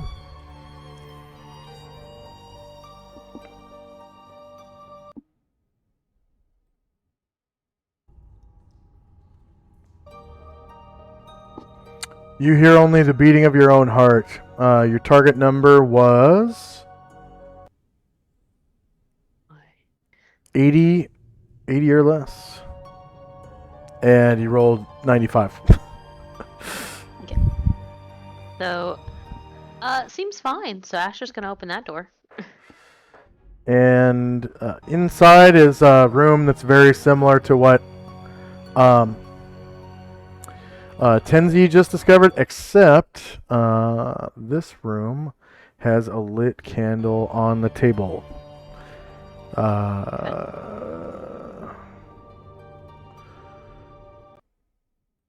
Miscellaneous tokens, light sources,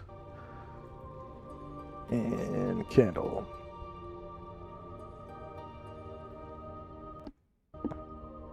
And Jim is going to use a dispel magic on Bombosa the snail.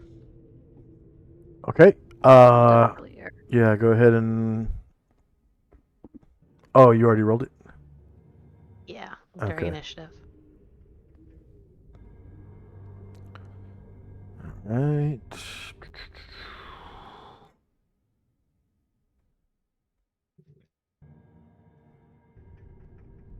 There it is. Okay, DM's button.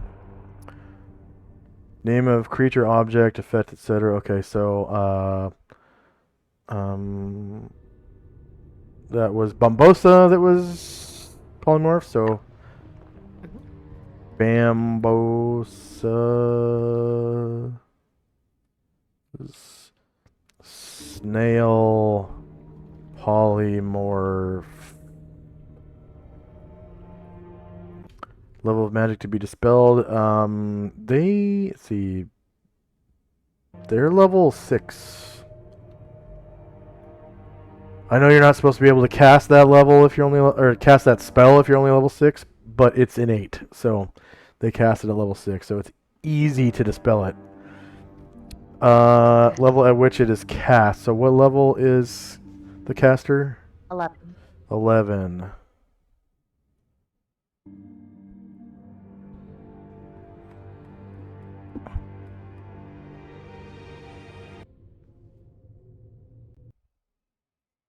Alright, so he turns back into his human form, so you can delete. Actually, yeah. Yay. Should be able to delete that snail token and then put his regular token on top. Do I need to roll another system shock? I don't think so. I think it's only the initial.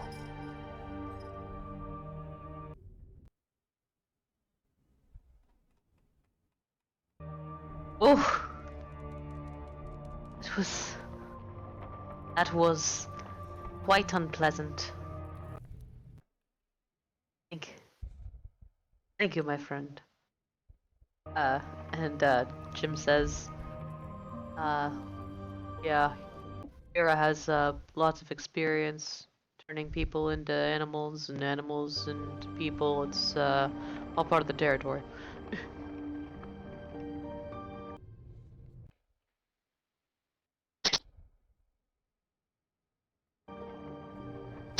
And I think that's gonna be it from me right now. Okay. Shandrak and Company.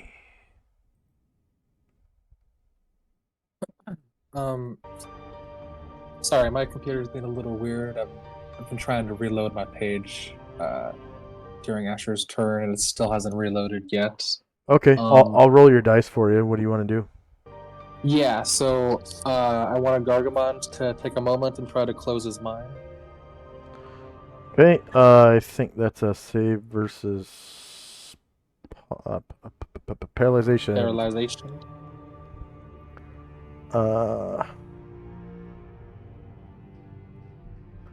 So Gargamond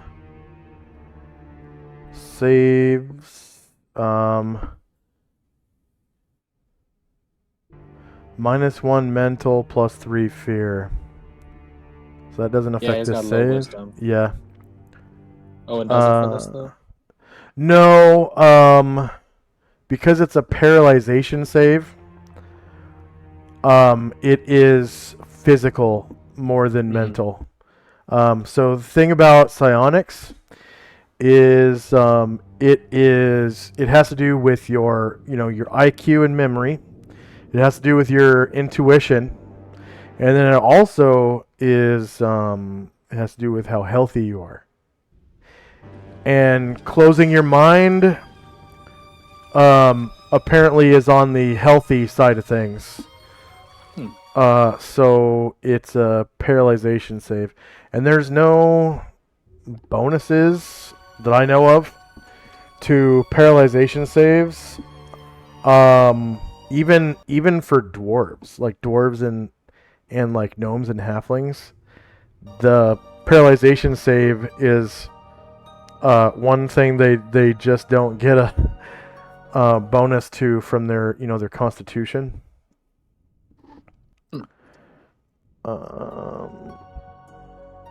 So you are fighter 9, so warrior 9, not multi-classed or triple-classed. Okay, so his target number was 9 or greater, and he got a 6, so it's a fail. At least for this round. Yeah. Also, seeing Gargamond has shrunk back down, Chandrak will cast his enlarge him with his staff. Okay, and that one was what, 45 rounds or something like that? Yeah, that's right. So he becomes huge, correct? Yeah. All right, He becomes and huge. then He's 14 foot tall. find enlarge. So Ashril's the only one. Oh no, Ashril's enlarge is going to run out at the end of this round. So Chandrak, staff enlarge on Gargamond. And 5 rounds per level, and it's cast at level 9, so that's 45 rounds.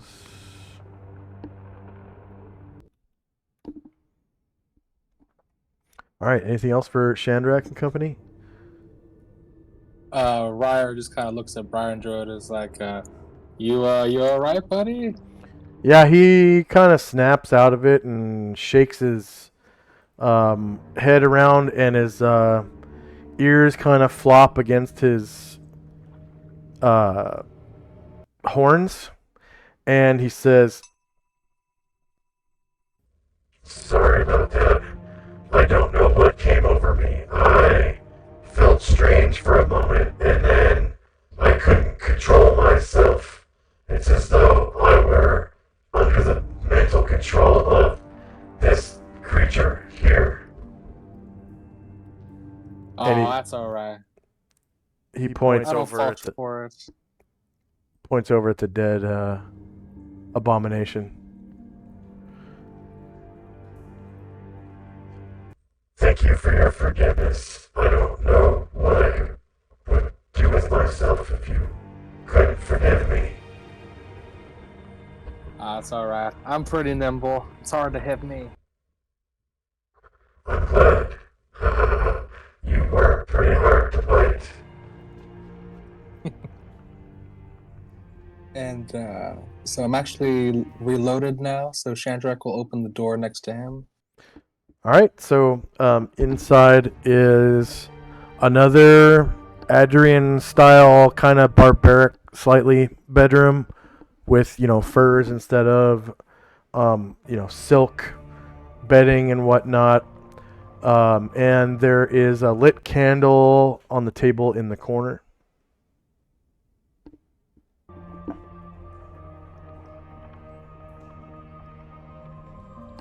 I come inside. Doesn't look like look like there's any jewels or jink in here. Not really.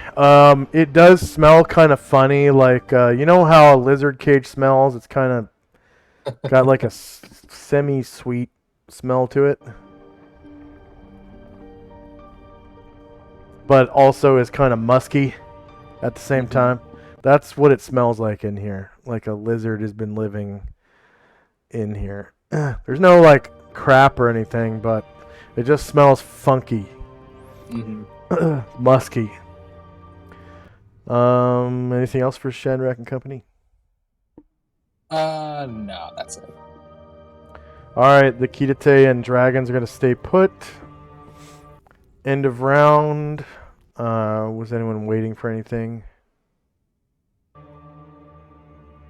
Brian Druid can also attempt to close his mind if you wish. Oh, yes, please. I had forgotten that on my turn. Save versus paralyzation.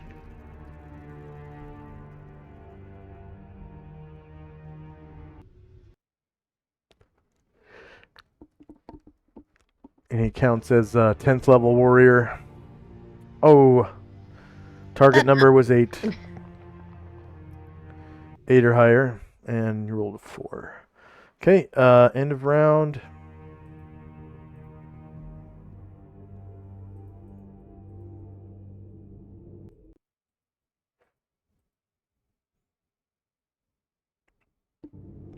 Alright, so we know Ashriel shrunk down last round, right? Yep. Yeah. Alright, first up is Tinsy and company. As he shrinks, Ashriel has a sad look on his face, and he puts the flaming greatsword in its sheath and holds the Nodachi with both hands. And he will, he's not going to be checking wounds. He's going to have him fly over. I'll check out this south part. Oh, there's a door over there. So I'm gonna move him around, but he's gonna end up right by the, oh, thank you. He's just gonna end up by this door and just gonna kind of guard there. So in case something comes out. Tenzi will head out, kind of look, and sees like nobody has found anything of interest, so he'll continue down the stairs. Down to here. Musashi will follow him, and that will be it for him. Alright, Asher.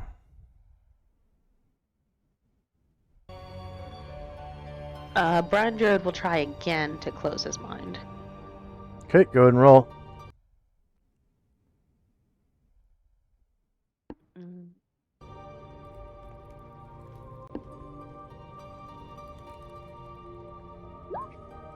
No.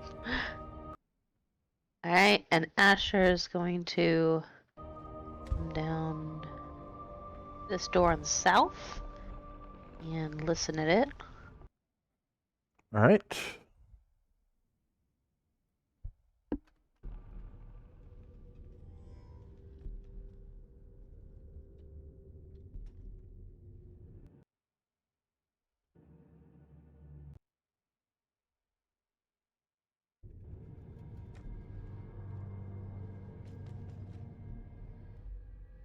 Alright, on the other side of this door, you hear again a large fire, like a bonfire.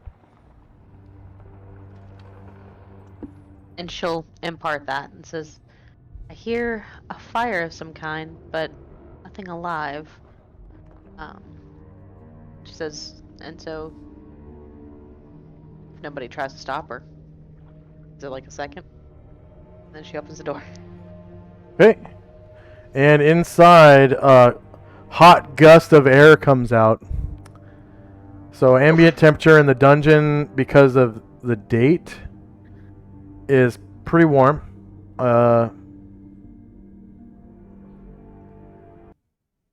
It's probably like, 50 degrees outside today, September 22nd. This room, it feels like it's 80, 90 degrees.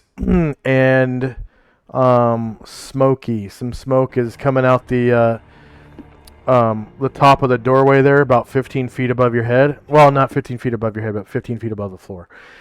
and there is this big fire pit in the far side of the room that's lit, and it's giving off a lot of heat and a lot of light. There are 2 bathtubs that are full, and there's like water all over the floor as though someone had recently gotten out of the tub. And in the corners of the room are piles of towels. Asher looks down at herself, covered in blood and viscera, and even before that hadn't bathed in weeks. And she looks longingly at the tubs, but then makes herself turn away. Yeah. There's like some soap scum floating in the tubs. It looks like they've been used. Okay. The water's not super dirty, you know. It's got like that soap film in it. Like, it's not clear water. It looks like someone has bathed in it. But and it's fragrant. Like, there's a bar of soap in like a little tin cup on the edge of the bathtub, and maybe even like a shaving kit, like a razor that kind of almost looks like a butter knife or like a really long scalpel. And in the tin cup is a brush and some water. It's like a circular, one of those circular brushes that you grip from the back, and it fits in the palm of your hand. And it has long, like beige bristles, reminiscent of like hog's hair.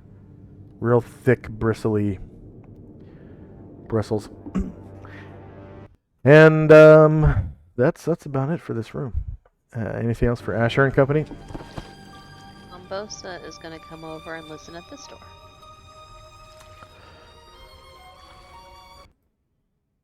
Okay.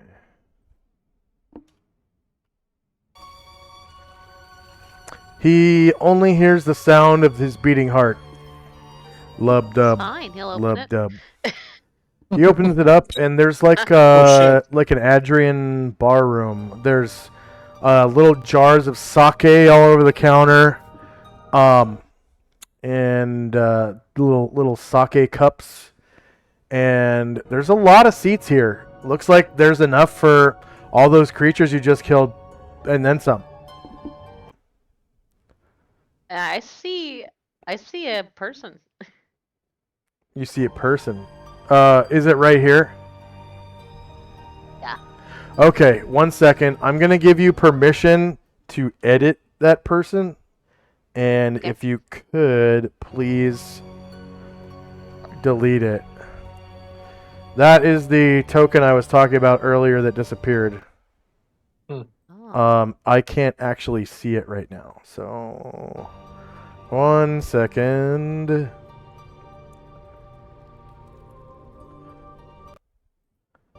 Okay, you should be able to select it now. Like, click on it Okay, it's done. and delete it. It's done. Okay. Thank you.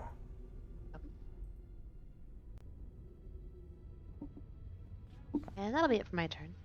Okay. Shandrak and company. Shandrak will turn towards the south and aim his staff towards Ashriel and re-enlarge him. Okay. Find, enlarge. Ashriel. -45. There we go. Alright, anything else for Is you- Shandrak? His usual stern face breaks in a small smile. Gargamond attempts to clear his mind again. Okay.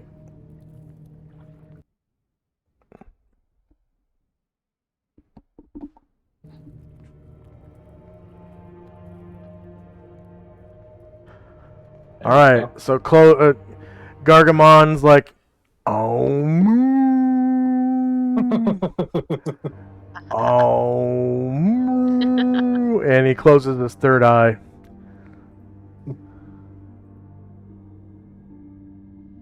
Remarking the serenity of Gargamon, the Ryer walks past and will attempt to listen at these pairs of doors above the stairs. So you can listen at one or the other. There's the south one and the I north thought one. they were connected. The southern one then. Okay.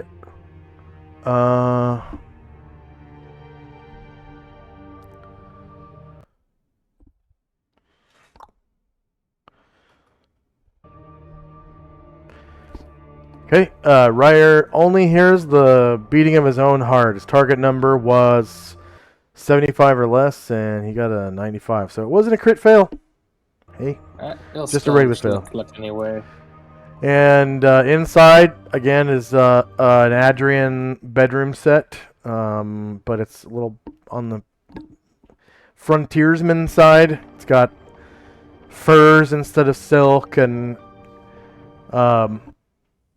things of that nature. The wood it's rough. It's not like finished lacquered wood like you would find in a Adrian city. Mm-hmm. Like it's like country folk furniture. Yeah. Ryer will take another step north, and that looks like the last door in the room. Well, except for the southern one. Okay, inside here, everything's the same except there is a lantern on the table in the corner, lit and illuminating the room. And you can see the furniture is the same type of stuff, kind of barbaric or rural, compared to the real nice lacquered stuff you'd find in an Adrian city. Anything else for Shandrak and company? Yeah, Ryer just says like, yeah, all clear. No creatures, no treasure.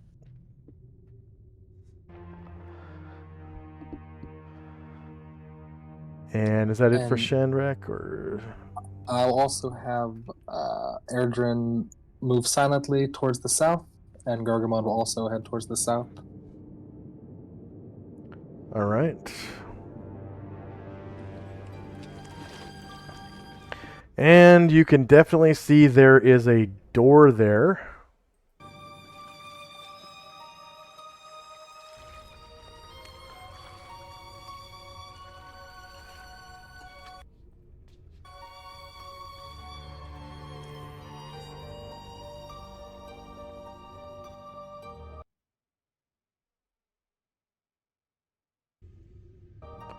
And the Kitate, stay put. Dragon, stay put. End of round. I'm going to sort the tracker. And now that we're in between rounds, why don't we take a quick 3-minute ad break. We'll come right back when it's done. Here we go, 3-minute ad break.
And we're back.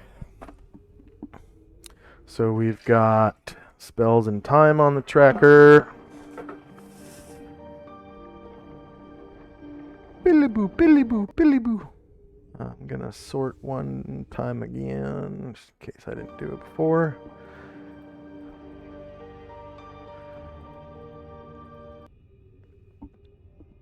All right, Tinsy and Company. Krill will innately cast clairvoyance 10 feet beyond this door to the south. Very nice.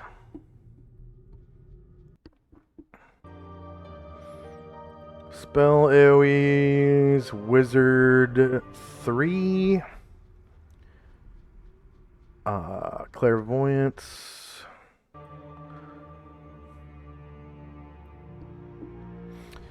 So, you can see that the room is ambiently lit by this nice little campfire-sized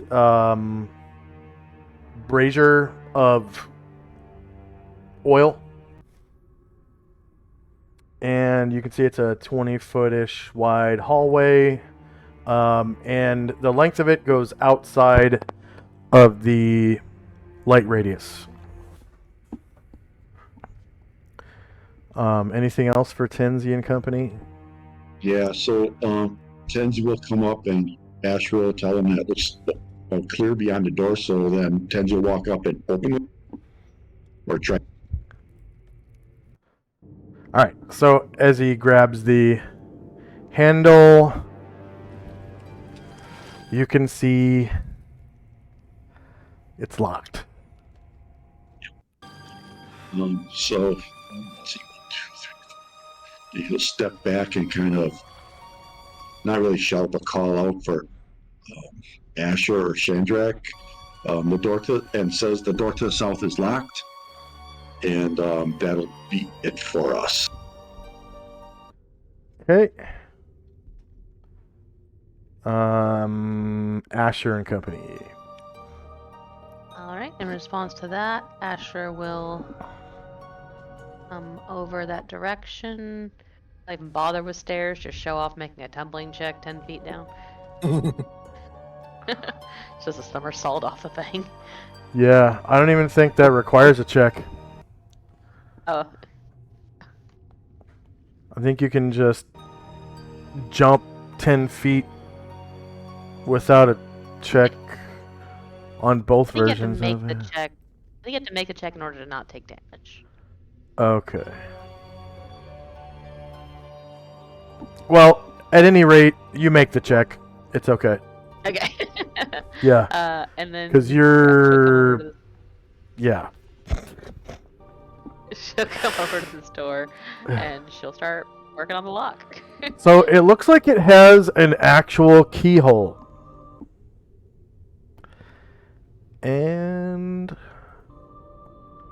She says, I'll start working on this. It's more fun if I get it, but maybe one of these guys has a key.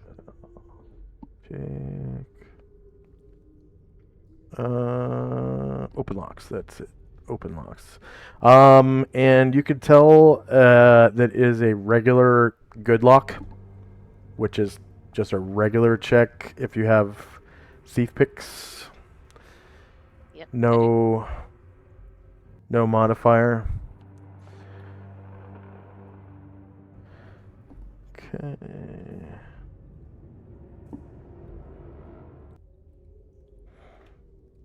Go ahead and give yourself the lock picking token marker. And let's see.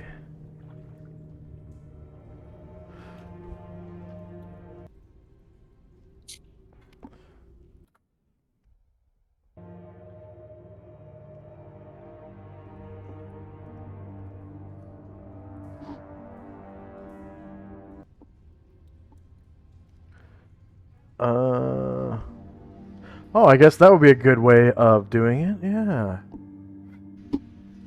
The Kitate are gonna stay put, and Shandrak and Company, unless you had something else to do, Asher. Yes. So when Asher sees that the door is locked, and she's like, "Oh, maybe one of these guys has the key." Her people are going to start searching bodies to see if they have key or anything else interesting. So Bombosa will look at this one.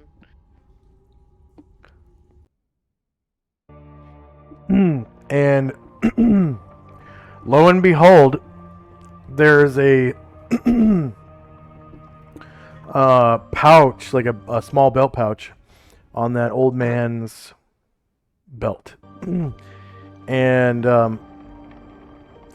it, like, ties down. So you untie it, get it open, and inside there is a key. And that's all that's in there, is just that key. Bombosa will take the key and walk over to the edge, and he'll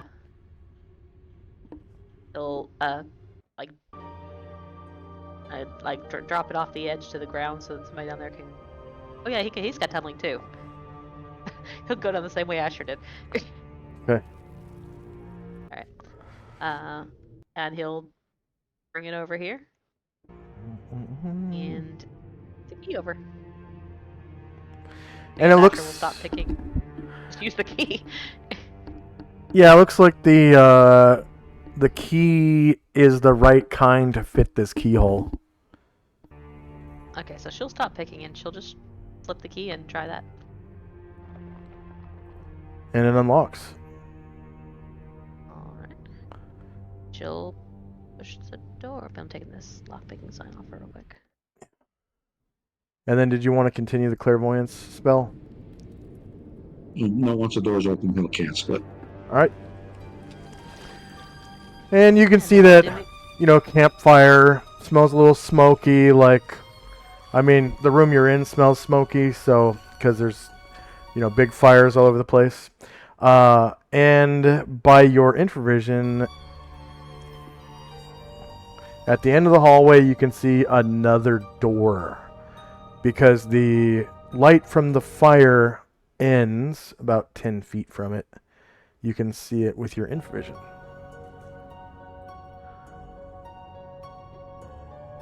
She'll report this back, and that'll be good for my turn. Oh, I didn't. Brian Drury gets another chance to try and close his mind. Okay.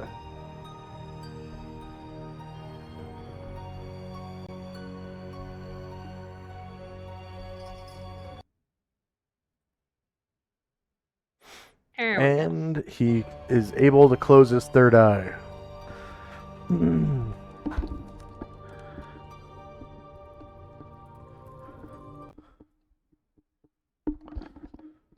Okay. Anything else for Asher and company?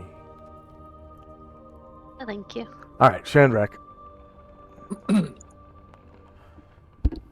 Shandrak leans over the edge of the area that he's on and casts Enlarge onto Brian Druid.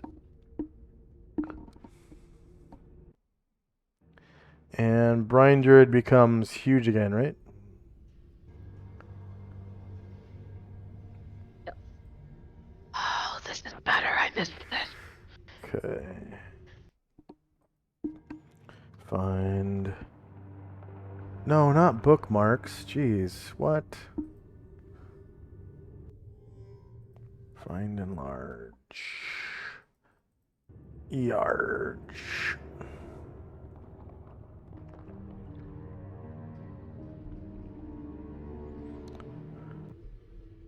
Does that thing like when a cat moves its forepaws left back and forth and starts kneading? He does that into the stairs and causes some cracks in it. Making biscuits. Shandrak staff Enlarge on Brian Druid. 45 rounds, yeah? Yeah.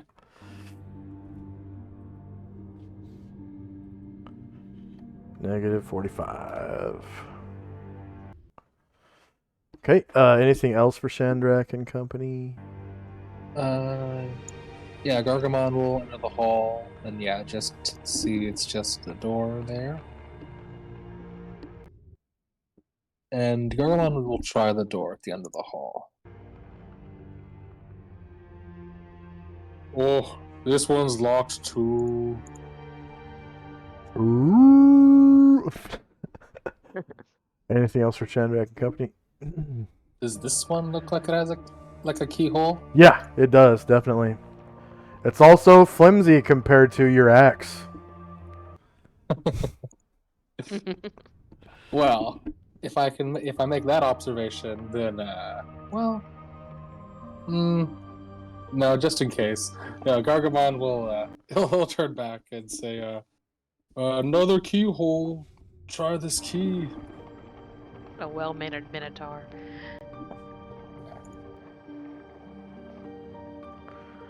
And that'll be all. Okay. And the dragons are going to stay put. End of round. And sorting.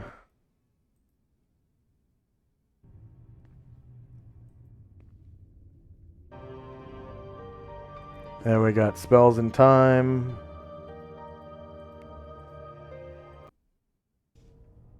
And I'll remove Asher's open locks.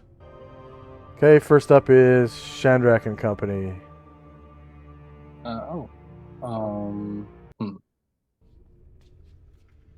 Maybe you cast a spell this round or something.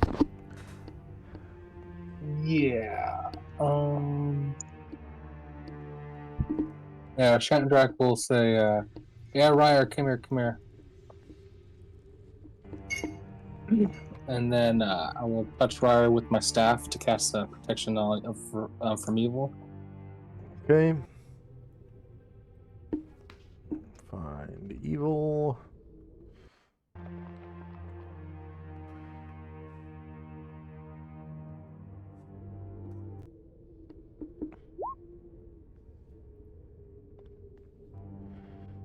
So this is Chandrak staff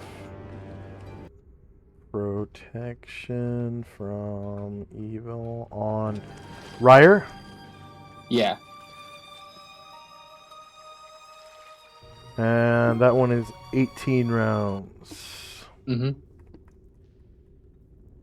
And the only other thing I'll do this round is Airdrin will Featherfoot down into the hallway.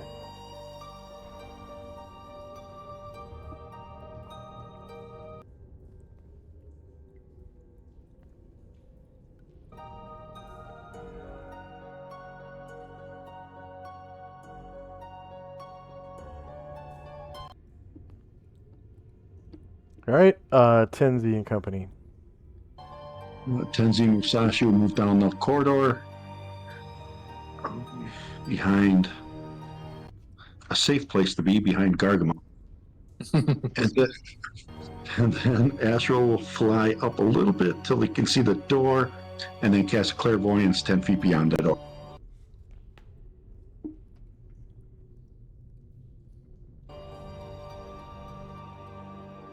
Clairvoyance. 10 feet beyond the door. Bloop. Alright, so you can see that the room has some kind of water trench in it. Shape and dimension of which you can't really see because it goes outside of your infravision.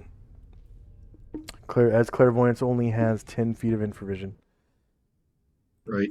So he'll just say that the room beyond is dark. I do not see any enemies. And that'll be it for us.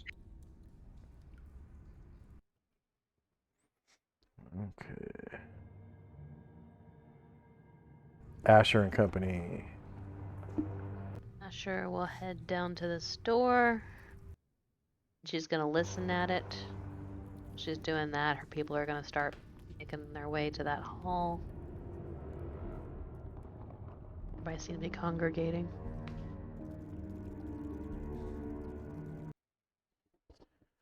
She can, in fact, hear nothing on the other side of the door. There is no sound in the room. sound whatsoever.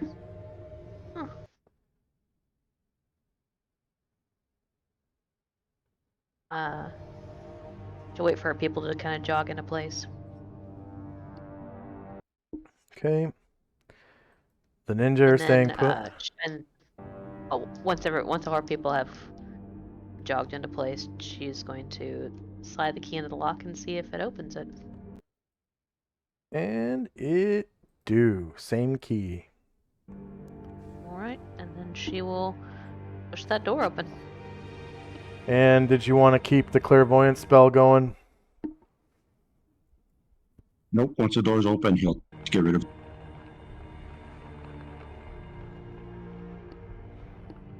Or are you able to? There you go. Yeah, there it is. Pay dirt.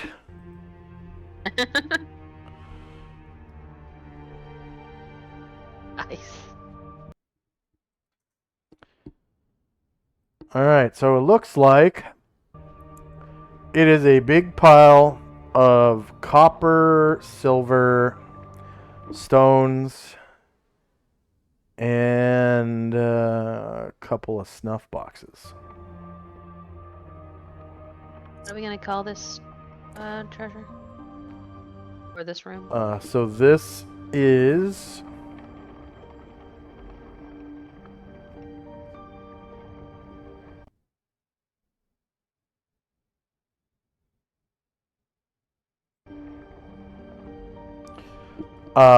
the Northeast Habitat Treasure Room.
And the ninja stay put, and the dragon stay put.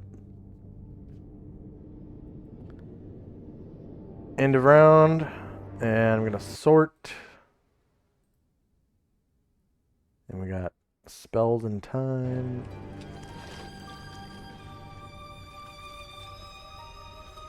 And first up is Tinsy and Company.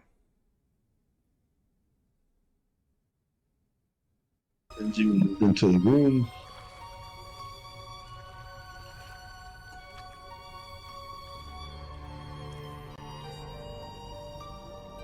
Try to check it out to make sure there's nothing hiding in here. You don't see any creatures. You don't exactly have like true sight or anything like that, but you know, nothing's apparent. I actually memorized True Seeing, but I haven't used it yet. Yeah. So then he'll just look back and kind of say, "It looks all clear," and then Musashi and Asher will come in. Tenzo will ask Asher, "We're not going to count all this, are we?" We've been leaving the copper. I don't know that we need it.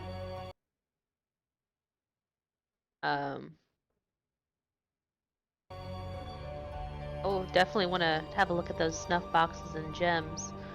Silver, I guess, is debatable. We've been taking the silver so far. Some of us are getting a little loaded down. Yeah, that's what I was thinking too. What do you think, Chandrat? Oh, sorry, I asked a question. Not my turn. Yeah. Well, Shadjak's pretty I don't know far what away. I don't know if I could hear the okay. conversation. Would I be able to? Okay.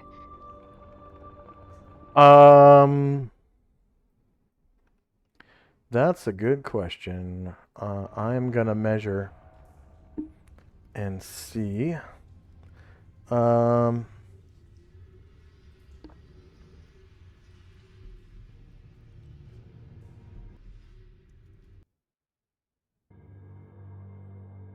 no.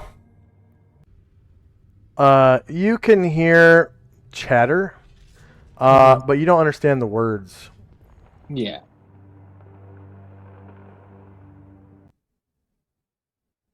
It's 90 feet to right there. I'm sorry. I'm just gonna have Astro move back out of this hallway, and that'll be it for us. All right.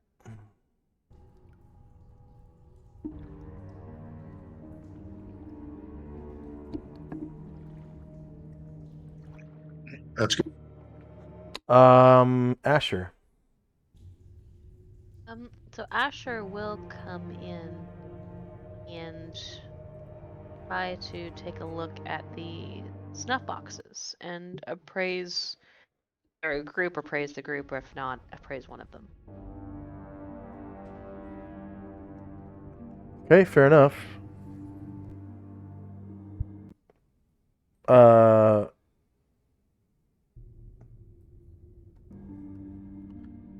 ahead and roll your check.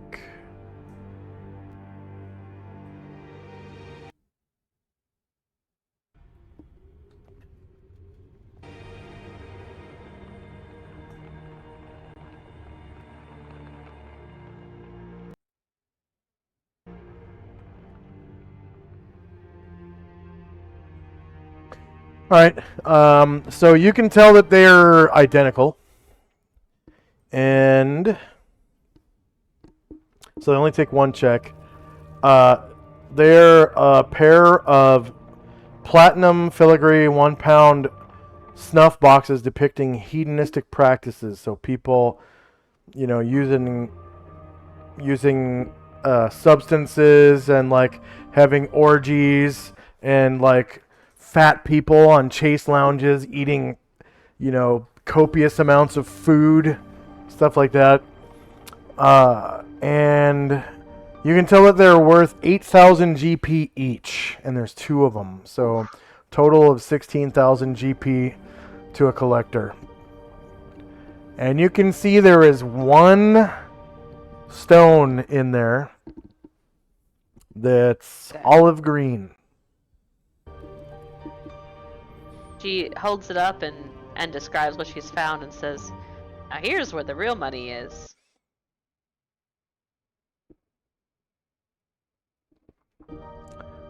Yeah, 8,000 GP is probably one of the best prices for art in the game. Yeah. And she motions Brian Druid over, and she asks him to hold it for the party, and he kind of like makes a little bit more room in his scales and stuffs it up.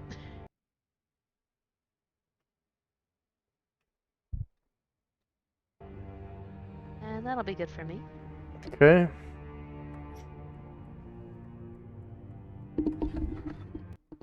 I think the best price for art objects is like 12,000. So this is close.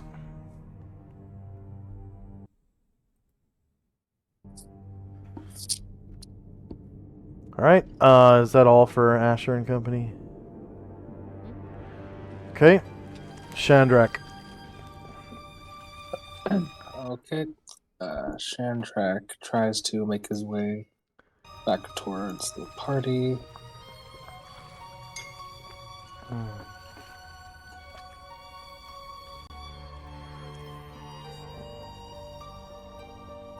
And he'll jog to get there.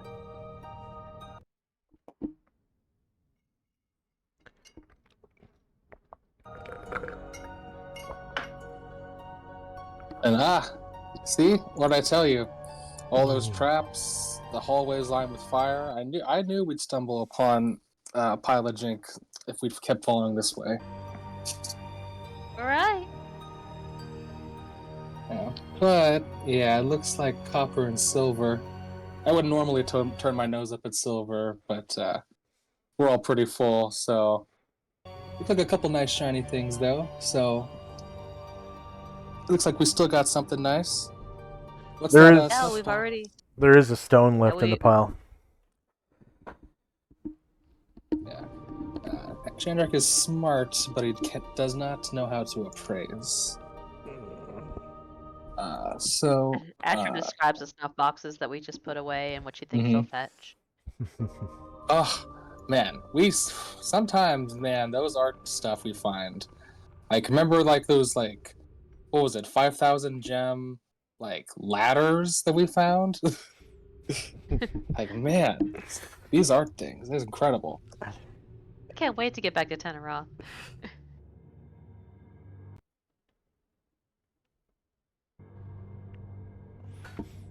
And Ryer will start jogging his way back as well. And that's all for me. Okay. Did Tenzi get? Okay, yeah, he was first. All right. End of round, and I'm gonna sort here. Does anyone have to go? No. Okay. Yeah, I'm not on a Any tight of you guys? schedule. Well, I'm starting night shift tonight, so I'm trying to squeeze a nap in, but there's no like exact time I need to leave. Okay. Mhm. Because I have rotate. plenty of time, so. I'm on a rotation for somebody who's on medical leave. Oh wow.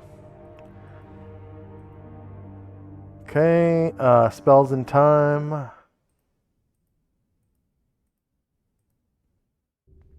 And first up is Tenzi. Tenzi looks over to Chandrak and Asher and says, I assume you guys have this taken care of? Asher winks at him. Yeah, if Ryer manages to catch up, he should be able to help. If Asher is able to appraise it, it doesn't think it's solid moon rocks we're dealing with.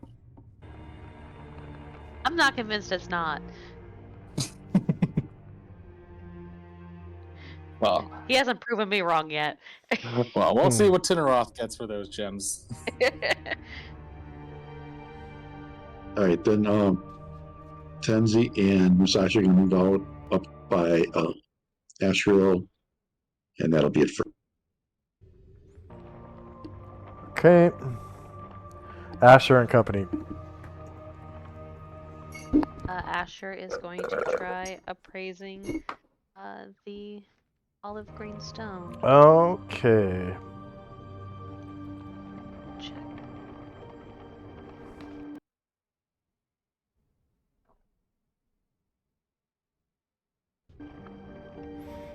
All right. She determines that the olive green stone is a peridot, and it's worth 500 gold. And she will report that to party and ask Brian Druid to hold that as well.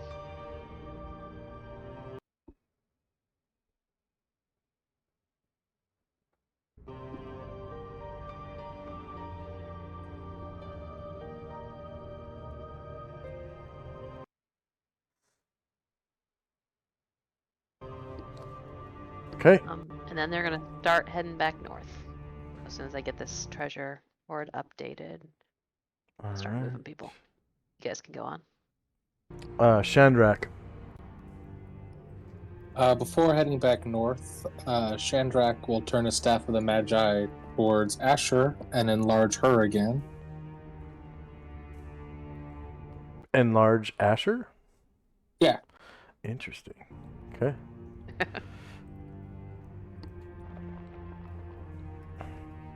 Ooh.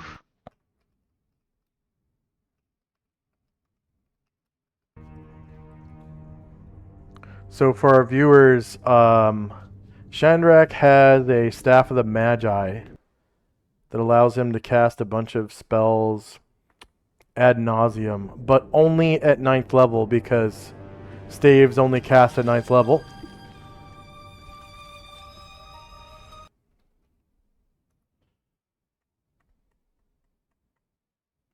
Anything else for Chandrak and company?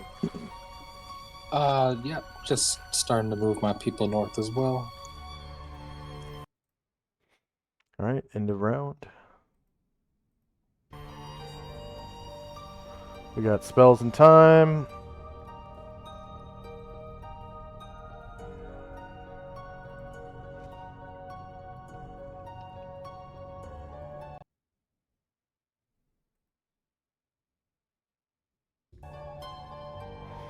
So Anatar's improved invisibility is about to run out at the end of next round. Shandrak. Okay.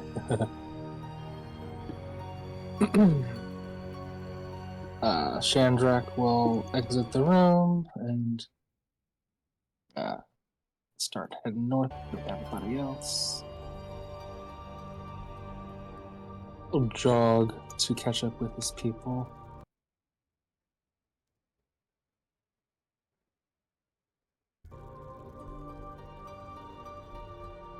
Erdrin will jog too. Got pretty far in the back.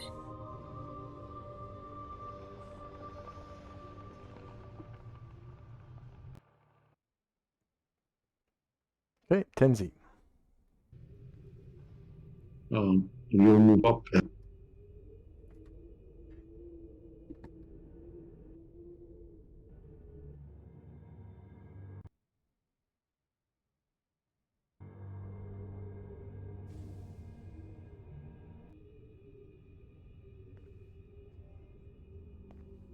And Asher.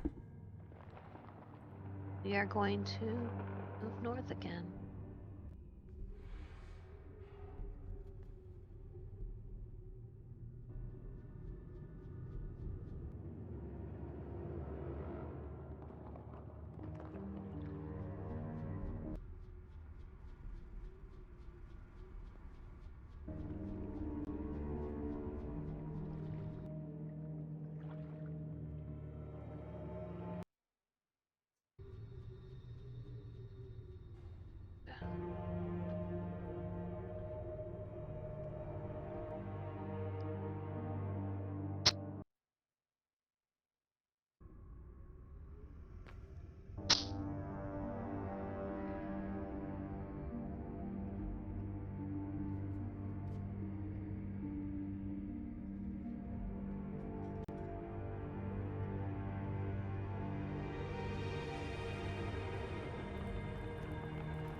Hold on.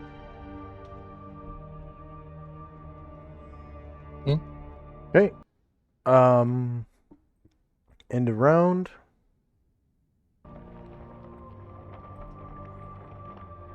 We got spells and time.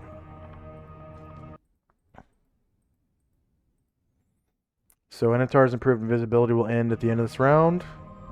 First up is Shandrak. Alright. Start heading north some more.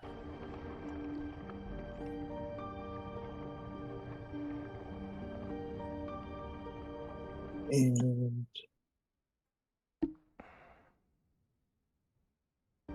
I'm going to have Erdrin hide in shadows behind where Gargamon stopped.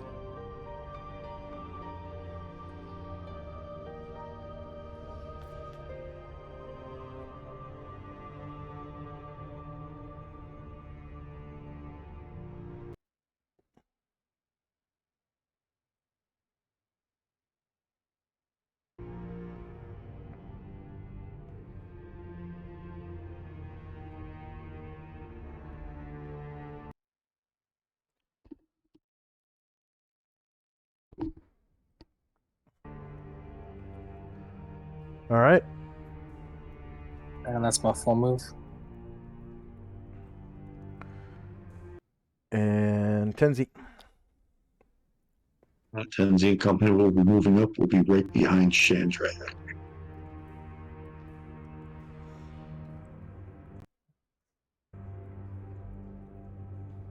And seeing the door, Ashra will innately cast clairvoyance 10 feet beyond it.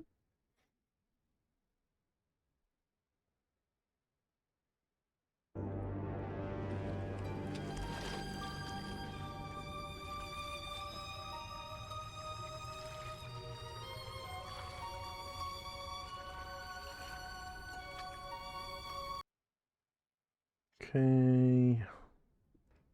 Clairvoyance.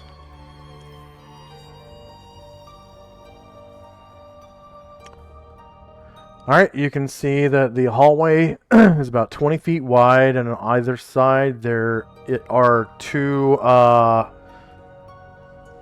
walkways about 10 feet higher.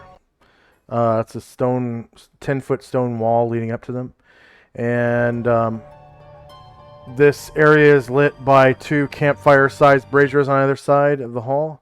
And then beyond to the right, you can see a nook that has a large bonfire-sized fire, the light of which is reaching out into the hallway. The hallway is so wide, it has to be supported by columns. You can see, of course, the doorway behind you is shut. On the left, there's a door above on the walkway.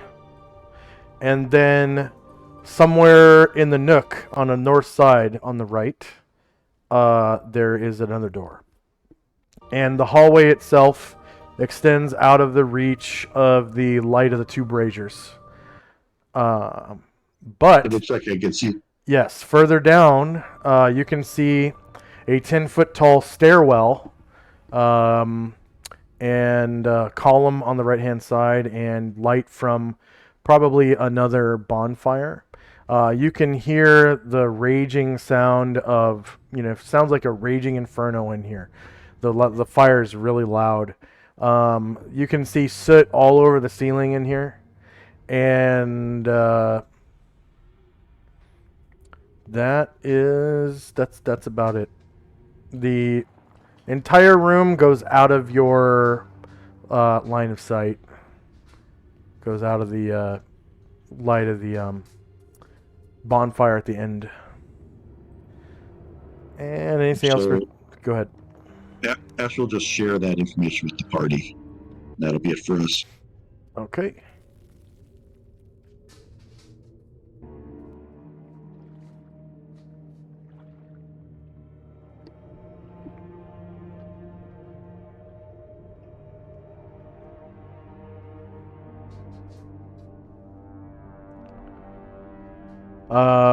Asher.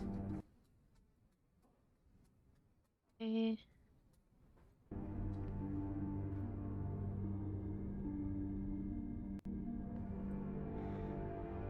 Asher is going to head on. Yeah, I'm just gonna let her people head up that way, and when Pine Druid gets up there,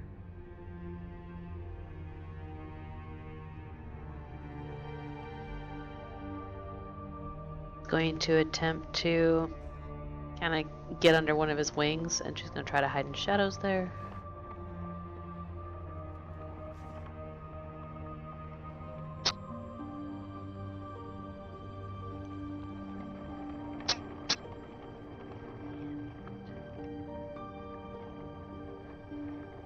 Bosa.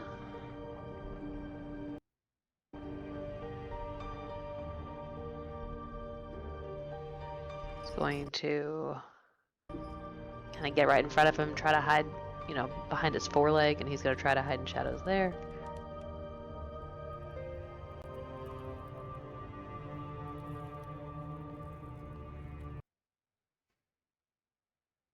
And Brian Druid kind of whips his head around as all of these people, although Asher's slightly less small, start disappearing around him. Okay. That's good for now. So was Asher and who else that was hiding? Bosa. Okay.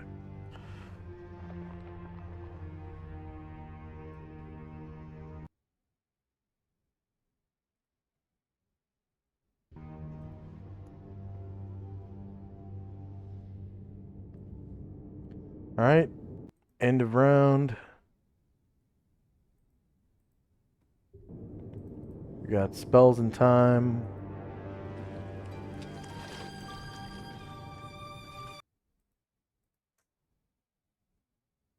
So Anatar's improved invisibility is gone. He becomes visible. First up is Shandrak.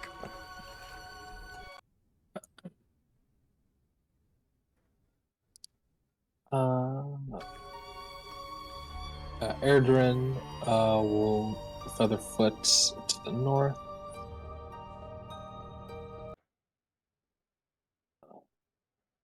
Although he may be... Yeah, he's actually stuck in the wall. Who is? Erdrin is. You can just delete him and drop his token again.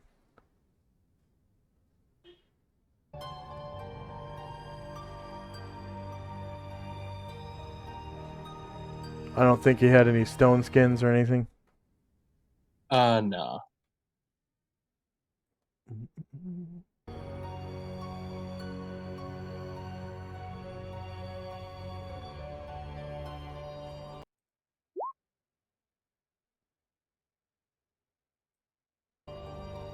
There he is.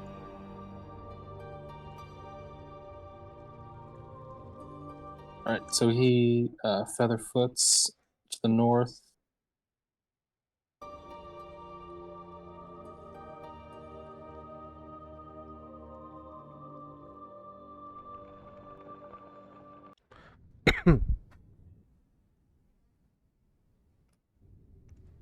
And also, Shandrak will come up, and he will try to hide in the corner here.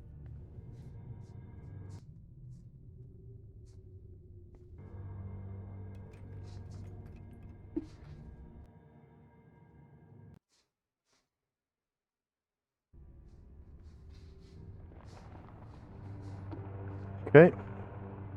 And then after that, Gargamon comes on up, and he will try the door.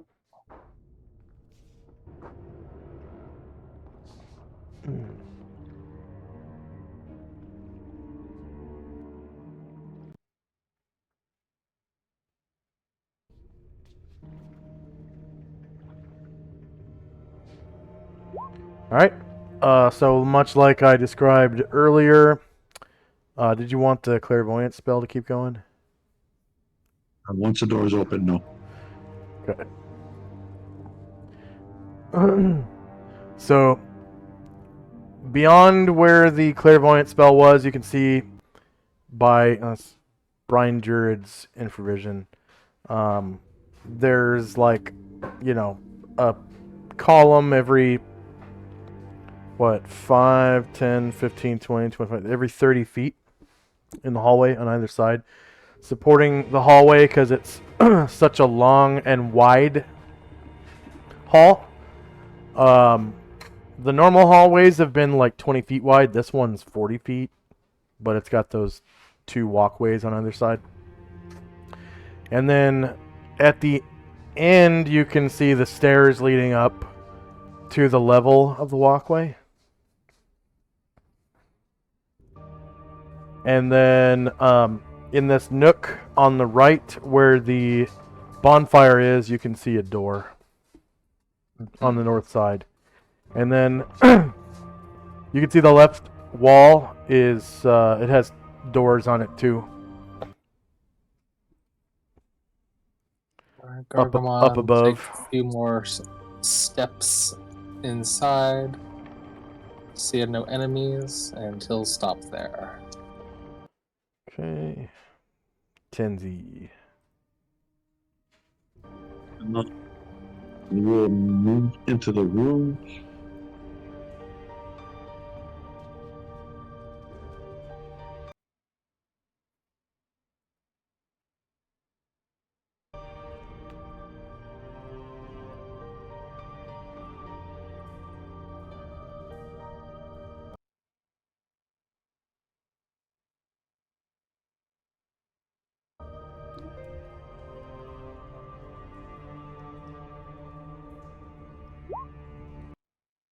And that'll be it for us. So yeah, Ashriel, he can see, pretty much all the way to the end. It ends 10 feet beyond the top of the staircase, and it's just a 10-foot wide walkway that goes around on either side, like a horseshoe around the hallway in the middle. And on either side, on the right side, there are 2 nooks where you can hear bonfires. And you can see the dancing firelight coming out from both nooks.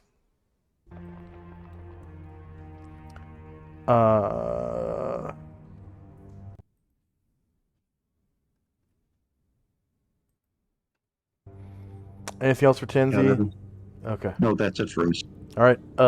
Asher. Asher is going to try to Featherfoot in.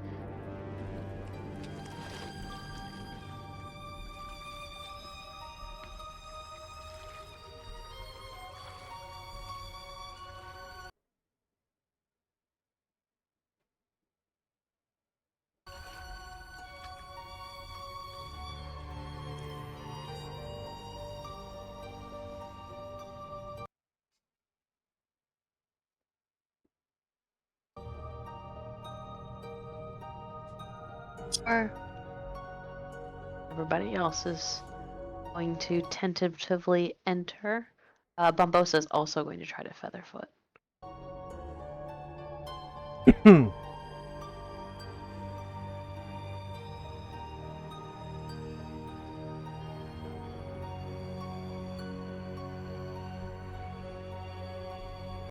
And Anatar, which had less than half a move, he is going to innately cast Improved Invisibility again. All right.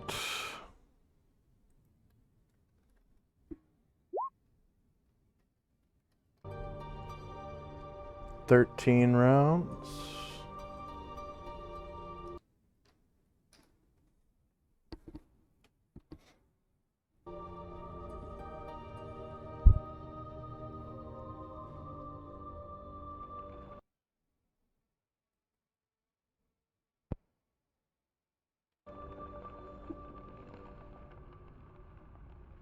All right. Now I'm done.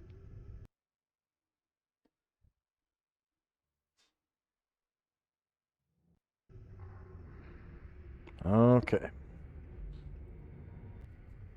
End of round.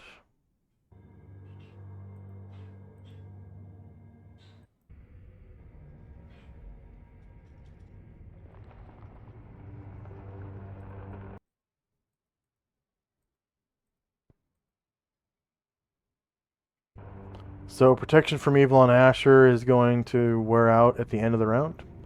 And first up is Shandrak.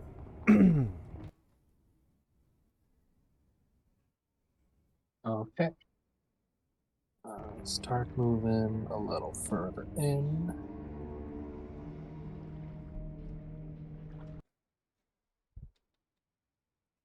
Both Airdrin and Shandrak move inside quickly but silently.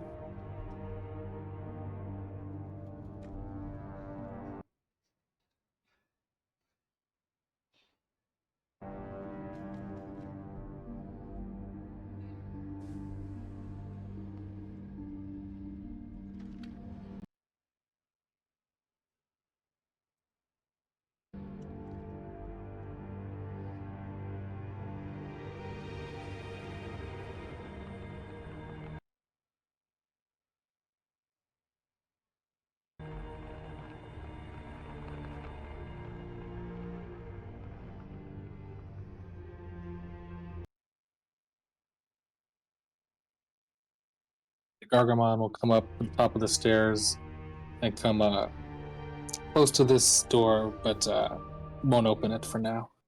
Okay. Tenzi. Tenzi. Tenzi. Yep.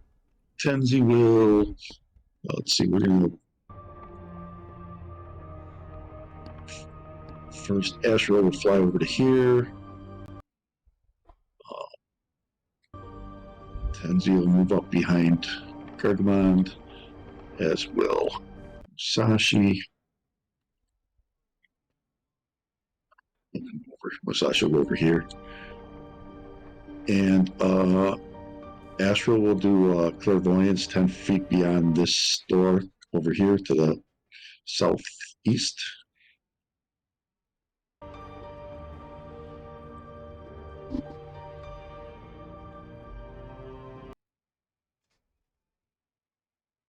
All right. By your infravision on the clairvoyance spell, you can see it's a narrow hallway, about 10 feet wide.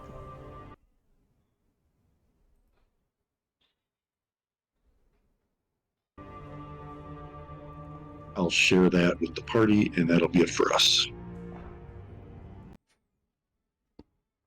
And it looks like you can see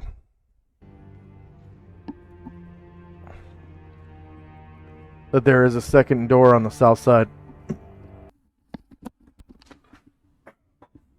Yeah.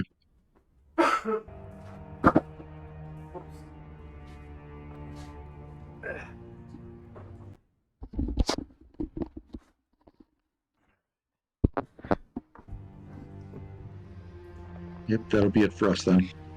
Okay. Asher. Okay.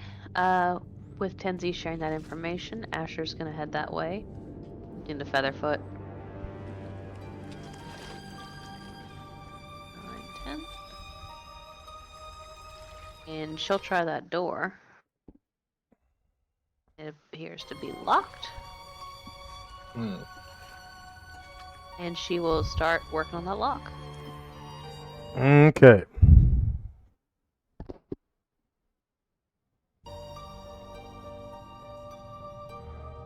She'll call out too, so she's giving up her stealth.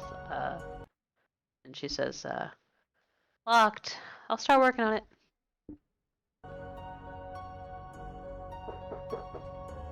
One second.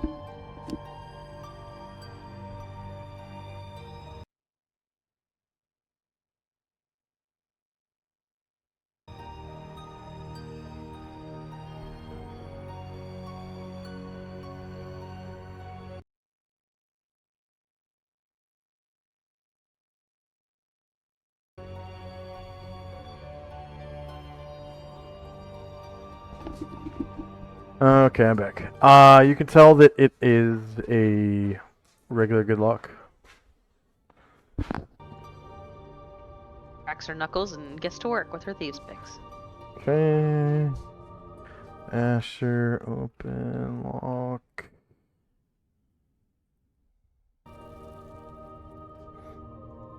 Meanwhile, Bombosa is going to try to Featherfoot over to this door.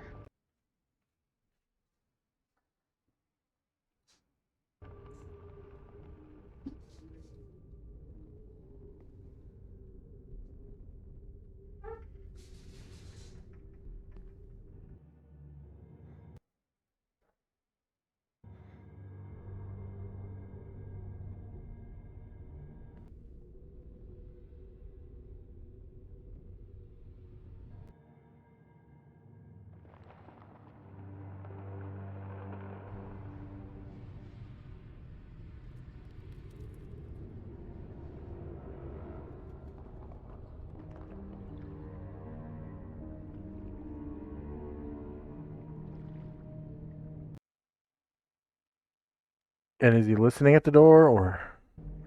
Yeah, sorry, I thought you were still working on Asher. Yeah, he's gonna listen at the door, please. Okay.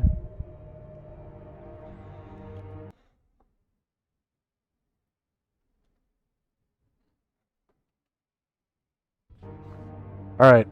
He can hear the flickering of candles on the other side of the door. He will try to open the door.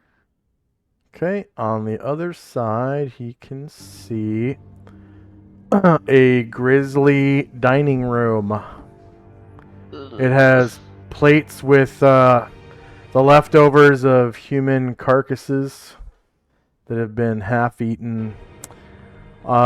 There's like human arms and legs still with like the hair on the skin that has been chewed on and whatnot. And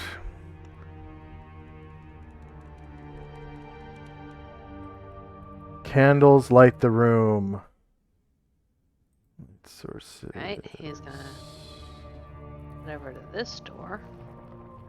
And he already listened, so I guess he's just gonna open it.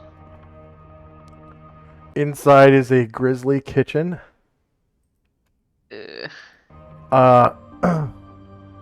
With several human carcasses.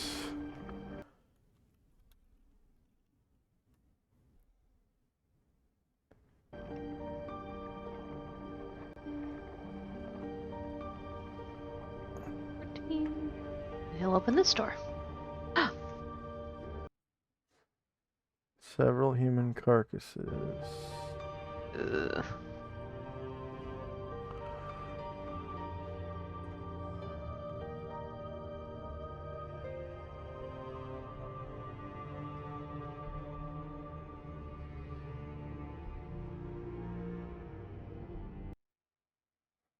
Probably the dead bodies of adventurers.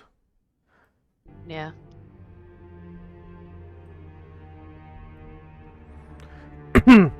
And in this room, you find a larder.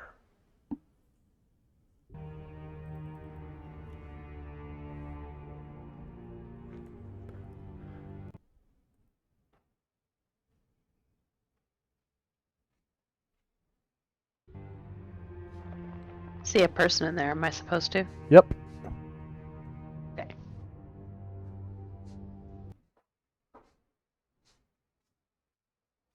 Oh.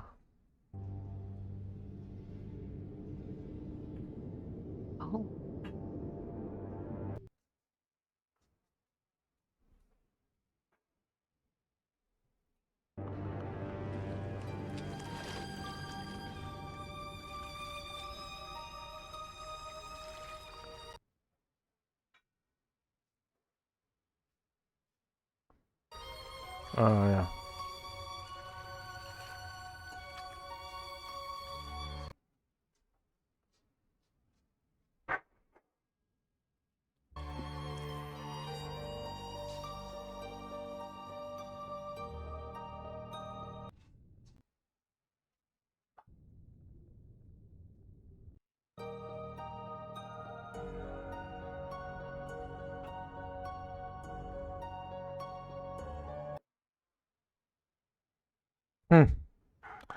They like removed my favorite shelf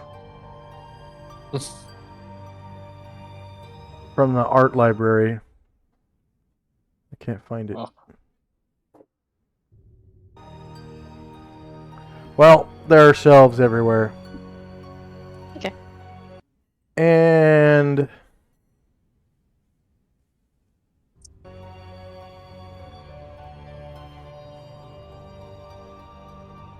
wow, not like that.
And these shelves contain the pickled remains of people. Eyeballs, brains, hearts, lungs, feet. And this person is like curating it as you like walk in. Uh-huh. Let's see if you can do it silently.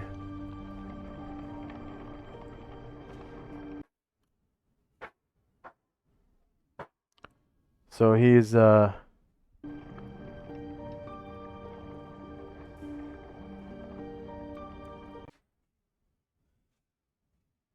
she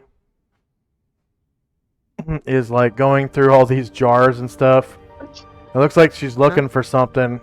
She keeps like tapping each jar as she goes and like tapping her temple and then kind of looking back and forth. And then she comes around to this side over here and starts looking. And then slides down, slides down.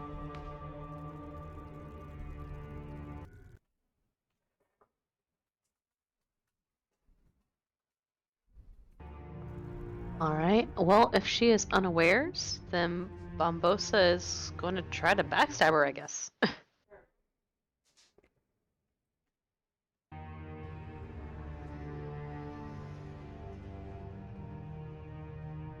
Does she have the like the glow, the like the golden eyes of the Yonti that we've seen before? I mean, Yeah.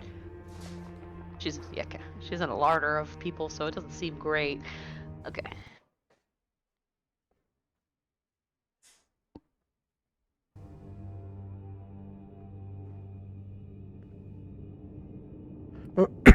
And that's Bombosa. Yeah.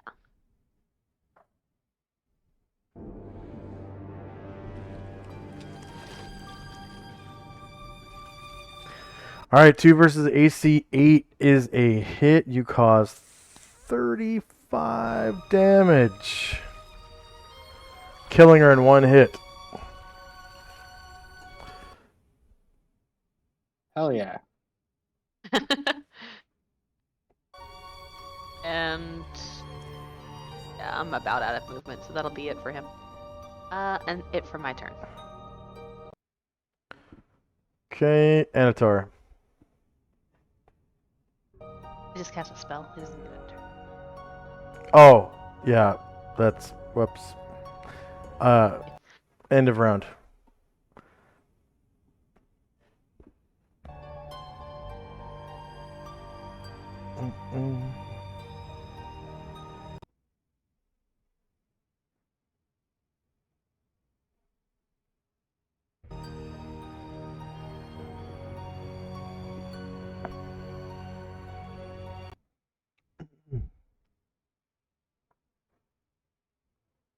Okay, Shandrak. Okay. Shandrak and Erdrin. Featherfoot. And end up near the bottom of the stairs.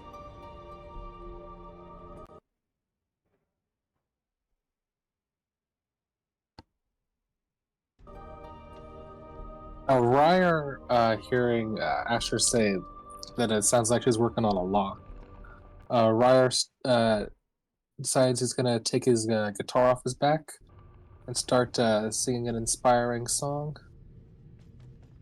Okay. +1 to hit or what? Yes.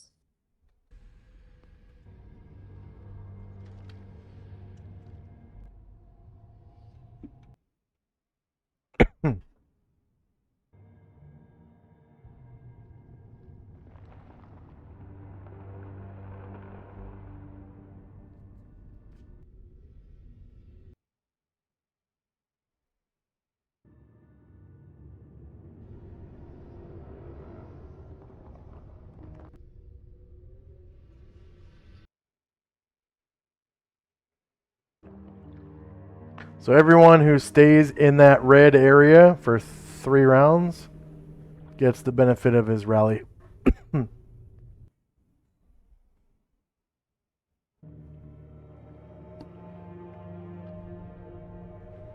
Gargamon And- will come in and investigate the doors that got open mysteriously and see the larder with the dead yuan tea. Yeah, there's dead bodies everywhere, and it kind of stinks in the kitchen. Mm-hmm.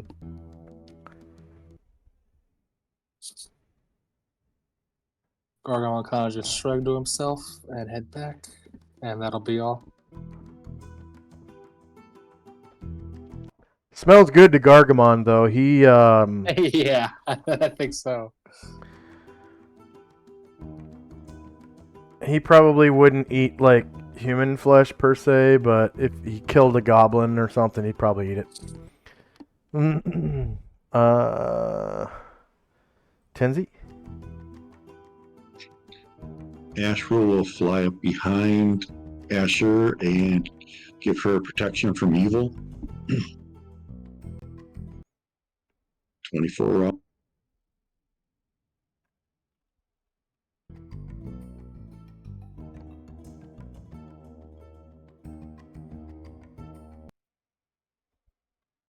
And he will stop there, and then Musashi will come over as well, and that'll be a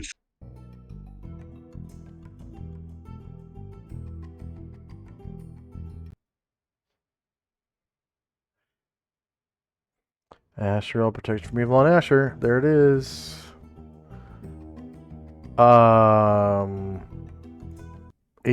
rounds, 16. How many rounds? 24. 24.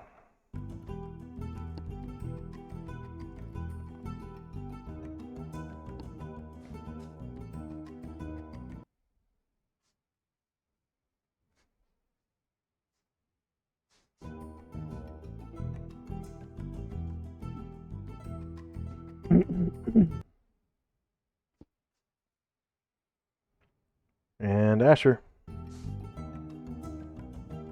Asher is still working on that lock. Bombosa is going to try to featherfoot around the table, back out, over to this door. It'll be 19 squares.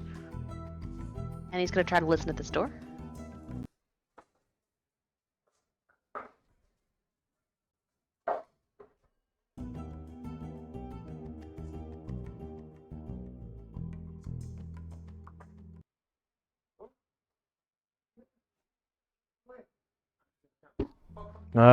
You hear the beating of your own heart. It's like there's nothing in there. He's going to open it up. And you find a Yuan-Ti abomination asleep. Okay. 1 second.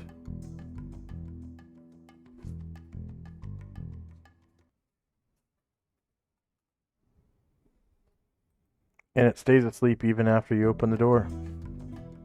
Okay. 1,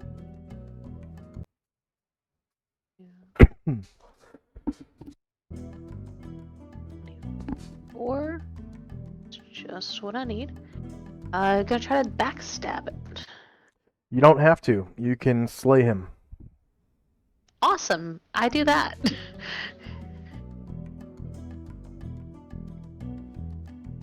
Okay.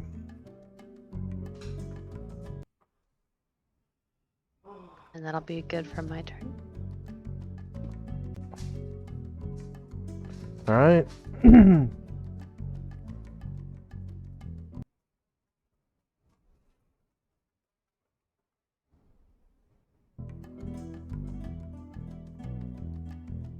End of round.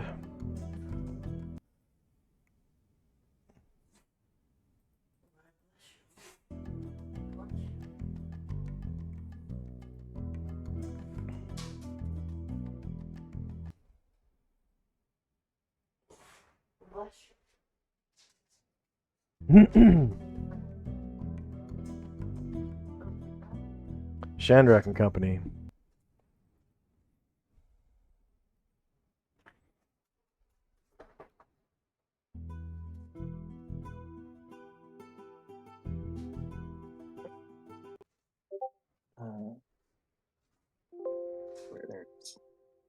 So Chandrak will featherfoot his way up the stairs.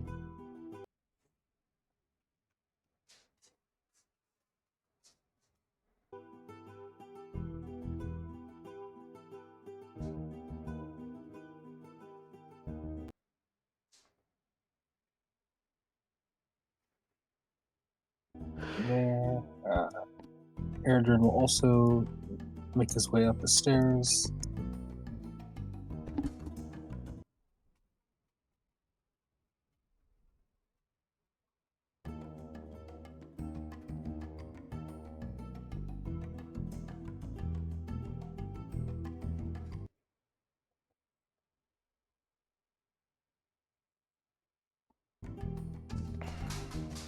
Argamon will go down a little bit.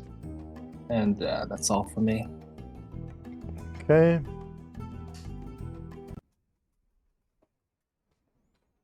Tinsy. Asheville will cancel the current clairvoyance and cast a new one 10 feet beyond the other door to the south.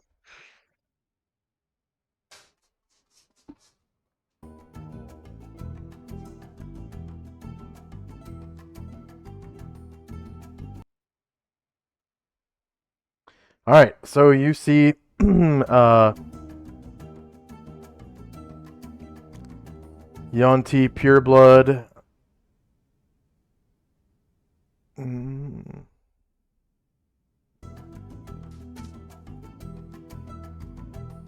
Sitting on top of treasure. Ooh.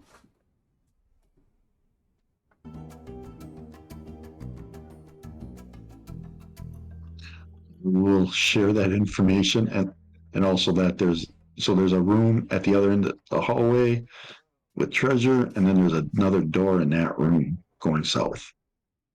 Asher picks faster.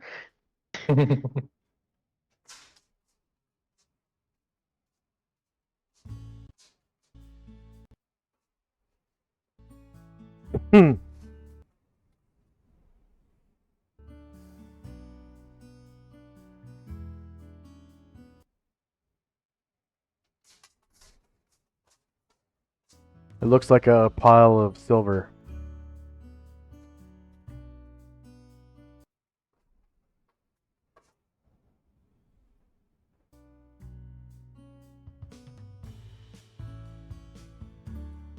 All right, that'll be it for us.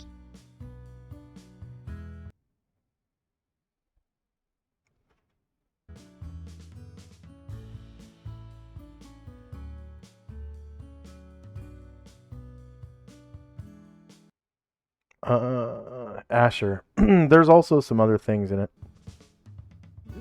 Some Asher keeps stones working. and stuff. Asher keeps working on the lock. Bombosa is going to try to move silently. 11. And listen at this door.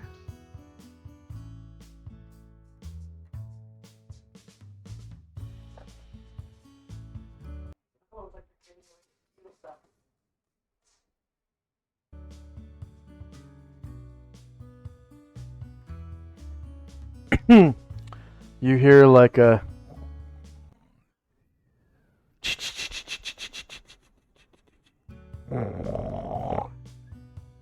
Okay. He's going to open the door. from 3 individuals. Oh, okay, 3. Okay. He'll open the door.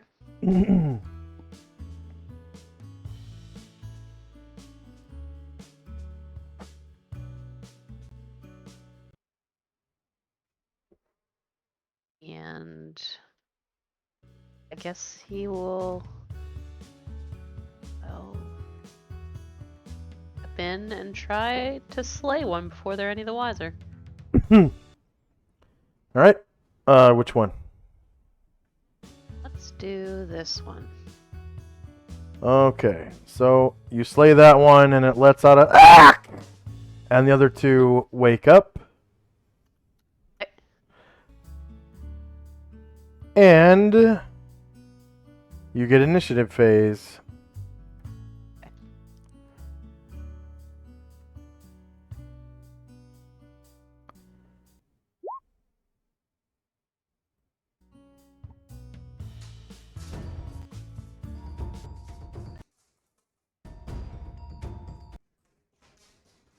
See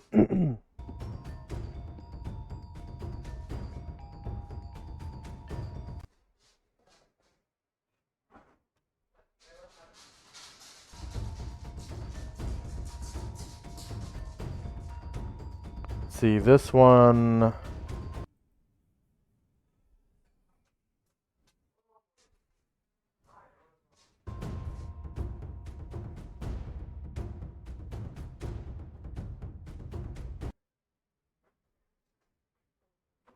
Oh, this is the one that's supposed to be just the snake head but no tail. Okay. Let's see.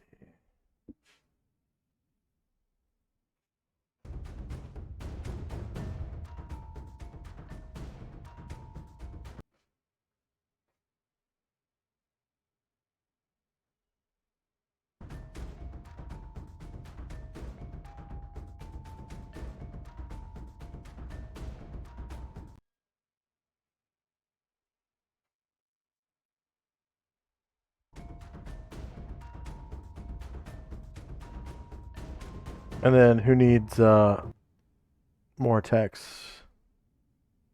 Aaron, please. Pokemon, please. Asheville.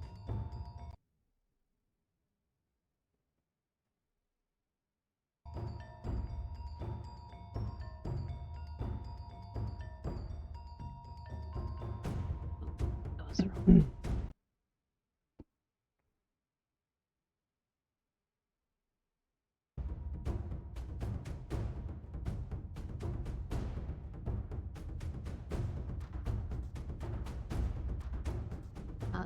Anatar, please.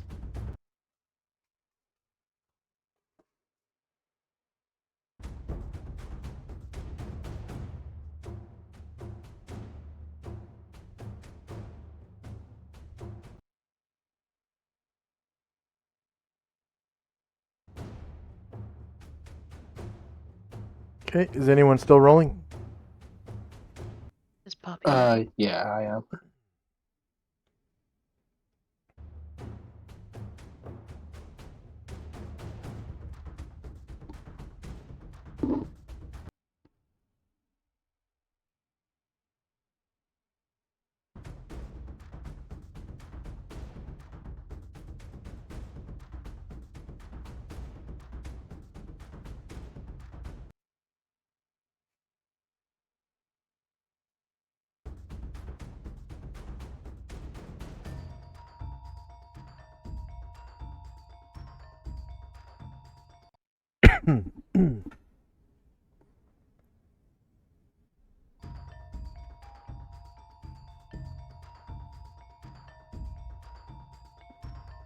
Okay, is anyone still rolling? Yeah, sorry, just a sec. My roll 20 has been acting up. I think it just loaded again, so it should be good.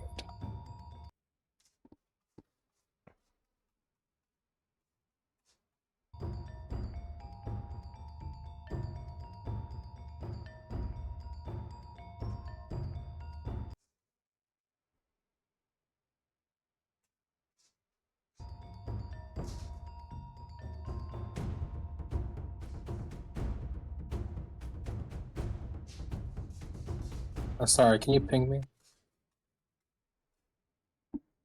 Oh, yeah.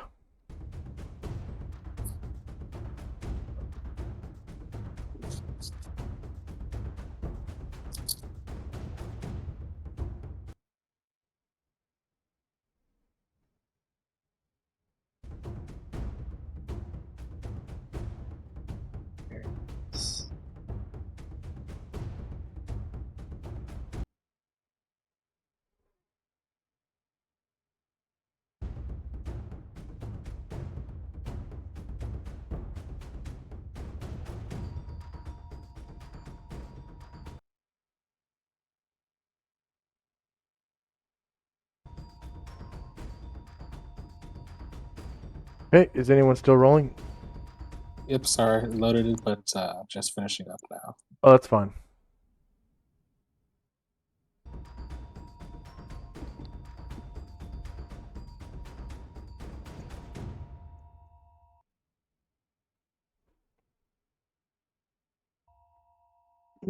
Was that it, or is there more? Just filling in the multiple now. Okay.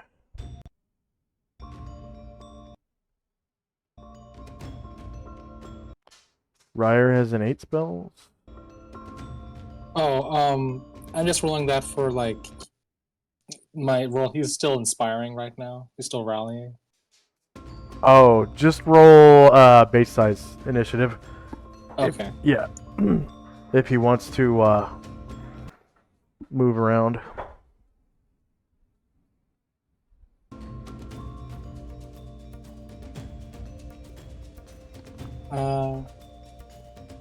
Looks like you didn't add Gargamon's second attack.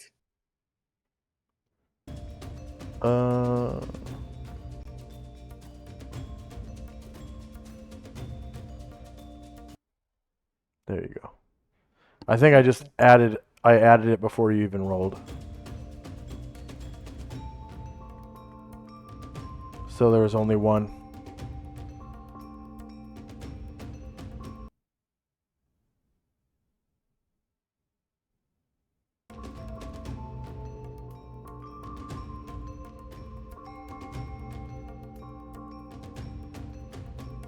All right, sorry, I'm good now. This is really weird. I like.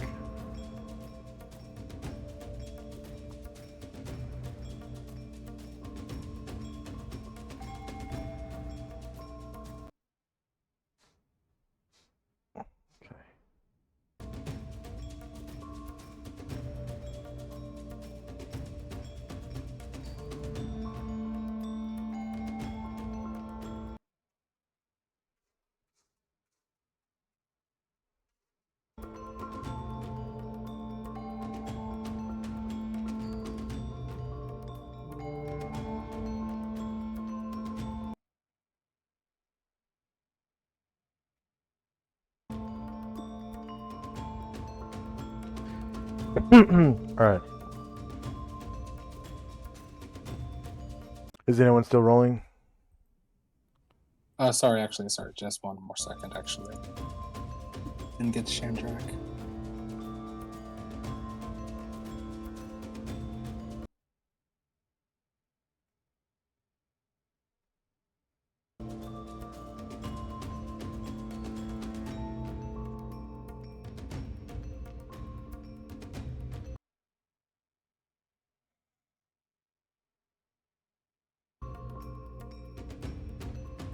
All set? Yeah, that should be good. Okay. So time now is 10 minutes to 4 in the morning.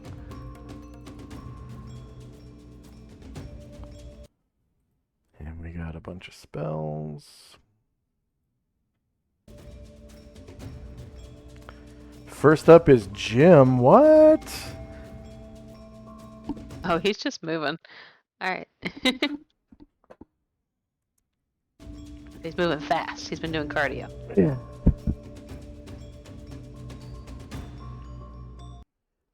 Yeah, he jogs to here. Okay. Gargamond. Gargamond does a charge.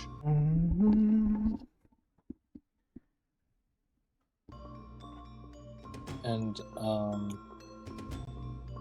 yeah, sorry, I'm gonna have to reset my PC, I think, just because I can move my tokens, but everything's gone black. All you have to do to fix that is just refresh. Yeah, well, my refreshing has gone pretty slow for lately. But, okay. Tell you what, why don't we end it there? Kind of on a cliffhanger. Very first action is Gargamon next session. And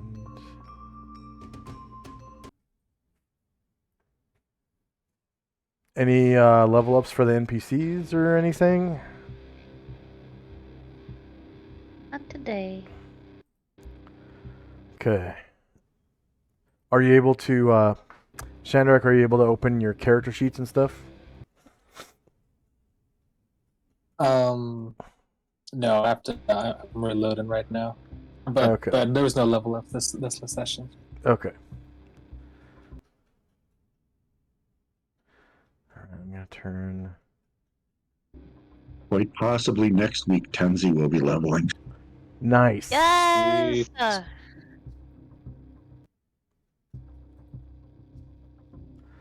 Yeah, we had a couple one shots where Tenzi got a lot of experience points since the last time he leveled. So.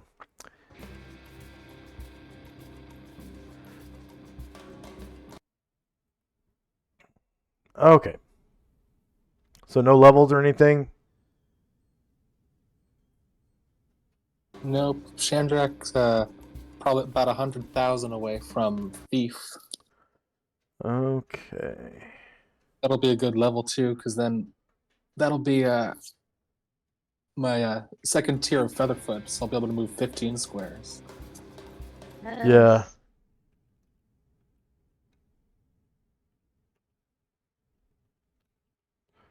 Wow, Lord Gosamba is not streaming today. He was on early this morning. Huh. Early this morning. Yeah, he's usually on like right now for like 3 hours or so.